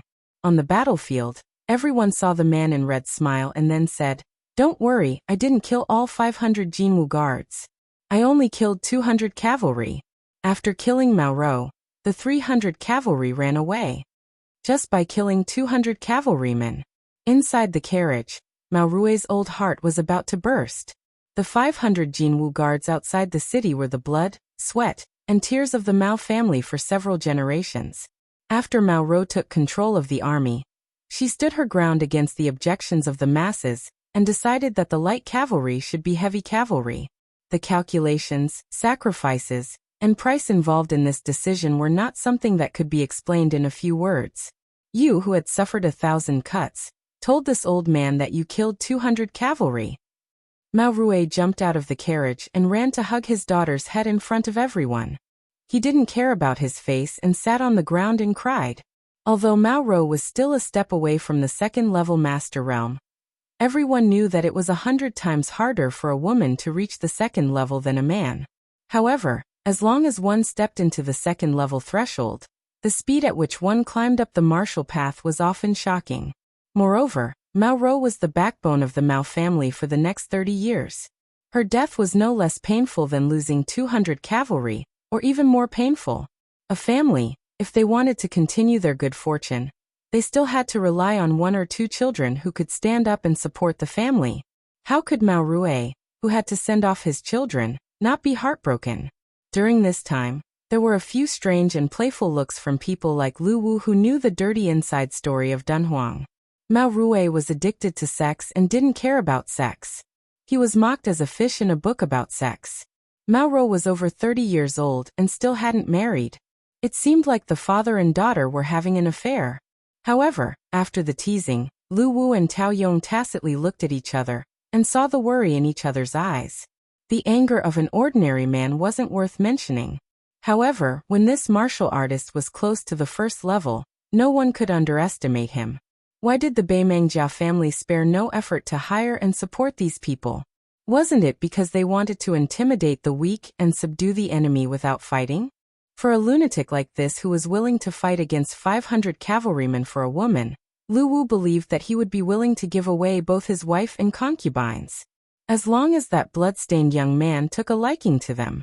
Those Wulian uncultured people who were attracted by gold and silver were already scared out of their wits. They couldn't be compared to those clans who had formed a group and wandered the Jianghu alone. If they died, they would die in vain. No one would collect their bodies. Their weapons, banknotes, and secret manuals would all be plundered. This time they entered the city to fight for riches and honor under the premise that victory was in the bag, not to be a sacrificial lamb and throw away their lives. For a moment, the 70 to 80 people who were left after fighting with the Jin Wu guards became restless, thinking of retreating. Some people who were friends with each other were on guard against unfamiliar faces. They began to whisper to each other. Calculating the pros and cons, Lu Wu had the demeanor of a great general. He urged his horse to rush out and asked, "Who are you?" Su Fengnian only looked at the old man who was howling in grief and said flatly, "Your name is Mao Rue. I know you." The fierce bow-bearing General Tao Yong suddenly shouted, "Careful." At the same time, he knocked his bow and shot an arrow toward Mao Rue's head under everyone's watchful eyes. Some sharp-eyed bystanders thought that Tao Yong had lost his mind or wanted to hit someone while they were down. Little did they know that the arrow collided with something and produced a clanging sound. However, Mao Rue's head still swung back, and one of his eyeballs exploded into a small ball of blood. Mao Rue let go of the woman's head and covered his eyes. His screams became more and more mournful. Tao Yong, whose eyes were red, gnashed his teeth and reminded in a deep voice, "This child can control 2 swords." Su Fengnian wiped the blood from the corner of his mouth. He extended a finger and twirled it. 2 swords flew around his finger like butterflies. He asked, "I'll stab him again. If you can't stop me this time, it'll be your turn next time." Tao Yong said nothing and neatly put away his iron bow. Su Fengnian easily drove his sword through Mao Rue's palm and pierced his other eyeball. He smiled and said, "Is my woman beautiful? It's a pity you won't be able to see it."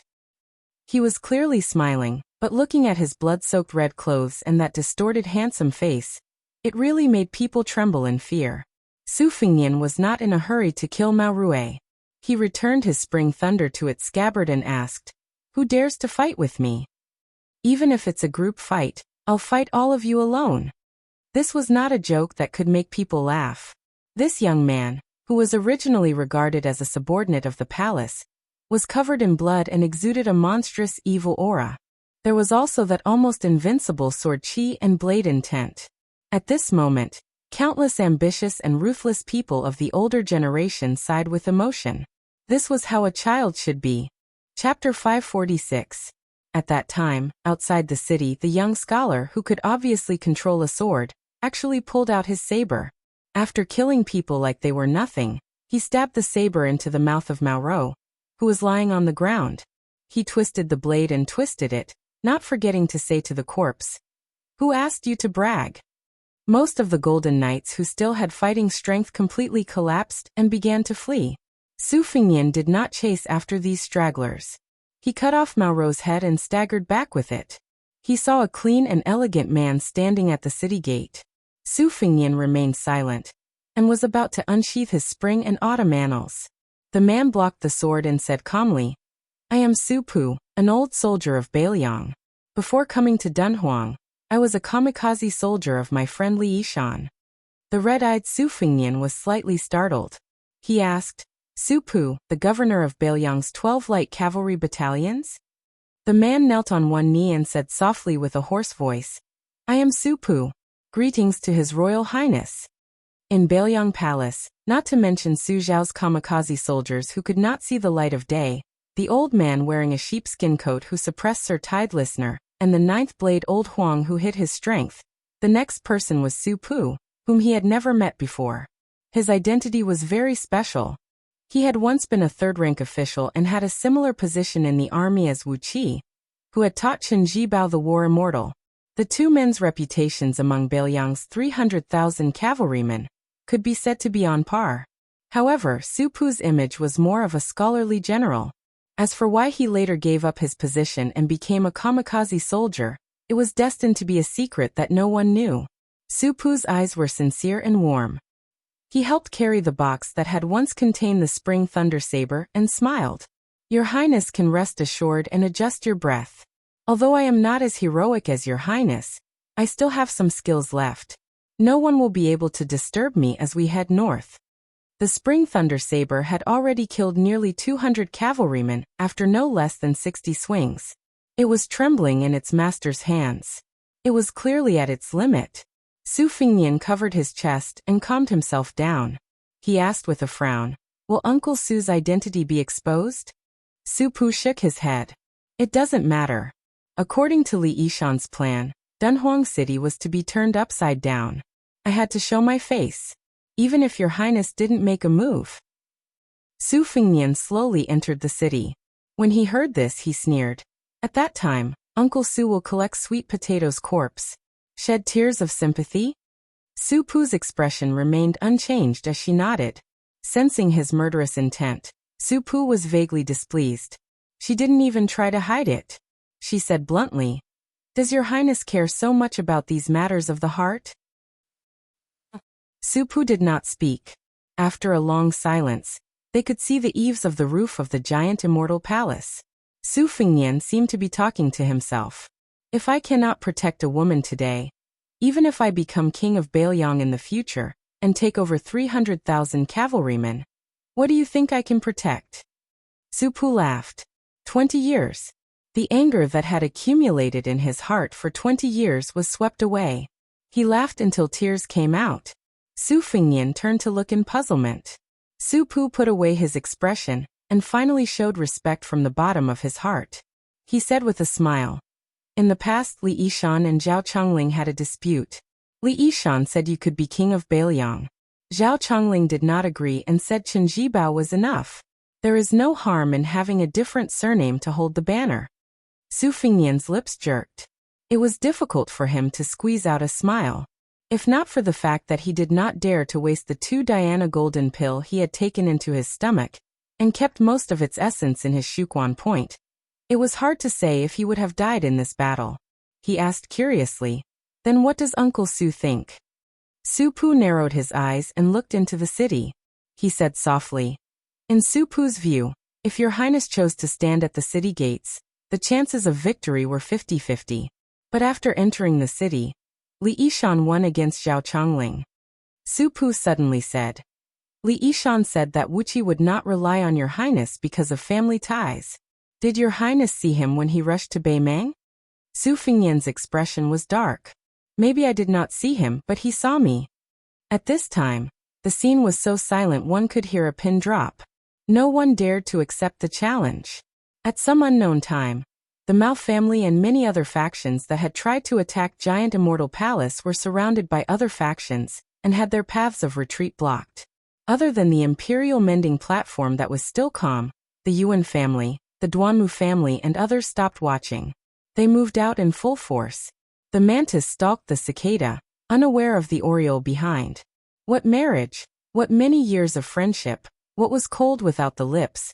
What was more practical than eliminating the power that these traitors would bring? Su Fengnian looked at the boorish men of the Jianghu and sneered. "You want silver? How much the Mao family gives you, Giant Immortal Palace will give you double. How about it?" Su Pu smiled as he put down the bookcase and started to kill people. As the governor of the 60,000 light cavalry of the Beiliang army, when had he not killed people with his own hands?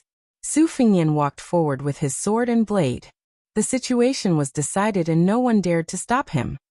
He walked in front of the embroidered-robed woman and raised his hand as though he was about to hit her. She had tears in her eyes and did not dodge at all. Sweet Potato hugged the red-robed man tightly. He bit his lips so hard that the blood stained his lips. Su Fingnian only reached out and pinched her cheek. He glared at her and said, "You're about to die. Do you really think I can forget you? As a servant girl, can't you let your young master have some peace of mind? Let's take a step back and say, as a woman, can't you let your man shelter you from the wind and rain?" Chapter 547. Chapter 2. Around 12 o'clock in the evening. This time I got heatstroke and took a good rest. In the last few days there have been a lot of new Zhuangyuan. I will try to thank them one by the end of the month. P.S. I hope there will be more suggestions and criticism in the book review section and Tieba. I will read them all. If there is something, I will correct it. If there is nothing, I will encourage it. PS2. I feel like in the blink of an eye, the second volume is about to reach 100 chapters. Under Sweet Potato's instruction, they followed the military book's policy of besieging the city, deliberately leaving a way out. It was obvious that Tao Yong was willing to abandon the foundation of Dunhuang. He took the lead in abandoning the Mao family, which had lost its backbone, and escaped with his trusted subordinates. The old general of Jinxi province, Lu Wu, had no choice. His whole family and his life were hanging in the city. Before he died bravely in battle, he loudly begged Sweet Potato not to cut the weeds and pull out the roots, so that his Lu family could survive. Sweet Potato ignored him. Lu Wu died with his eyes open. The Mao family's retainers were all killed in battle. It was clear that Mao Rui, father and daughter, did not have moral integrity, but in terms of raising their soldiers, they indeed had a unique ability. Su Pu slaughtered the Jin Wu guards outside the palace. The remaining surviving cavalrymen were scared out of their wits. They threw away their weapons and prostrated themselves on the ground. Su Pu casually picked up an iron spear and returned confidently. He saw Sweet Potato, as well as Su Fingnian, who was sitting on a bookcase to regulate his breathing and recuperate. Sweet Potato wanted to say something but hesitated. Su Fingnian laughed and said, "Dunhuang is your city. You know best the pros and cons. Don't worry about me. Just do what you need to do. This Uncle Su is my Shifu's best friend. You can trust him." "Greetings, Governor." Sweet Potato curled her skirt and gently performed a Wanfu gesture. First private, then official. With a stern countenance she said, "I will have to trouble Uncle Su to lead 50 cavalrymen to pursue and annihilate Tao Yong, leaving him alone to return to Orange Province. This can be considered Dunhuang City giving Morong Baoding some face. Uncle Su will lead the troops to the Imperial Mending Platform. You don't have to do anything." Su Pu accepted the order and left. A few old eunuchs and female officials from the Palace of Purple Gold, who were lucky enough to survive, also followed behind this strange middle-aged man.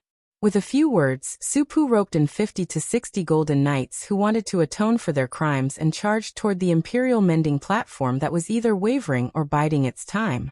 Su Fingnian had been sitting on his book box the whole time to heal himself. Although he looked like he was covered in blood, he was actually only lightly injured and his external injuries were not serious. However, his meridians were severely damaged. It was not an exaggeration to say that he was able to fight against 500 cavalry alone.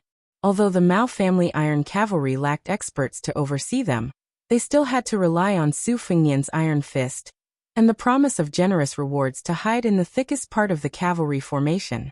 She ordered the cavalry to launch continuous attacks, throwing spears and crossbows. Later on, she even used the method of charging dozens of cavalry at the same time. Among them, some of the cavalry captains who were slightly more powerful took advantage of the opportunity to ambush Su Fingnian. It could be said that if both sides were playing chess on the chessboard mountain, they only cared about the lives of the chess pieces and did not care about the hearts of the people.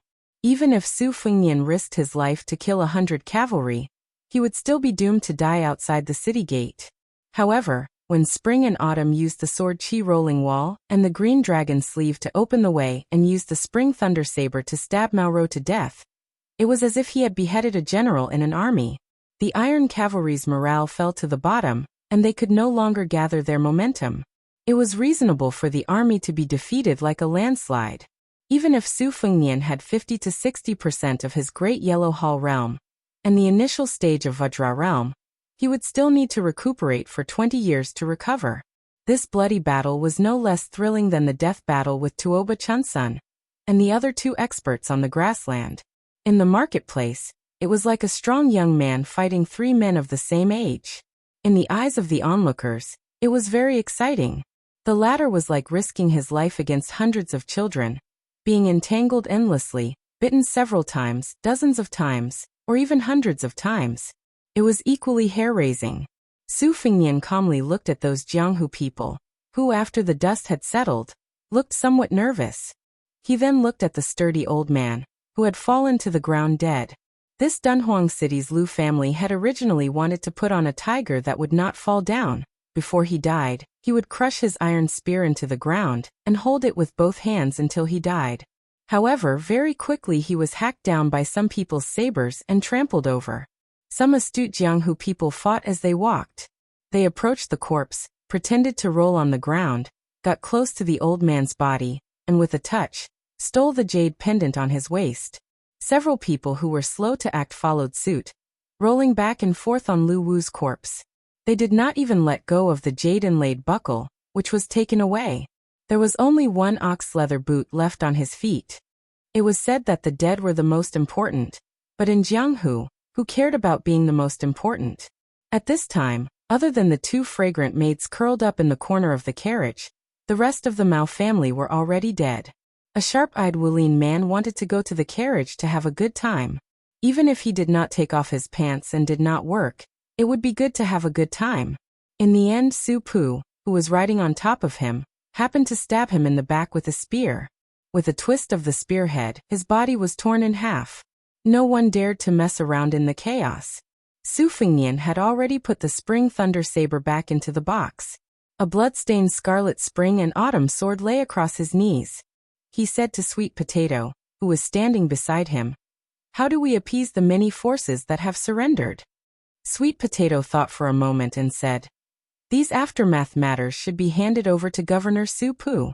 I should have died outside the palace gate. It is not good to draw legs on a snake." She smiled. "Since the young master is here, of course it is up to you to make the decision." Su Fingnian furrowed his brows. "I will only watch. I won't talk or do anything. But first you have to arrange a passable identity for me. Right, even you know Su Pu. Will anyone recognize him as the former governor of the 12th Light Cavalry Battalion of the Bailiang Army? Chapter 548. Sweet Potato shook her head and said, "No, this servant knows Su Pu because Imperial Tutor Li Yishan mentioned the governor when he was teaching the brocade pouch at Tide Listening Pavilion. Moreover, the transmission of information between Liang and Meng was too expensive. It was all exchanged with human lives. Secret agents and spies had to be carefully selected. It was impossible for them to take care of everything, no matter how big or small. It was also impossible for them to have the ability to investigate an old general of northern Liang who had not shown his face for 20 years. Our Bailiang can be said to be the place that pays the most attention to infiltration and counter-infiltration of the two dynasties. From what this servant knows, Bailiang has a secret organization. Other than targeting Great Peace City and the vassals, it spares no effort on the Beimeng imperial tent and the capital of the southern dynasties. All of this is handled by Master's master. It is watertight." Su Fingnian said self-deprecatingly, "Benevolent people do not join the army, benevolent people do not command soldiers. I think that while Su Pu's impression of me has changed, it is probably not much better." Sweet Potato said sadly, "It is all this servant's fault." Su Fingnian said with a smile, "You are really wrong this time. If not for you, I insisted on being a hero and returning to the city. Su Pu may not have knelt and called me His Royal Highness. At most, he would have called me uncle and nephew. You do not know, these famous generals from the spring and autumn period are all arrogant and untamed. They value military merit far more than relationships. Su Pu is a rare exception. Like that strategist Zhao Chongling, who is called the right hand of my master. They all say that 3 years old can tell one's age. But before I was born, Su Xiao did not have an heir. He predicted that the Bailiang army would only be safe in the hands of Chen Jibao. He died 20 miles outside the West Shu imperial city, lying on his sickbed. He did not talk about how to avenge his family, but pulled Su Zhao's hand and said that he had to remove the word righteous from Chen Jibao's identity as his adopted son, so that he could die in peace. Sweet Potato did not dare to ask further. Su Fengnian stood up and put the spring and autumn back into its sheath on his back. He spat out a mouthful of scarlet and golden qi and said with a smile, "It's a blessing in disguise. I absorbed 2 Diana golden elixirs outside the city and opened another aperture. Also, do you know that this newly forged sword can become a flying sword by itself if it drinks more than 1,000 blood?" Sweet Potato blinked and said, "Then can I borrow your servant to kill another 700 to 800 people?" Su Fengnian reached out and flicked her forehead.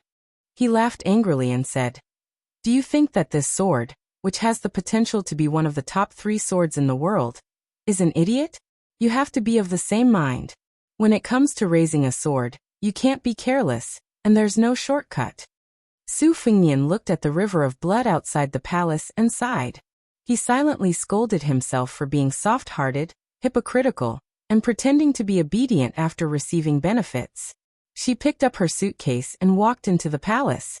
Sweet Potato naturally had to stay behind to clean up the mess. She looked at his back and remembered that day in the palace. She was wearing a dragon robe and sitting on the dragon chair. That moment of joy was worth a lifetime. Only now did she know that choosing to spend the rest of her life in a lonely city like her aunt, and turning white for a man was not such a terrible thing. Su Fengnian suddenly turned around and smiled. Sweet Potato was absent-minded for a moment. She did not know which lucky woman he would fall in love with in this life. Jiang and I? From the bottom of her heart, Sweet Potato did not like this subjugated princess who lived only for revenge. She felt that only a more generous woman was worthy of the young master's love. Of course, this was only what Sweet Potato thought. As for the young master's choice, she would support it. Su Fengnian was no longer His Royal Highness who could not distinguish between the 5 grains and the 4 limbs. He bathed alone in Qingqiuzhai and changed his clothes. After changing into a clean set of clothes, he felt refreshed. The situation in Dunhuang had been settled. The palace maids and eunuchs in each palace continued to behave themselves step by step. To them, the turbulent situation outside the palace was nothing more than the rise and fall of a new emperor. It was just the rise and fall of a new emperor. Their official hat became bigger, or even their heads were taken off. It would not disturb the lives of small fish and shrimps like them. However, to be honest, they still liked the current palace lord as the master of Dunhuang. Although the rewards and punishments were clear, compared to the previous palace lord who had been as cold as an iceberg for decades, it was more humane. Su Fengnian sat on a stone bench in the courtyard. There were spring and autumn and spring thunder on the table. Just by listening to their names, they seemed to be a pair of siblings. Su Fengnian did not wait for the expected Sweet Potato. Instead, he was unexpectedly visited alone by Su Pu. Su Pu also did not need to kneel to make her position clear. When she saw Su Fengnian waving his hand to signal her, she calmly sat down and said, "According to Li Yishan's arrangement, the visiting forces will be treated differently. The deep-rooted local parties in the city will be eradicated. None will be left alive. For those who have infiltrated Dunhuang from outside the city in the past 10 years, such as the 2 trusted aides of Juzi Province and Jinxi Province, after the old forces have been emptied and leveled, they will continue to arrange for people to fill in. Moreover, New Dunhuang City will take the initiative to express goodwill. Not only will it give them a way out, it will also set up a ladder to let them annex some of the Mao and Lu families' territories. In this way, they will have a fat bait to slowly nibble away at. It is guaranteed that they will live in peace for 5 years." Su Fengnian nodded and curiously asked, "What is the attitude of the Imperial Mending Platform?" When she was not killing people, Su Pu, who was exceptionally refined like a down-and-out scholar, laughed softly and said, "Not declaring their position is the best attitude. New Dunhuang City is happy to share a cup of the soup with them." Su Fengnian asked, "Which forces are actually Baoyang's secret chess pieces?" Without the slightest hesitation, Su Pu said, "The Yuan and Duanmu families were single-handedly supported by Li Yishan. However, I am afraid that even within these 2 families, only 4 or 5 people know the truth. The rest of the forces are all acting because of the matter, because of the benefits. They are not worth mentioning." With a wry smile, Su Fengnian said, "By making such a scene, won't I create unnecessary problems for Shifu?" Su Pu smiled sincerely and said, "Li Yishan himself often says that it is because of the will of the people that he made the chess pieces outside the chessboard. From this, one can see the true strength of a national chess player. His Royal Highness need not worry. This general believes that Li Yishan will be happy to see this happen. To be able to make a chess game even more lively, it can be seen that His Highness has truly entered the game and exerted his strength. This is a good thing." Su Fengnian said with interest, "Uncle Su is also proficient in chess?" Su Pu hurriedly waved her hand and said, "After interacting with Li Yishan for so long, he only knows how to talk about grand principles. If we were to really play a game, he would be an unbearably vulgar and terrible chess player. He would never be able to win against His Highness. Your Highness, please don't force me." Su Fengnian laughed and said, "I think he is still a bit better than Su Xiao." One respectfully addressed His Royal Highness, while the other warmly addressed him as Uncle Su. Was it because they were incongruous? Suddenly, the bitter rain of late spring poured down. Su Fengnian and Su Pu walked into the temple together. Su Fengnian said, "When the devil Luo Yang enters the city, that will be the real calamity for Dunhuang City." Su Pu nodded his head. Even this light cavalry governor was a little worried. Su Fengnian said in self-mockery, "Don't jinx it." Inside and outside the city, the rain was pouring down. A man in white clothes went past the Kaji Buddha cave and slowly walked toward the city of Dunhuang. The heavy rain during the day was like a black curtain. The man's white clothes were particularly conspicuous. The raindrops evaporated about 1 zhang away from his head. Some of the fleeing Mao family's Jinwu cavalry saw this handsome bodhisattva on the road. Their hearts were filled with evil intentions, but they didn't even have time to make a sound before they were chopped into 8 pieces in the heavy rain. Chapter 549. There were several plump banana trees planted in the courtyard. The sound of the raindrops hitting the banana leaves was crisp and clear. Su Fengnian and Su Pu, who had met in a foreign land, took 2 stools and sat at the door. Su Fengnian suddenly smiled and saw Su Pu's puzzled gaze. He blushed with shame and said, "Uncle Su should also know that I used to spend money to buy poems. I remember once I spent around 200 to 300 taels of silver to buy a 7-word quatrain. There was a line in it, 'The rain beats the banana leaves, the voice is bitter.' At that time, I felt that it was quite interesting and took it to second sister to present it as a treasure. Unexpectedly, I was scolded badly and said that it was a groundless moan. I came up with an idea on the spur of the moment and changed it to 'The rain beats the banana leaves, the voice is heavy.' Second sister was still not satisfied with it. I was angry and broke the pot, saying that 'the rain beats the banana leaves, the voice is bitter.' I asked her how the poem was. Haha, I didn't expect that after second sister beat me up, she would open her mouth and say that it was not bad." Su Pu did not understand the essence of the 3 layers of the word pa at first, so she was somewhat puzzled. After a while, she smiled and squinted at the gloomy curtain of rain. She softly said, "It's not bad." Su Fengnian was about to speak when Sweet Potato walked into the courtyard with a satin-embroidered umbrella.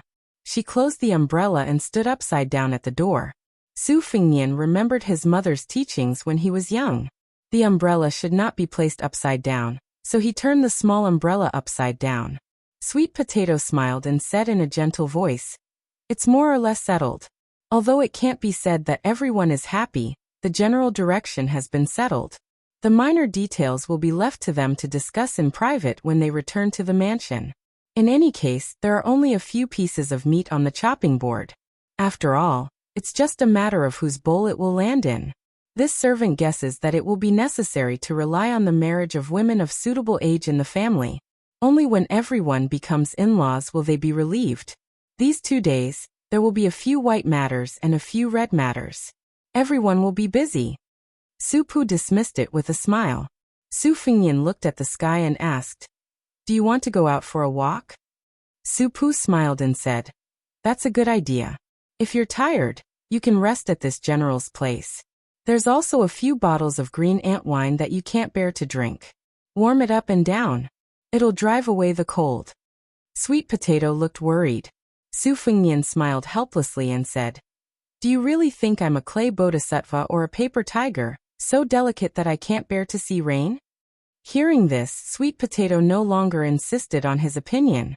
The three of them walked out of Qingqiuzhai with their umbrellas swaying in the wind, and out of the giant immortal palace that had returned to its former tranquility. Su Pu's wine shop was on the main road of the main city, so they could walk straight there. The heavy rain washed away the blood and conspiracies. However, the city was much stricter than usual.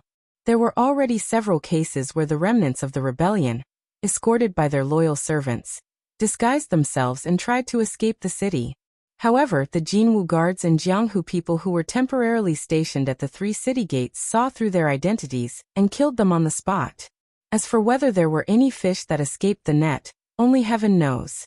Perhaps only those who had endured hardships for years would know. This was another story similar to the joys and sorrows of this old man's son Zhao, and the crown prince of Western Shu. Moreover, this thick blood debt would most likely be forced onto Su Fengnian's head in the future. At this time, the three of them were walking on the dim street with few people. Su Fengnian turned into a spacious alley and finally heard some noise. Su Fengnian stood in front of a scallion pancake stall, with a large oil umbrella. This time-honored stall had been selling scallion pancakes in Dunhuang for decades, so it was not afraid of the dark alleys.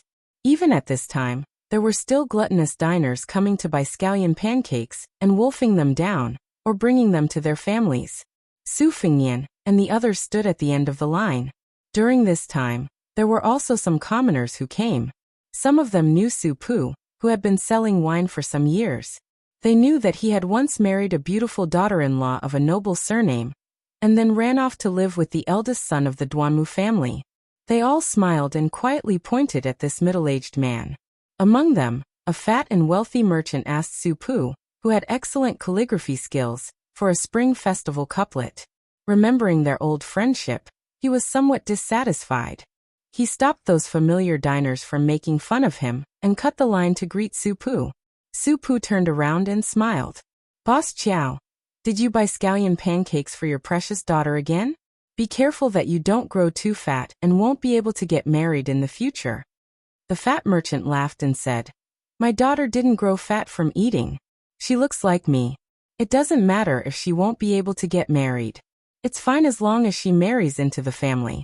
Old Qiao, I wake up early in the morning and grope around in the dark to earn money. What am I trying to do? Isn't it because I want my children's lives to be a bit more relaxed?" "That's right, Brother Su. I've purchased a new house in the eastern part of the city. When I get back, I'll need a few couplets from you. Can you help me write some bolder couplets?" Su Pu nodded and said, "That's not a problem. Remember to come and drink often. Without Big Boss Qiao's support, the wine shop won't be able to continue." The Qiao family member patted Su Pu's shoulder and said straightforwardly, "That's not a problem. It just so happens that we're having a housewarming celebration. Originally, I wanted to go over to your place to discuss it. I'll buy all the wine from your shop. Is it good? But let's make it clear, you have to give me, Old Qiao, an affordable price." Su Pu nodded and said with a smile, "Boss Qiao is an expert. If I dare to sell it at a high price, I won't be able to do business in Dunhuang City in the future." Chapter 550. Sweet Potato stood with an umbrella in hand. He turned his head to look at the middle-aged man and old man chatting politely with some interest. Su Fengnian turned around and saw that the merchant had probably noticed that he was dressed in bright clothes, and had brought along a beautiful maidservant. The merchant had a bashful attitude as if he wanted to get close to Su Fengnian, but did not dare to act rashly. Su Fengnian took the initiative to smile and said, "Is this Boss Qiao? I am Uncle Su's distant nephew. I just came to Dunhuang to do some porcelain business. Uncle Su often says that Boss Qiao has been taking care of the shop all these years. Later on, when we move in, I have some porcelain bowls and plates on hand. They can be considered presentable. When we visit, I will send over a dozen sets to Boss Qiao." Boss Qiao's face was filled with surprise. "Really?" Su Fengnian smiled warmly. "If I were to fool Boss Qiao, I would be scolded to death by Uncle Su. I am serious." Boss Qiao's family was well off. It was not that he really cared about the dozen sets of porcelain bowls and plates. It was just that he saw the astonishing aura of this master and maidservant pair. If one wanted to make money in business, one had to first rely on capital, and then rely on one's connections. Especially the latter. Those who had done business before knew that many times in this world where people looked down on others, if the bodhisattvas in the temples felt that your status was low and were ashamed to be associated with you, then no matter how much gold and silver you had, it would be useless. You would not even be able to enter the temple with a pig's head. Meeting an influential person who was easy to talk to was even more unprecedented than meeting a young courtesan in a brothel. The reason why Boss Chiao got close to Su Pu, this kind of poor scholar, was because he had some small calculations in his heart. He was born a merchant, and had a natural sense of inferiority towards those scholars who had knowledge in their stomachs. It was not easy for him to meet someone who was poor, so he always felt a little complacent. He wanted to show off his family's rich and dignified style by inviting Su Pu to write spring couplets and drink in his mansion. When did he not have the small idea of making Su Pu feel inferior when he saw the mansion? After Sweet Potato bought 3 scallion pancakes wrapped in oil paper, Su Fengnian and Su Pu bid farewell to Boss Chiao and left. At that time, the fat man did not dare to look at Sweet Potato. Now that he had the time, he stared at her graceful figure with all his might. He swallowed hard, wondering how Su Pu could have such extravagant relatives. Walking on the bluestone pavement in the spring rain, Sweet Potato smiled and said, "Governor, it won't be long before the Yuan family will regret." Su Pu shook her head with a bitter smile. Su Fengnian asked, "What happened?" Sweet Potato glanced at Su Pu, who smiled and said, "Just say it." Sweet Potato then slowly said, "Once, there was a woman from the Yuan family with exceptional insight who took a fancy to you. She did not hesitate to elope and break off relations with her family. She married you and became the proprietress of a wine vendor. Later, for some reason, she returned to her family." Su Pu said calmly, "She remarried to the eldest son of the Duanmu family. Don't blame her. How many women would be willing to grow old with a man who does not make progress? To be honest, when she was willing to accompany a poor scholar like me for daily necessities, I already had a whole new level of respect for her. All these years, I've always felt guilty, feeling that I owed her too much. How many young men and women who are not of equal status can truly grow old together? Even if there are, most of them are just stories and novels about gifted scholars and beautiful women. Besides, the men in the novels have to be top scorers in high school. Only then can they hold their heads high. For someone like Su Pu, who squandered a dowry of 100 taels of gold, according to common sense, there is no way she can be a man in the novels." Su Fengnian smiled gently and said, "These women seem to be able to sing and weep, but in the end, they have misjudged the men and misidentified themselves. When they were rich and leisurely, they were ignorant of worldly affairs. On one hand, their family was well off, so they could look down on those beautiful clothes, beautiful horses, rouge and sandalwood beds. However, when they really suffered with men, they gradually understood the power of the yellow and white vulgar things. Not to mention other things, when chatting with close friends in the boudoir, they would always hear them talking about exotic delicacies. How the newest clothes were not enough to wear, how the pearls, jade, and gold hairpins were old-fashioned. Perhaps the women who fell from the branch to become sparrows did not really seek such enjoyment, but they always felt uncomfortable in their hearts. As time passed, they were subtly influenced. When they looked at the good-for-nothing man beside them, they knew that his literary talent could not turn into a wife who relied on her husband's status as a wife, and even implicated her children to suffer in the future. Naturally, their thoughts changed. Uncle Su, if my guess is correct, at first when she went to see her old friends, she would talk about it with you, and would even joke about it. After a few years, she became more and more taciturn, and then she would throw some inexplicable tantrums with you. In the end, she simply did not talk to you about these things, right?" Su Pu was stunned. Obviously, she was hit by this young man's words. "Uncle Su, it is reasonable for you to feel guilty. No one would dare to say anything bad about you. But if you feel too guilty, you will sink into it, and you will be somewhat petty. Taking 10,000 steps back, that woman has married into a good family. Compared to feeling remorse and feeling sorry for herself, it is much more satisfactory. If you really want to blame someone, Blame my Shifu. If he gave you the position of Dunhuang's general, you would not have so many troubles. Su Pu was stunned for a long time. She did not say anything. Sweet Potato sighed softly. If that woman heard what young master said, she would be too ashamed to show her face. Su Fingnian laughed self-deprecatingly. I have always been this kind of vulgar man who spoils the scenery. She probably would not be willing to dirty her ears, so she would not listen to even half a sentence. The middle-aged scholarly general from the spring and autumn period sighed. Your Highness' seemingly heartless words have helped Su Pu untie too much of the knot in my heart. Su Pu immediately laughed. Later on, drink a few jars of green ant wine and give Li Yishan a good scolding. The three of them went to the small wine shop at the entrance of the city gate. At this time, the man in white entered the city. There were dozens of corpses outside the city gate. They met on a narrow path. Su Pu looked at the man in white from afar and sucked in a breath of cold air, saying in a deep voice, Demon Luo Yang. Chapter 551. A 9,000-word chapter. On the day of the palace coup, it could be said that there were some families who were happy and some who were sad. The Mao and Lu families were annihilated in an instant. In the northeast part of the city, influential officials gathered together. Many families, who could shake the entire city with a stomp of their feet, could be considered neighbors. Perhaps through a wall, they could see the scene of the confiscation of property next door.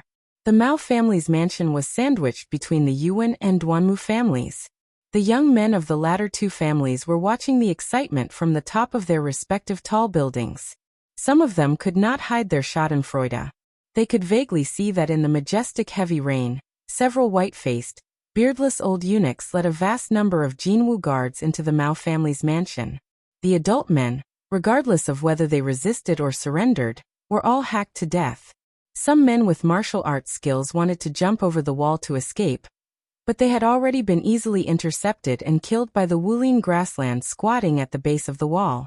Occasionally, there were a few people who relied on their thick skin and high martial arts skills to jump over the high wall. As soon as they landed, they were stabbed by the two families' elite retainers who were waiting for them. They were nailed to death to the ground or to the wall, or they were shot into hedgehogs by the rows of crossbows. Several of the Mao family's young men, who were regarded as thorns in the eyes of the two families' young men, were also quite unyielding. They led their men of sacrifice and vowed to fight to the death. Even some of the young women, who usually did not reveal themselves, also took out their swords. However, they were unable to withstand the tide-like offensive, and were all strangled on the spot. The Mao family, who had 500 armored cavalry, was originally one of the best in Dunhuang City. Even the odd job workers and servants did not look at the ground when they walked. Each and every one of them had their eyes above the top of their heads. At this time, most of them died miserably. How could this not make the two families' men, who were watching the excitement with cold eyes, feel relieved? Some of the men, who only dared to secretly covet the Mao family's women, and covet the Mao family's daughter-in-law, felt a bit of pity. These beautiful women, who usually put on airs, would be a wonderful thing if they were sent to serve as prostitutes in the army. They did not mind spending hundreds of taels of silver in one night. The large clans of Dunhuang City were influenced by the nobles of the Central Plains, and many of them had private libraries. Perhaps because the Yuan clan had a literary background, they paid special attention to the family's private libraries. The old scholars and teachers were all famous scholars in the Tangerine and Jinsi prefectures. In the northern Mang, picking a martial artist with some skills was as easy as picking a cabbage. However, picking a scholar with real talent was like looking for a three-legged toad. The Yuan clan's expenditure in this area far exceeded that of their peers. This was attributed to the fact that the Yuan clan's leader was a scholar who had read a lot. The private library, Wenhui Building, had a collection of 80,000 books. Most of them were plundered by scholars who had rushed to the north. Yuan Liang had always been immensely proud of this, and he especially looked for a seal master to carve a piece of yellow stone. He called himself the 80,000 old man. Today, Yuan Liang personally led nearly 100 soldiers and generals to the outside of the giant immortal palace. When he returned, he rewarded them according to their merits. At the same time, He ordered the steward to lead a group of trusted men of sacrifice through a secret passage that connected the three families. He first picked up a few women who had married into the Mao family, so that they would not be implicated. Then, he sealed the passage and destroyed it. The reason why he saved them in the chaos was not because Yuan Liang was merciful. It was because he wanted to take over the Mao family's property in the future. He had to rely on these astute women who were familiar with the Mao family. In fact, he did not have good intentions in the beginning of the marriage. Of course, it was the same for those women who had married into the Mao family. In the past, Yuan Liang treated these fierce women, his daughters-in-law, and even his granddaughters-in-law with respect. He would often reprimand his family's descendants in front of them. But after today, he wanted to see if they would still dare to order their husband around, and if they would still dare to forbid him from taking concubines. At this moment, perhaps she was already kneeling on the ground, sobbing and begging for mercy. Yuan Liang sat on a small couch near the window on the top floor of the Wenhui building, leisurely sipping tea, smiling as he looked at the upheaval in the Mao family mansion. He was in an extremely good mood. Different from Mao Rou, who has a perfume fetish, he likes to drink tea. On the small couch, there was a large tea table with a tea set, tea grinder, and a soup bottle on it. After Yuan Liang caught a glimpse, he narrowed his eyes, but immediately put on a warm smile that made people feel good about him. He got off the couch and put on his shoes to welcome him, calling Brother Chong Yang. The latter waved his hand and casually sat down on the couch, taking a tea towel to wipe his cheeks. Yuan Liang laughed happily and said, "Duanmu Chong Yang, you scoundrel, the elegance in the room has been washed away by your vulgarity. How unlucky. Uncle Yuan, if you continue to be so merciless, be careful that I don't harm your granddaughter. She's very pretty to my taste." The man giggled, drinking a cup of tea to quench his thirst. It was indeed unbearably vulgar. This man called Duanmu Chongyang was the second young master of the Duanmu clan. His status was similar to Yuan Duan's, but his personality was the complete opposite. He stood up at 30 and started a family. Even now he still hadn't taken any shape, causing his father, Duanmu Qingsheng, to have a lot of white hair. Duanmu Chongyang was a renowned swordsman on the border between the two provinces. He often went to kill horse bandits for fun. As he killed, he actually became sworn brothers with the leader of a large group of horse bandits. If it weren't for his clan stopping him, he would have abducted his sister and made her the wife of the head of the horse bandits. Duanmu Chongyang was also the only one who dared to teach the Mao family's children a lesson when the Mao family was at its peak. The three families were neighbors. Close neighbors were better than distant relatives. Plus, they were in-laws, so on the surface, they were harmonious. Duanmu Chongyang, Yuan Duan, Mao Chong, and Mao Rou were childhood playmates. However, they had been estranged from Yuan Duan in recent years, intentionally or otherwise. In their youth, these two top young masters in Dunhuang liked to follow Mao Chong around as minions. It was a pity that Mao Chong died early. He didn't even reach 20 years of age before he died. Duanmu Qingsheng had endured for a long time. Seeing that his eldest son was still frivolous, he finally couldn't help but slam the table angrily. "Why did you go to the Mao family? Did that widow Mao Chong steal your soul? You're just a broken shoe. Don't you feel ashamed? You've ruined the plans of two families. What are you going to use to compensate?" Yuan Duan narrowed his eyes again and lowered his head to taste his tea. Yuan Liang kept smiling but didn't say anything. Duanmu Chongyang raised his eyebrows and argued with his father. "What's the big deal? Our two families hiding behind our master's back to scheme for benefits is a big deal? Aren't we afraid of incurring the suspicion of that little woman Yanji? In my opinion, this time we're dividing up the territories of the Mao and Lu families and Taoyong. We shouldn't be so aggressive just because we protected the emperor. Do you really think we protected the emperor? Isn't this a trap that master set up long ago? He's waiting for those old foxes to jump into the fire pit. Besides, if we really want to argue, it's the young man who blocked the city gate with his sword who did the most work. I didn't hear him clamoring for a reward.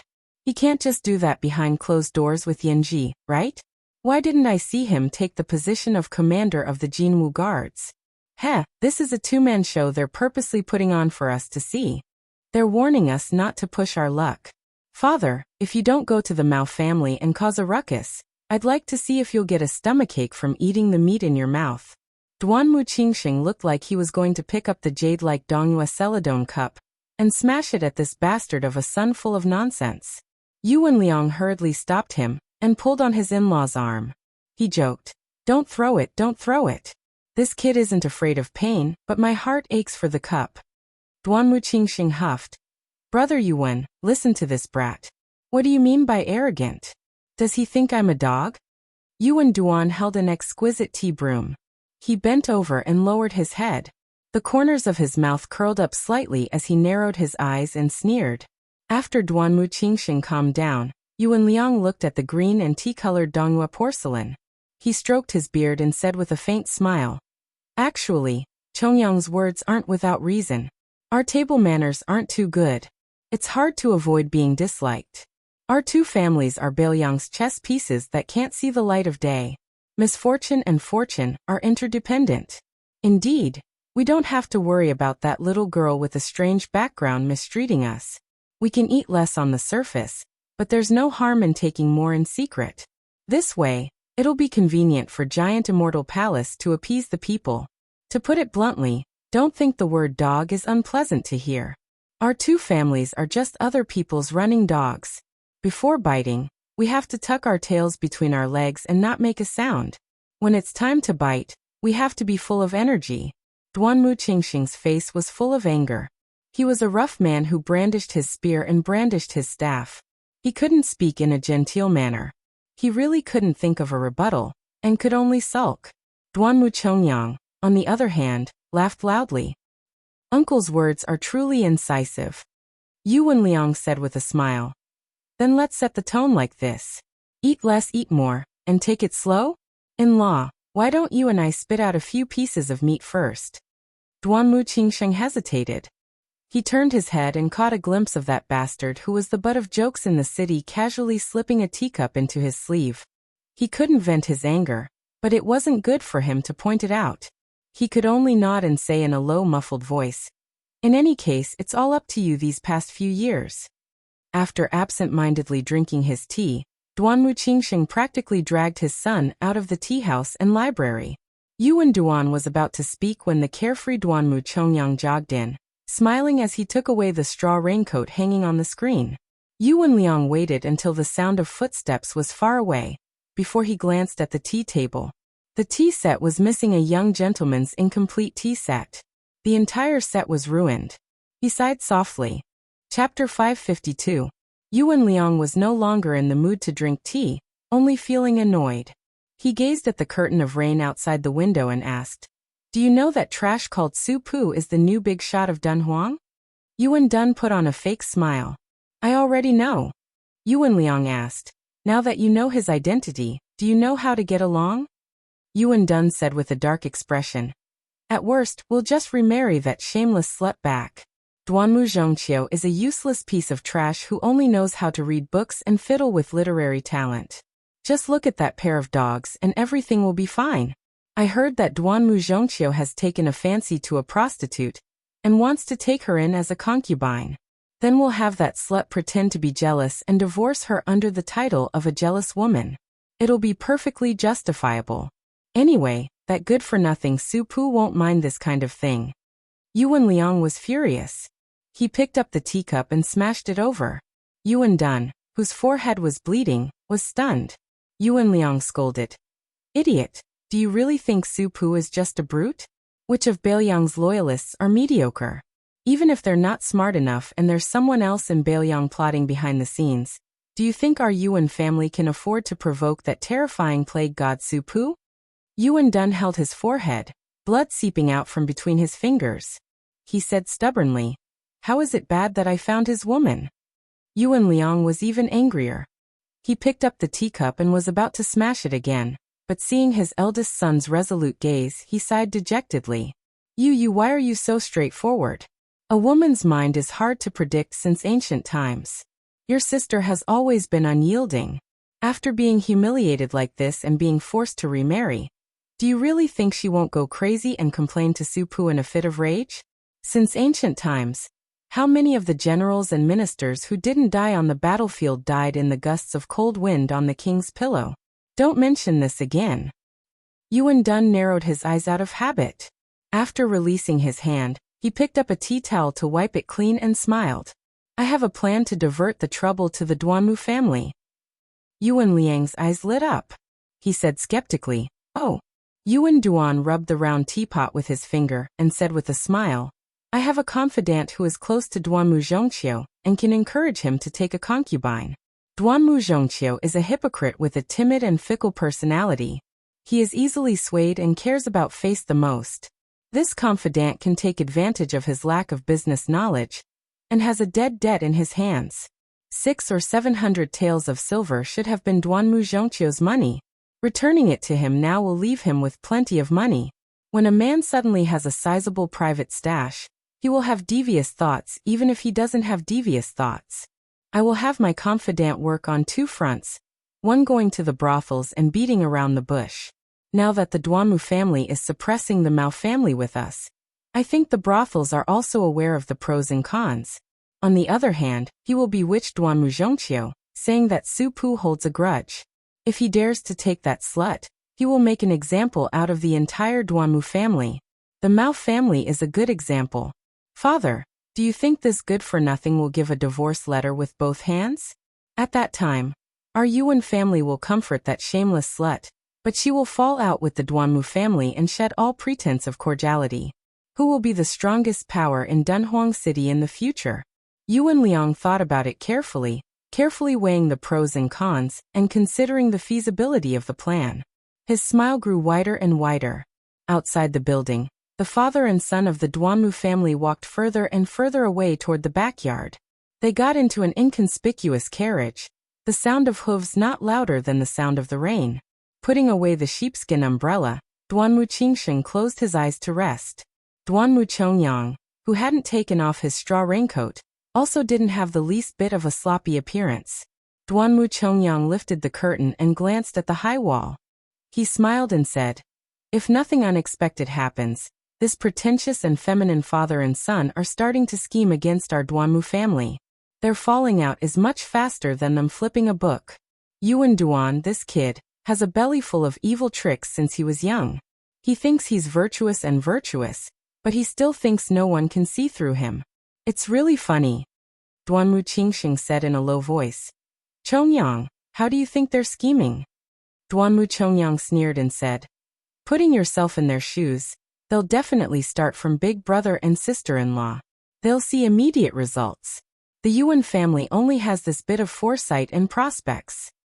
Duanmu Qingsheng opened his eyes and crossed his fingers on his abdomen. He smiled faintly and said, "Your big brother is timid and afraid of trouble. He doesn't even have the guts to compete with you for the position of the family head. I've already given up on him. But you back then dared to single-handedly kill Mao Chong in one move. Your hands and feet are clean too. This time, Yuan Liang and Yuan Duan want to trap your big brother. You go and keep an eye on them. Just don't make a big fuss. There's no need to lower yourself to their level. Otherwise, if they see through our concealment, it won't be pretty. We father and son are big men. Don't haggle over the smallest details with those 2 women. The Duanmu family has never treated Dunhuang as a place to do big things." Duanmu Chongyang laughed heartily and said mockingly, "This drinking of tea is just drinking the word harmony and harmony. Looking back at Yuan Liang's sinister methods these years, it's really a waste of several hundred caddies of tea." Duanmu Qingsheng didn't go along with this topic. Instead, he said in a more serious tone, "Just now, you went to the Mao family to save them. There's even a hint of camaraderie. Very good. Your way of doing things these years has always been putting on a show for the masters of Beiliang. Now it's time to pick the ripe fruit. Father can give up everything, but I'll definitely let you become the great lieutenant of the Jinwu Guards. You have to interact more with Su Pu and that young man. Drink wine and so on. You must not be in a hurry. As long as you progress step by step, there will always be a chance for you to go to Beiliang and make a name for yourself. Dunhuang is still too small for you to show off your skills. Join the Beiliang army and strive to become the trusted aide of the hereditary heir apparent of the king of Beiliang. If this boy is not enough to entrust your life to, you can always switch to Chen Jibao. It won't be bad either. But remember to use the trick of injuring yourself to gain the enemy's confidence. Otherwise, you'll be regarded as a rebellious minister. You won't have a chance to make a name for yourself in Bailiang. Leaning against the wall of the carriage, Duanmu Chongyang clicked his tongue and said, "The white-clothed war immortal Chen Jibao, the ruthless man who slaughtered the spear immortal Wang Xiao. I've been looking forward to this for a long time."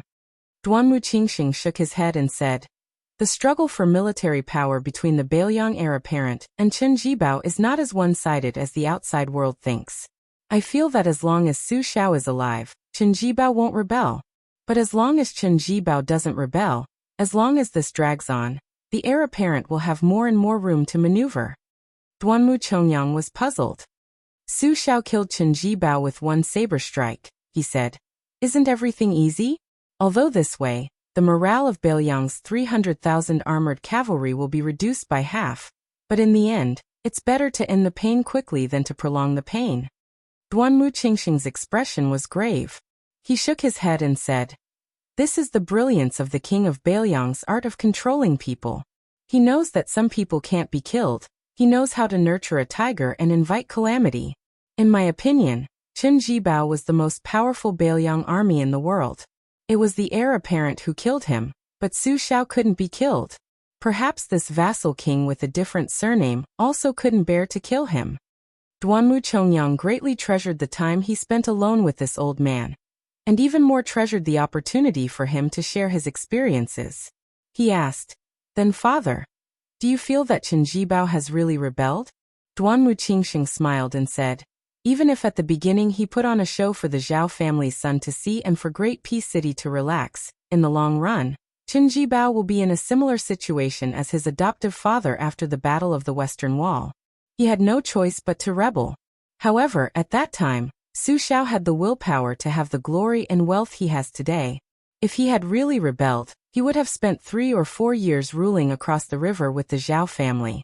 In the end, he would have used up the hearts of the people, and without the support of the scholars and the people, he would only be in a circle and die. This is the great wisdom of a martial artist like Su Xiao. When one reaches a high position, it is very difficult to remain clear-headed. Chen Jibao is different. If he rebelled, not only would the entire Liang dynasty be happy, Beimeng would also clap and cheer. Even Bailiang would most likely approve more than oppose."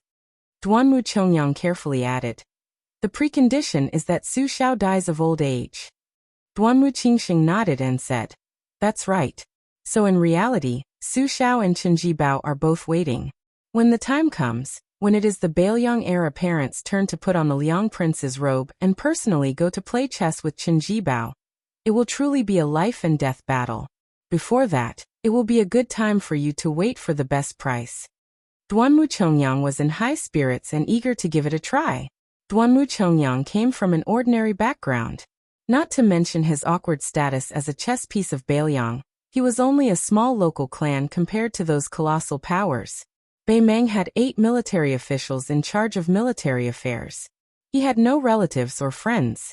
If there were no major wars, his climbing speed was destined to be slow. The Beimeng Southern Dynasty, which had lost its scholars, was even more of a joke. The Bailiang army was undoubtedly the first choice.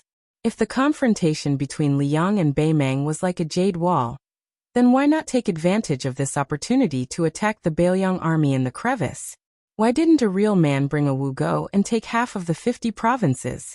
Duanmu Chongyang suddenly frowned and said, "If one day the devil Luoyang comes to Dunhuang, what should we do?" Duanmu Qingxing loosened his fingers and waved his hand, saying, "There is no need to worry unnecessarily." At that time, the old castellan still wanted to go out of the city to fight even though he was seriously injured to death. It could be said that he used his life in exchange for a verbal agreement. This was all part of Bailiang's plan. They wanted to give Dunhuang a large bodhisattva to worship. Duanmu Chongyang's face was full of admiration. Bailiang Chen Jibao and the devil Luoyang both like to wear white clothes. Haha, when I am troubled, I go out to kill horse gang. I also like to wear a white robe. Duanmu Qingxing felt a little helpless, but his mood relaxed a little. He joked, "In white there is Luoyang, in green there is West Chu Chao Chongqing. You should strive to be more successful and get yourself a red robe or something." Duanmu Chongyang knew himself well. He shook his head and said, I don't dare to think about it. Chapter 553. Even though there would always be ambitious and ruthless people emerging from every generation, each of them dominating the world for 100 years, and there were only so many colors, such as white clothes, green clothes, red clothes, or purple clothes, there had never been such a white-clothed person in history. Wherever he went, he would kill gods and Buddhas that stood in his way. When he first came to the pugilistic world, no less than 1,000 people had died by his hands. Among them were the innocent commoners who had blocked his way. They might have only taken a second glance at him, but there were also heroic heroines who had rushed over to intercept him after hearing the news. However, this white-clothed devil did not stop his footsteps. He traveled through 8 provinces and finally killed his way to the northern Mang royal court. Along the way, there was no lack of experts from the 10 great sects, such as a deputy mountain master of Mount Tibing. Even an old monk who was sweeping the caves of Tsaoji Buddha Cave had appeared. There was even a Taoist who was a direct disciple of the Tao De sect. Killing people like flax, killing people without blinking. These 2 sayings couldn't be more suitable for the devil Luo Yang. Duanmu Chongyang suddenly said, that little girl with naturally beautiful lips like rouge is actually quite suitable to be with Luo Yang. If they run into that young hero who repelled 500 riders by himself, there will be a good show to watch. Duanmu Qingxing frowned and said, why are you thinking about this nonsense? Duanmu Chongyang smiled embarrassedly. Duanmu Qingxing sighed and said, Yuan Liang and I are at most old foxes who have the ability to plot a city or a state. Compared to Su Xiao, the sky-swallowing python, we are far inferior. The old man continued, it's not that I belittle myself. Su Xiao, just calling this name makes me tremble with fear. The carriage stopped slowly. Duanmu and Duanmu, who were much more scheming than Yuan and his son, got off the carriage together. Duanmu Chongyang walked with a straw raincoat.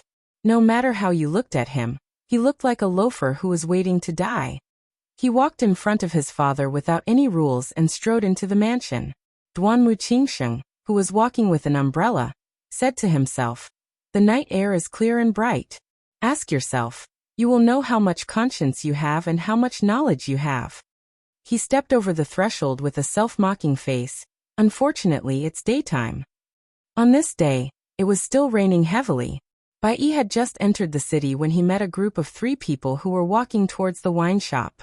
Su Pu, who had lived in seclusion in Dunhuang City for many years, stood in front of the 2 men. It was a taboo in Jianghu for a pair of unfamiliar experts to meet each other. However, Su Pu didn't care about this. It was ridiculous to say that he had submitted to the junior Su Fengnian. Su Pu, as the commander of the 12 light cavalry camps, had 70 to 80,000 cavalry under his command. He was on equal footing with the vanguard commander Wuxia. Not to mention Li Yishan, his confidant, even Zhao Chongling, the undisputed chief strategist of Beiliang, respected Su Pu greatly. What kind of person had Su Pu not seen? However, Su Pu was strict in his conduct and abided by his duty. Since he was willing to be a death soldier pawn of Dunhuang City, and even His Royal Highness dared to go to Beimang alone, he had the resolve to die in front of Su Fengnian in this city. There were countless elite troops in the world, but only the Northern Liang Army and Tuoba Bodhisattva's personal guards could be said to be able to fight to the death without leaving a single soldier. Su Pu considered himself an old soldier of Beiliang. How could he be afraid of battle? So what if you are the top person of the demonic path? How many times can you make me Su Pu die? Sweet Potato took a deep breath. He was about to take a step when he was pulled back by Su Fengnian. Bai Yi Luoyang entered the city. She didn't look at Su Pu and Sweet Potato. She only looked meaningfully at Su Fengnian, who had changed his face. Su Fengnian walked out of the umbrella and grimaced as he walked in front of Su Pu. So it is you. Actually, I should have thought of it long ago. I just didn't dare to believe it. The Northern Mang demonic path's most powerful and ruthless person stretched his waist and slowly walked over. He allowed the raindrops to smash against his clothes, completely revealing his slender figure that wasn't too curvaceous. He said, Huang Baozhuang is finally dead. Su Fengnian stood where he was. He pursed his lips and didn't say anything. He just wanted to slap his own mouth. Who told you to jinx it? He regretted not bringing out Chuanqiu and Chunlei. The two were less than 20 steps apart. This was Sweet Potato's first time seeing this great demonic lord. He was already prepared to die. This was Su Pu's second time. At that time, the two kings of Dunhuang, Sweet Potato's aunt and Luo Yang fought. He had watched from afar, but he couldn't see their faces clearly. However, Luo Yang's aura couldn't be faked by anyone, not even Tuoba. This white-clothed demon's murderous aura was one of a kind. It was one of a kind in Jianghu. Even though Luo Yang looked like a woman up close, Su Pu still didn't believe that he was a woman. Only Su Fengnian, who had suffered in the sword pavilion of Flying Fox City, knew that she was indeed a woman. She had both the appearance of a celestial being and the appearance of a dragon concubine. She was also very young. Damn it, her extraordinary talent was comparable to Li Chuangong's. Su Fengnian asked, "How did Huang Baozhuang die? Where's your pearl?" The woman who was both Luo Yang and Huang Baozhuang's chess and sword music school didn't answer. She just touched her stomach and said, "I'm hungry again." Su Fengnian knew that this crazy woman had said that she would kill people when she was hungry. Compared to the kind and innocent Huang Baozhuang, she was like heaven and earth. This well-deserved giant of the demonic path suddenly laughed. Even Su Pu was a little dazzled. She laughed softly and said, "Huang Baozhuang doesn't know what I did, but I know what she did." Sweet Potato and Su Pu didn't need to be in the rain. They were already confused. Chapter 554.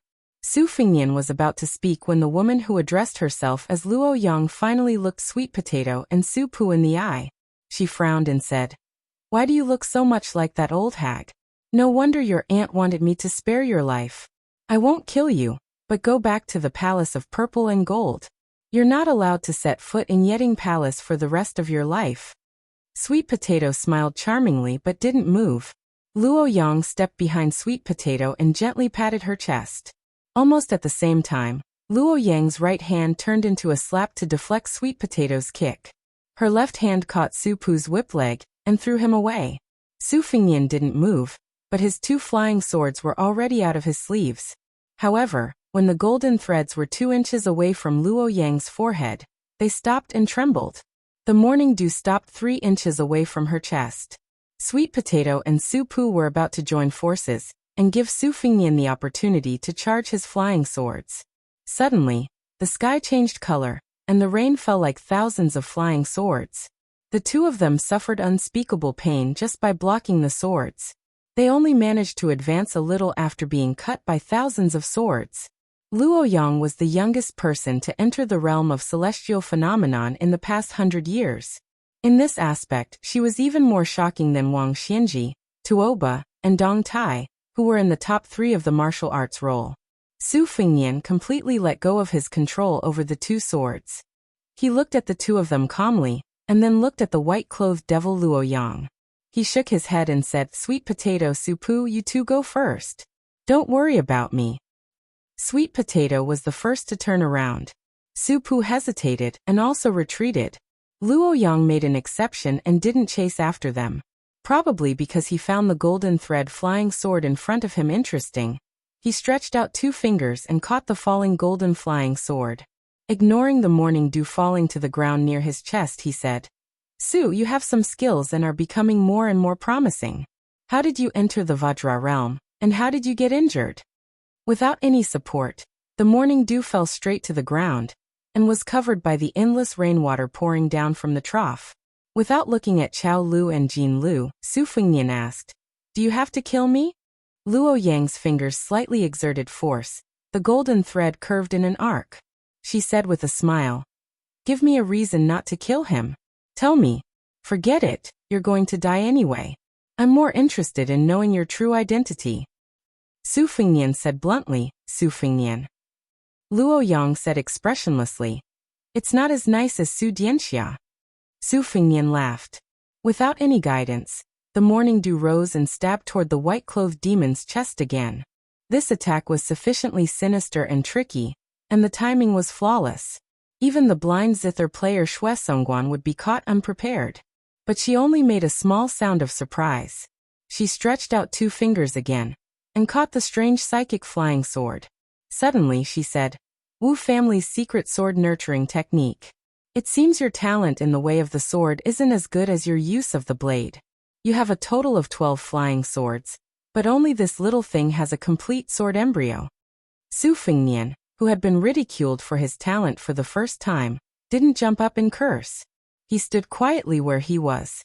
Su Pu and Sweet Potato, who had a tacit understanding, stopped and surrounded the white-clothed woman in a tripartite confrontation. The rain gradually stopped.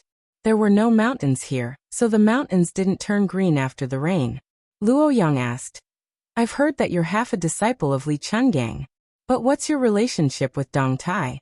You'd better have some relationship. I killed my way here because I wanted to send a message to this new sword immortal swordsman. I want to fight him." "Do you really think you're invincible?" Su Fengnian spat and laughed. "Give me back my Huang Baozhuang. Compared to a demon like you, I prefer that gentle girl." Luo Yang laughed, her killing intent overflowing.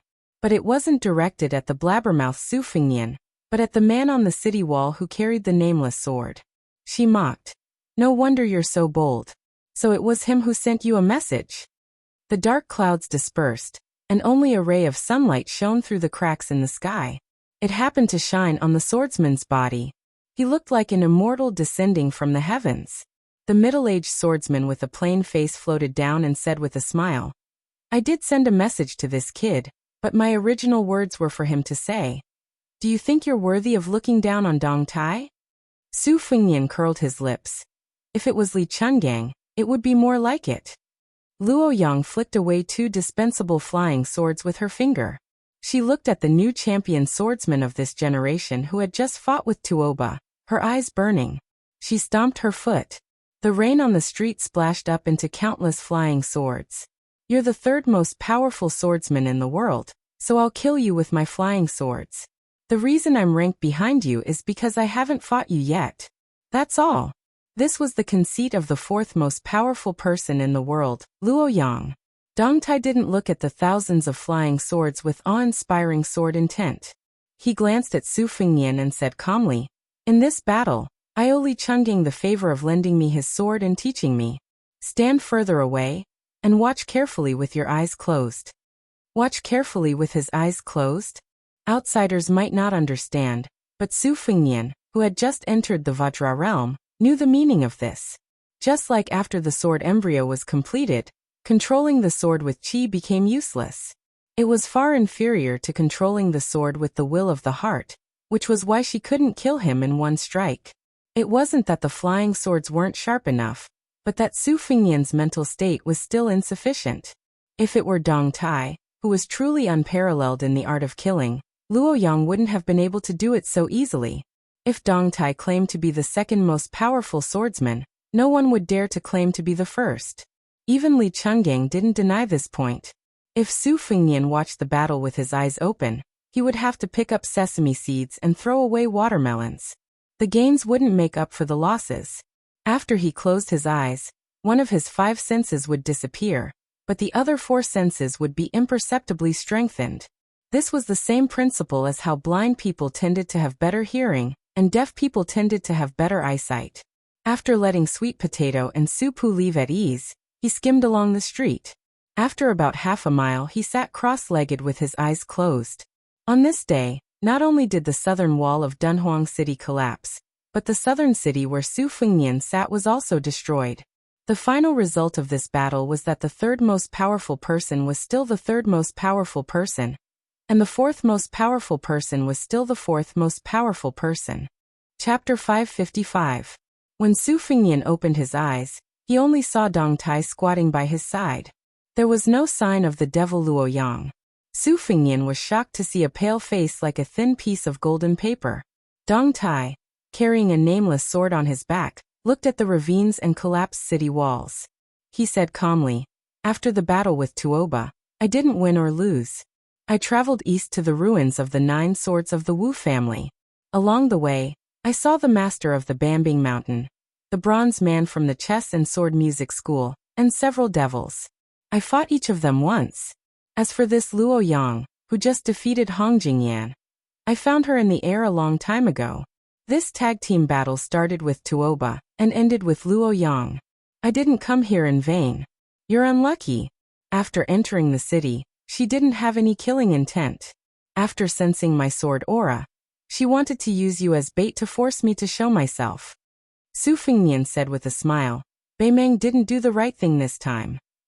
The new sword deity without a donkey or a peach blossom branch stood in front of a ravine. I split the water when I see the water. I split the mountain when I see the mountain. This is the way of the sword Li Chenggang lent me. Even if the 9 people on the martial arts ranking were waiting in front, I wouldn't be able to take a detour.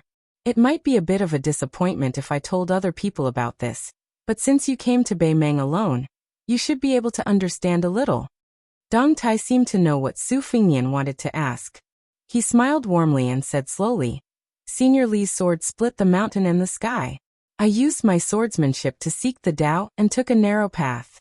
Senior Li lent me his sword not because he wanted me to take his broad path, but because he showed me the scenery on that path. He didn't want me to change my path. This is the most valuable part. When I gave you the sword, I deliberately hid the secret of the 12 flying swords. Apart from wanting you to comprehend the Tao and cultivate on your own, it was also because I wasn't straightforward enough. If it were Senior Li, he wouldn't have been so shy. Su Fengnian nodded. Dong Tai turned his head and glanced at him with a smile in his eyes. You're straightforward and not pretentious. No wonder Li Chenggang thought so highly of you. Su Fengnian smiled shyly. Su Fengnian was a junior interacting with his relatives, and elders was of course because they were relatives. That was a senior. Dong Tai was not a man who stood out from the crowd. He was middle-aged and always had a smile on his face. He was more like a good-tempered and easygoing neighbor uncle. He was even more elegant and dignified than Su Pu, who had been selling wine for many years. Especially when he didn't unsheath his sword and return to its original state, he was even more humble and amiable. Of course, Su Fengnian had also secretly imagined Dong Tai riding a donkey and shaking the peach blossoms. Amongst the green mountains and clear waters, or amidst the rain of arrows, he must have had the demeanor of an expert. Unfortunately, he didn't get to see it. Dong Tai looked at his chi and asked, How did you get injured? Su Fengnian said softly, I fought with a few hundred cavalry. I was a little weak. Dong Tai teased, You're the same as your father. You didn't know your place when you were young. To be honest, a few years ago, I had always felt that Su Xiao was not worthy of my sister and felt that it was not worth it for her. This time, when I went to northern Mang, I was stopped at the border. Su Xiao shamelessly caught me and forced me to drink. My impression of him changed a lot. Although I still don't understand why my sister eloped with him, I feel that at least she was happy and comfortable with a bumpkin like Su Xiao. Not to mention other things, Su Xiao only married her in his lifetime. It was already very rare, so there was nothing to feel sorry for. Oh right, your gold-threaded sword embryo is more than half completed. It's a stone from another mountain to improve jade. I'm not curious. How did you obtain the morning sword by chance? Tell me about it. Su Fengnian turned around and pointed at the giant immortal's palace complex. He smiled and said, I was thinking about things on the roof the whole night. When the sun rose from the east, and the first rays of the morning sun came from the east to the west and fell on me, I suddenly figured it out. It was also at that time that I realized that after every flying sword gained intelligence, it was a kind of secret sword technique. Dong Tai nodded and said softly, That's why you can't talk about Tao with someone who doesn't have a root vessel. Your talent is not bad. Su Fengnian asked cautiously, My eyes are bad. I didn't see whether there was a big disparity between you and Luo Yang. Dong Tai smiled and said, There wasn't a big disparity. Luo Yang just defeated her martial brother from the chess and sword music school, Hong Jingyan. She came riding on the momentum.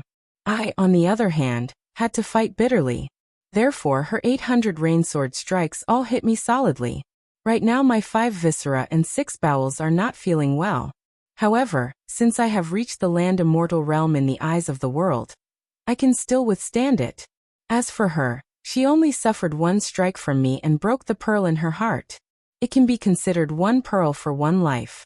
Half of it was done on purpose, and half of it was because she couldn't escape this calamity. Perhaps she wanted to kill 2 birds with 1 stone by inviting me to a duel. If you have the guts, go and investigate it yourself. Su Fingnian shook his head straightforwardly and said, I'm lucky that she didn't come looking for me. I won't dare to seek trouble for myself. Dong Tai looked at the sky and sighed softly. That old man Wang Xianji has been waiting for 60 years. We haven't been able to pull him down. Tuoba and Chao Changqing can't do it either. In the future, it's up to you, Luo Yang, Nangong Puji and the other youngsters. Su Fingnian was surprised. Dong Tai didn't keep him in suspense and answered, I want to look for people with special abilities in the immortal mountains overseas to sharpen my swordsmanship. Dong Tai smiled open-mindedly and said, there are millions of swordsmen in the world. There should be a few who truly live for the sword and die for the sword. Maybe in the future, if I can't return to the Central Plains, I'll borrow a sword before I die. Otherwise, the Jianghu will forget Dong Tai. Chapter 556. He then corrected himself. It's okay to forget Dong Tai, but you can't forget Dong Tai's sword. Before Dong Tai left, he pointed at the ruins in front of him. Seeing Su Fingnian nod, he said, Bei Meng's peaceful and blessed land has a foggy heavenly gate in the Tao Te sect.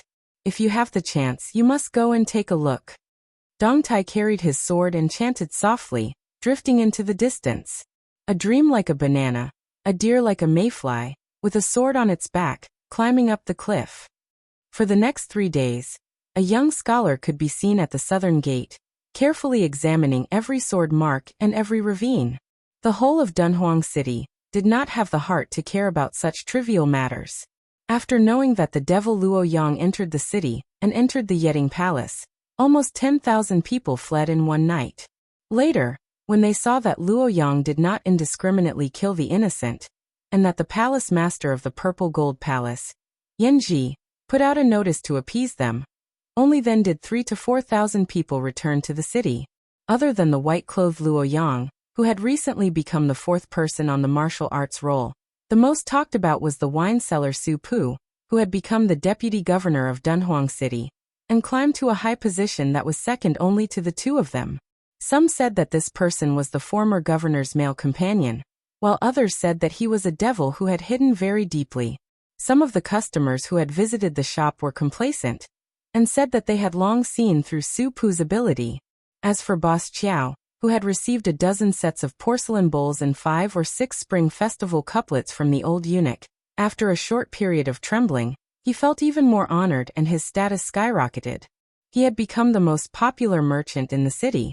Su Fingnian was originally an outsider, so he did not care about worldly affairs. He only cared about the spearhead, looking for the swordsmanship formula from the thousands of scars, and comparing it with the bladesmanship manual. He benefited a lot. When they left Dunhuang at noon, the southern part of the city was deserted, so he and Sweet Potato and Su Pu went to a wine stall on the eastern side of the city to drink before leaving. The stall owner was shallow, but shrewd. He did not recognize the 3 of them, and only thought that they were high-ranking officials and dignitaries in the city that he could not afford to offend. He did not dare to carelessly quote a high price for their drinks. The 3 of them sat at a table in the corner. The reason why Su Fingnian chose to leave the city at this time was because Sweet Potato's affairs were orderly and orderly. He had nothing to do if he stayed there. Furthermore, Luo Yang had only stayed in the Yetting Palace for 2 days before quietly leaving. Without this mortal enemy in the palace, Su Fingnian did not dare to lower his guard. Su Pu was in high spirits. He used his chopsticks to hit the porcelain bowl like a stone hammer, and softly hummed a Baelyang Quarry song. It was a minor tune that was suspected of being out of tune, but it was particularly warm to the ears. It was a farewell to Su Fingnian. Su Pu was not a blockhead who did not understand the ways of the world. He was the first to get up and bid farewell. Not long after, on the way back to the city, he saw a carriage pass by. The curtain lifted a corner, and outside the carriage, a man and a woman looked at each other. Their footsteps did not stop, and the carriage did not stop. The sweet-tempered woman in the carriage was biting her lips, her cheeks filled with tears. Su Fingnian asked in a low voice, "It's her?" Sweet Potato laughed. "Isn't it? What a coincidence." Su Fingnian shook his head and said, "What coincidence? Someone arranged it. Of course, it's not her intention." Sweet Potato laughed it off. She was not unfamiliar with the knack of it. It was just that once she said it out loud, even the slightest aftertaste would be gone. You see how charming Qingshan is, you expect Qingshan to be like this. This is called mutual affection. You see how charming Qingshan is, but Qingshan sees you as a pile of shit. This is called wishful thinking. Qingshan sees how charming you are, but you take a pile of shit on the mountain. You want Qingshan to treat you like the first time you met her. This is a person's heart is not enough. Sweet Potato took the initiative to change the topic. Why don't young master stay for a few more days? You can try to subdue Su Pu. Su Fingyan shook his head and said, the thing I'm not good at in this life is buying people's hearts. This is the second time I'm traveling, and I didn't think about how to exchange pleasantries with the 100 light cavalry of the Phoenix Battalion. Besides, I can't stand those old tricks of kowtowing.